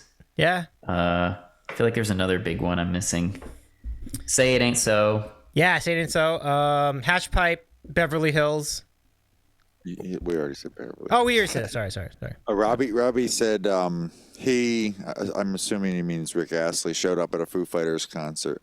I think there's some interplay there between Rick and the Foo Fighters. Rick covered, which one is it? Everlong, an acoustic Oh, interesting. by Rick Astley. And it's like a much different vibe. Yeah. Yeah. Check it out, Robbie. So that's probably, you know, what's going on there. If Yep. you want, Want to to destroy destroy my sweater. It's not banana. I really like Whoa. the first few albums by Weezer. Yeah. It's And great. lately they're not bad, but it seems like it's gotten much more commercial, you know. Like Yeah. everything's written for commercial success. I actually You know, I don't know, that's just my vibe, the vibe I get. Robbie's here in the chat. What did you think of Robbie? Did you see Weezer perform for not Weezer? Did you see Fall Out Boy perform for the NHL All-Star weekend, Robbie? But yeah, they had a new song that I liked. I thought it was pretty good. It did remind me a bit of some of their older stuff, because they played it transitioned pretty well into, they did My Songs Know What You Did in the Dark, and there's another one. What's the name of that song? Remember Me for Centuries? What's the name of that song? Is it called Centuries? Oh, that's I know the band. Remember me for centuries. Yeah. Was that the Imagine Dragons? No, that's Fall Out Boy. Oh, that's Well, Fall Out I was Boy. really Yeah, surprised yeah, when yeah, I heard that was Fall Out Boy, because I thought there was a very different vibe from most of their other stuff. It definitely is a different vibe, because you compare that with like the song I just did on Bork. I borked it. Oh my gosh. Robbie's gonna go see them play. So he's gonna go see Fall Out Boy. Nice. Oh, it's just called Centuries? Okay, yeah. But it doesn't sound like their other songs. Like, and then, you know, just kind of your point, Andy, like how you like sometimes people write songs for the purpose of them being used in commercials. That seems like a song that was tailor-made for a commercial, right? Like, just like, it just sounds like something you would write for TV. Like, you know, like, for centuries. Like, you'd see, like, sports, and they go to a commercial, like, Or maybe not so much to be like exclusively commercial like that, but to be, you know, get more publicity, get more radio play. I think what we're getting at is they're a bigger sound. It's like a bigger production. Right. So you kind of feel like, you know, it is a little bit of like maybe trying to make, you know, the same way that like there's kind of a known like sound war, if you will, where everybody was trying to master their songs to be as loud as they possibly could, so that they would stand out on the radio. Oh, Jerfo and I would get triggered by that sound war thing. Like we are not into that. At all. But it's not quite that, but it's kind of similar, just like, you make it feel bigger in scope, and it does that. I like this call by Maria. Pink would be amazing. Pink would be. Pink would be cool. Yeah, because Pink would take full advantage of all the rafters, like get the ribbons in the rafters and start twirling around up there. That'd be pretty amazing. I thought Pink was doing. Is she still performing? Right, that's another good question. We forget how long it's been. Like Pink must be like yeah. Pink must Pink's Pink's been around for a while. Yeah, like I think for sure. Fall Out Boy could do the Super Bowl maybe if they get a few more hits from that album. Yeah. So their newest one, I haven't gotten to hear it yet. Ryan and Andy, what would you like me to do if because like I'm gonna ask LG this question next week. Like, who do you want to be in the Super Bowl? If his response, granted, if he listens to this VOD, he's gonna have an edge. But if his response is Dashboard Confessional, what do you want me to do on the stream at some point? Because I feel like hope dangles on, or you gotta sing one of their songs. Okay, I'll do it. There you go. I agree. And maybe Bork it. Bork it dashboards. That's a challenge. That is a challenge. I will take it. Bork dangles from a string. Right? Yeah. I don't know.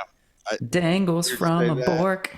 Did we choose them for his or Bork dangles on a string. I like it. Bork dangle on a string. Okay. If that's the answer. If that's the slow answer. spinning Bork Demption. Nice. The Bork of which has caught my eye. Like parody. There you go. That's great. Great material. That song was in like the Spider-Man, one of the Spider-Man movies. Incredible. With of course with Tobey Maguire. Sweet. The OG Spider-Man. Yeah. Oh, Robbie, have a great night. Let's give Robbie a shout out one more time in the chat. Sure, Robbie. Take it easy, Oh, Robbie. man. But I do love the Spider-Man 2 soundtrack. See? Yeah. There you go. That sounds. Was that the one? Hey, speaking of future Super Bowl performers, there's a hero to save us. Chad Kroger. Oh. Nickelback. No.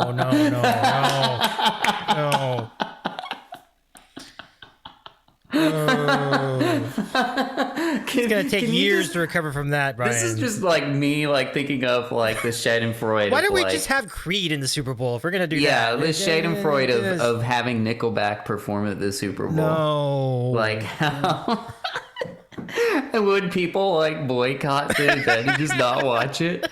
Would people go that far? I feel like most people would still watch it though. Never had Pink Floyd, have they? No. I think Pink Floyd, I mean, they're a big group, and I just don't think they would ever do something like that. Yeah. They're kind of... I don't know. Maybe you have a better sense than I do. They just seem like a group that it's a little bit, they try to stay a little bit out of the pop culture center. Floyd. Well, maybe in a different sense, you're right. I'm not sure. Yeah, I mean they're a huge group. I mean, that's not to say like, they haven't been in the, in the music industry, if you will, but as far as like the Super Bowl, it's kind of another level of, I don't know. True. Maybe the word I'm looking for is commercialism. Indeed. That's like right at the center of that. A lot of like charitable cause type events, I believe, like Live Aid and other stuff. But this is much different. Yeah, but I guess if you were to I never assume, got the impression that they wouldn't do something like it. But I mean, I think if you were to assume that they were willing to do it, would you want them in there? And absolutely, you would want them. They'd be great. It would be really good. Like, so. It might not be high energy enough for that vibe. Though, correct. Yeah. Like, really high pace, high energy Pink Floyd songs. It's all pretty chill. Yeah, that's true. Yeah. They could make it kind of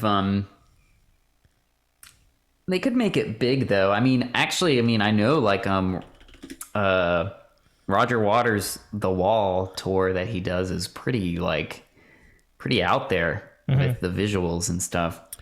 So I think he could. I mean, he could work something out, but Yeah.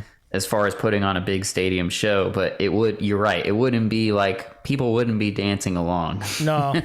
It would be more of something that they're kind of watching and taking in, and so. Yeah. Yeah, maybe not quite as I just kind of thought that they would have done it for some reason. yeah. I think they just kind of I mean, when they were big and together, it was kind of when the Super Bowl wasn't doing the big acts, you know. And then they're not as much. They haven't really done a whole lot of like legacy stuff. I mean, I know Roger Waters is still going around, but yeah. No, I definitely see where you're coming from with that. You know, it would seem like they would be somebody that could have been in that. The timeline makes sense that it didn't work out. Yeah. Didn't match up. Laird says, if we're talking about legends, Neil Young. I mean, I would love to see Neil Young do a show like that, but I do wonder, same scenario. It's like it might be a little too chill for the purpose of a Super Bowl halftime. I just thought the same. Yeah. Same kind of thing. I'm laughing over graphs right now. My brain is bro. What's going on over here in the chat? Look at this graph. Like Do you think they'll ever have like an EDM artist headline or something at the Super Bowl? Zed would You probably be as know- close as we get to that. Like Zed, like the producer, DJ, like I could still see it in the future, I think. yeah. I could see it at some point in the future. But I think it does become it becomes harder the less you can Thank you, Ryan. I think there's something what am I trying to say? There's something about a person like kind of singing and being able to see them sing. Whereas like a lot of these EDM performers, they've got like a mask and you can't really get a whole lot of like their expression, you know? It's like I think there's like a little bit of for just a big general audience, it's a little bit harder to visually engage them, I think, if there's not like a Right. actual face at the center of it. And that kind of thing Yeah. is why I'm surprised some artists like, Vici before he passed have gotten like to the point where they're playing stadiums and stuff. Yeah, I mean, Cases, not always, but I get that. Like, I kind of get that, you know, because it's like the people that go, I mean, there's a huge appeal in just like being in that, just being part of the crowd, if you will. You know what I mean? More so than like, as well as seeing the performer, like being a part of the crowd. But obviously you don't get that when you're just watching on TV, you know? You can kind of feel like part of the crowd. They can do stuff with the production to kind of make you feel like you're You there. could do things with but- like lights and things, right? Like you could do Right. lights and Yeah, strobe that's not. effects. And again, like I said, I could see it. I just think that's huge a dive. big part of why it hasn't happened yet is Yeah. it's kind of missing that emotional center, if you will, of like, who do I take my cue from? How am I supposed to feel about watching this? yeah. You know, you kind of get that from the performer who's, you know, whether they're smiling and dancing or whether they're soulful, you know, all that stuff. Yep. But probably more so when it's televised. You're right, like with that Yeah. TV audience. But yeah, I feel like it's the same. There was a certain point where nobody had heard of electronic music, like dance music, house music, and now it's like playing stadiums. Yeah. So That's true. maybe someday they'll be. Oh yeah. I never rule it. I mean, there's always gonna be- I would think they will be there at some point. Oh wow. Yeah. Okay, we'll do one more, and then I think we'll go ahead and wrap this up. So, Maria says Lin-Manuel Miranda, the creator of Hamilton. Oh, Yeah, and this is- Encanto. Yeah, and Canto too. Yeah. Yeah.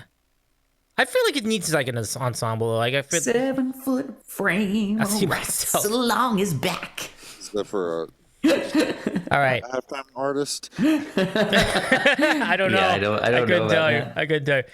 I mean, if he did get it, he's not throwing away his shot. You know. Wait, I gotta put my button back. My button disconnected. Oh my gosh, what happened? There we go. Oh, phenomenal. Yeah, sorry. The Roots and Fallon shot are unreal too. Yeah, I like all these suggestions. Last thing we're gonna do before we go. I put this on the car radio on my way home. This is Carly Sings, Love of Mine. This is great. I was playing it. But why did the auto thingamajig use this photo for I don't know.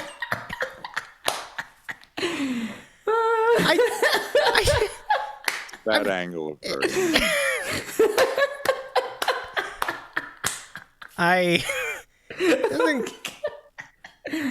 Oh man, Carly has really changed in the last wow. Yeah. I noticed when you upload music, there's a optional thing for having to do with this kind of stuff, and you got to pay for that. It's like, you know, Well, it actually, might be why. Well, there's like a thing that I know, like Right, sure.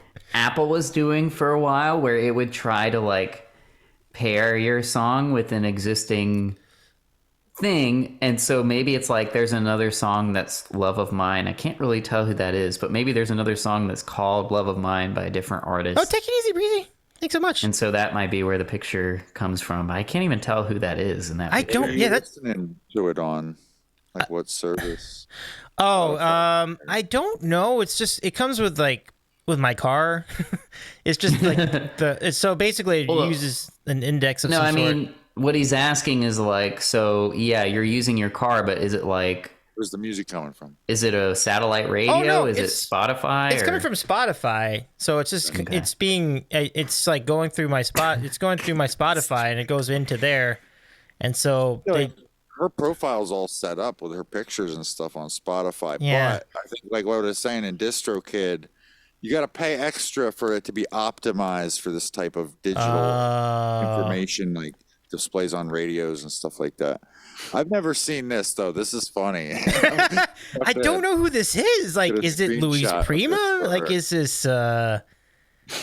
Yeah, please like share it to her Discord. It looks like, is he eating an ice cream cone or singing into a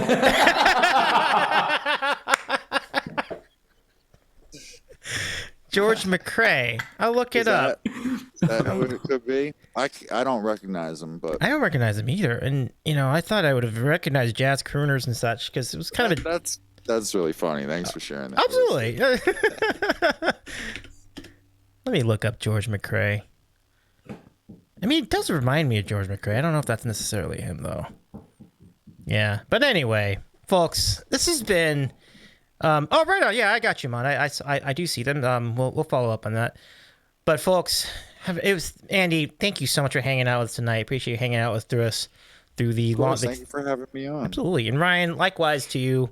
This has been so fun, and I really appreciate you hanging out after your stream to rank these Super Bowl halftimes with us. Managed to escape Carlo this time, so mission for the tier list. That's true. Oh man, maybe next time we'll hear from our friend Carl. Yeah. He gave me a really hard time in the last tier list we did. Although that, to be fair, that was a interesting selection of artists to begin with on that tier list. Oh, But, I know. But yeah. Anyway, but no, it was really fun, Davey. I had a good time, and Andy, thanks for sticking around for this part as well. Thanks so much. It's good with you, Ryan. You guys take care. You too. I'll see you later. Bye, everybody. Bye, Ryan. chat. Bye, everyone. So much fun. Take care, everybody. So we're gonna go find someone to raid now. Let's thank the peoples. And thank you for the raid too, Ryan. I really appreciate that. Really good. What a show tonight. This has been really incredible fun.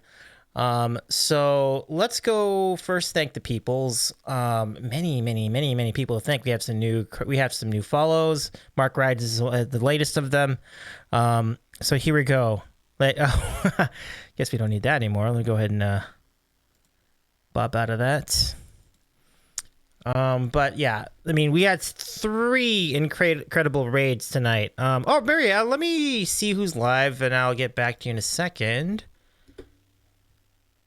What a show, though. This is really fun. This is a fun one tonight. And by the way, Maria, can you do a big shout out for Island Vibing Presents, because Primordial Sounds will return to that show for Q&A with Vibing coming up on Thursday night.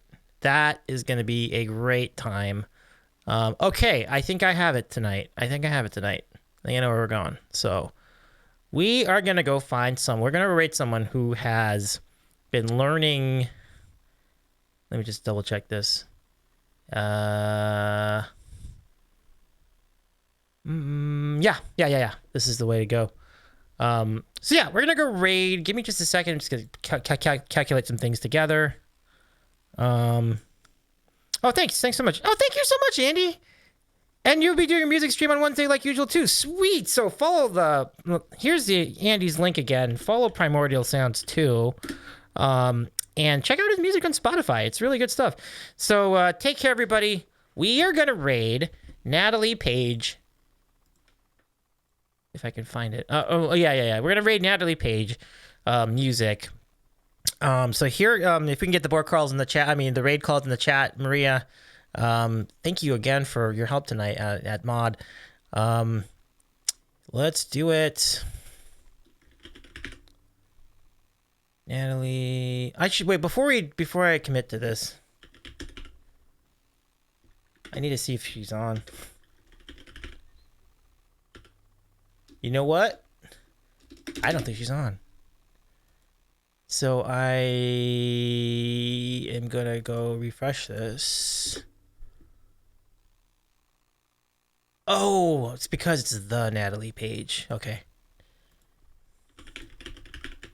Okay, I got it now. Okay, cool. Oh, you're right. Have we ever rated?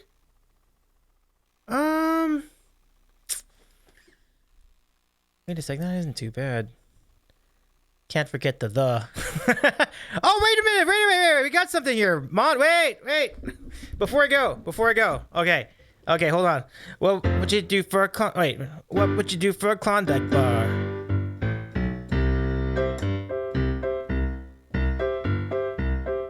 All right, Mon, let's see. Mon's entry tonight. I would steal the Necromicon, use its dark incantation, and raise the original creator and founder of the Klondike Bar from the dead, and then sign over the rights to me and lay claim to the company, where I reign supreme and have all the bars I can eat. Oh, that's so good. Oh my goodness. Can you imagine the song Who's Hot for Teacher performed at the Super Bowl? That's a great song. I would love that. Okay. For that chocolatey coated ice cream, loaded big and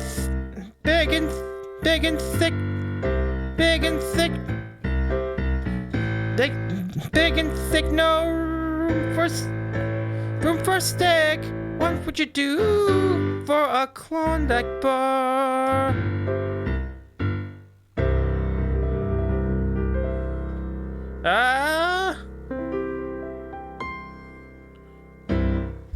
Thank you so much, Mond, for that incredible moment of humor. I appreciate you so much. Don't think it would go over too well with the families watching, though. I like it. Oh, Natalie's rating out? Oh, okay. Thank you very much for notifying me of that, Maria. Which means this decision's, I think we can, then that makes the decision a little bit easier. I do like that our friend is streaming. Let's go there. Okay, so we're going to go head over. We're going to pivot a little bit. We're going to go raid the song read tonight. When she asks the question, how is our stream, it's going to be a complicated answer. We'll just say that we had a great time chatting with Ryan and Primordial Sounds tonight, and we were getting into Super Bowl halftime shows and all the great performances. So let's do that. Copy the raid calls. Lego. Thank you again for the raid calls, Maria. We'll copy those raid calls. And thank you again for your Thank you again for getting that in. That Klondike redeem. We got a somebody clip that. That was so good. Oh my gosh, that was so good. Anyway, we're gonna head over to the songery, and we're gonna start the raid. So copy the raid calls, everybody. We're gonna head over there. Just say yes, absolutely. Let go. We're gonna say hi to Allie. Allie's incredibly talented, folks. You will definitely want to follow her. Please follow the songery once you get there. And thank you again, everybody, for the stream. We'll see you back here on Wednesday with a Super Bowl preview, Super Bowl game preview, and then we'll have some more sandwich music after that. But until then, have a great rest of your night, and we'll see you at the songery. Don't forget to give her a follow, and follow our friend Primordial Sounds. Don't forget to catch Primordial Sounds over on his channel on Wednesday, and then on Thursday he will be with Island Vibe and Presents. So follow Primo for more details. We'll see you at the songery. Goodbye, everyone. We'll see you next time. Thank you so much, everyone.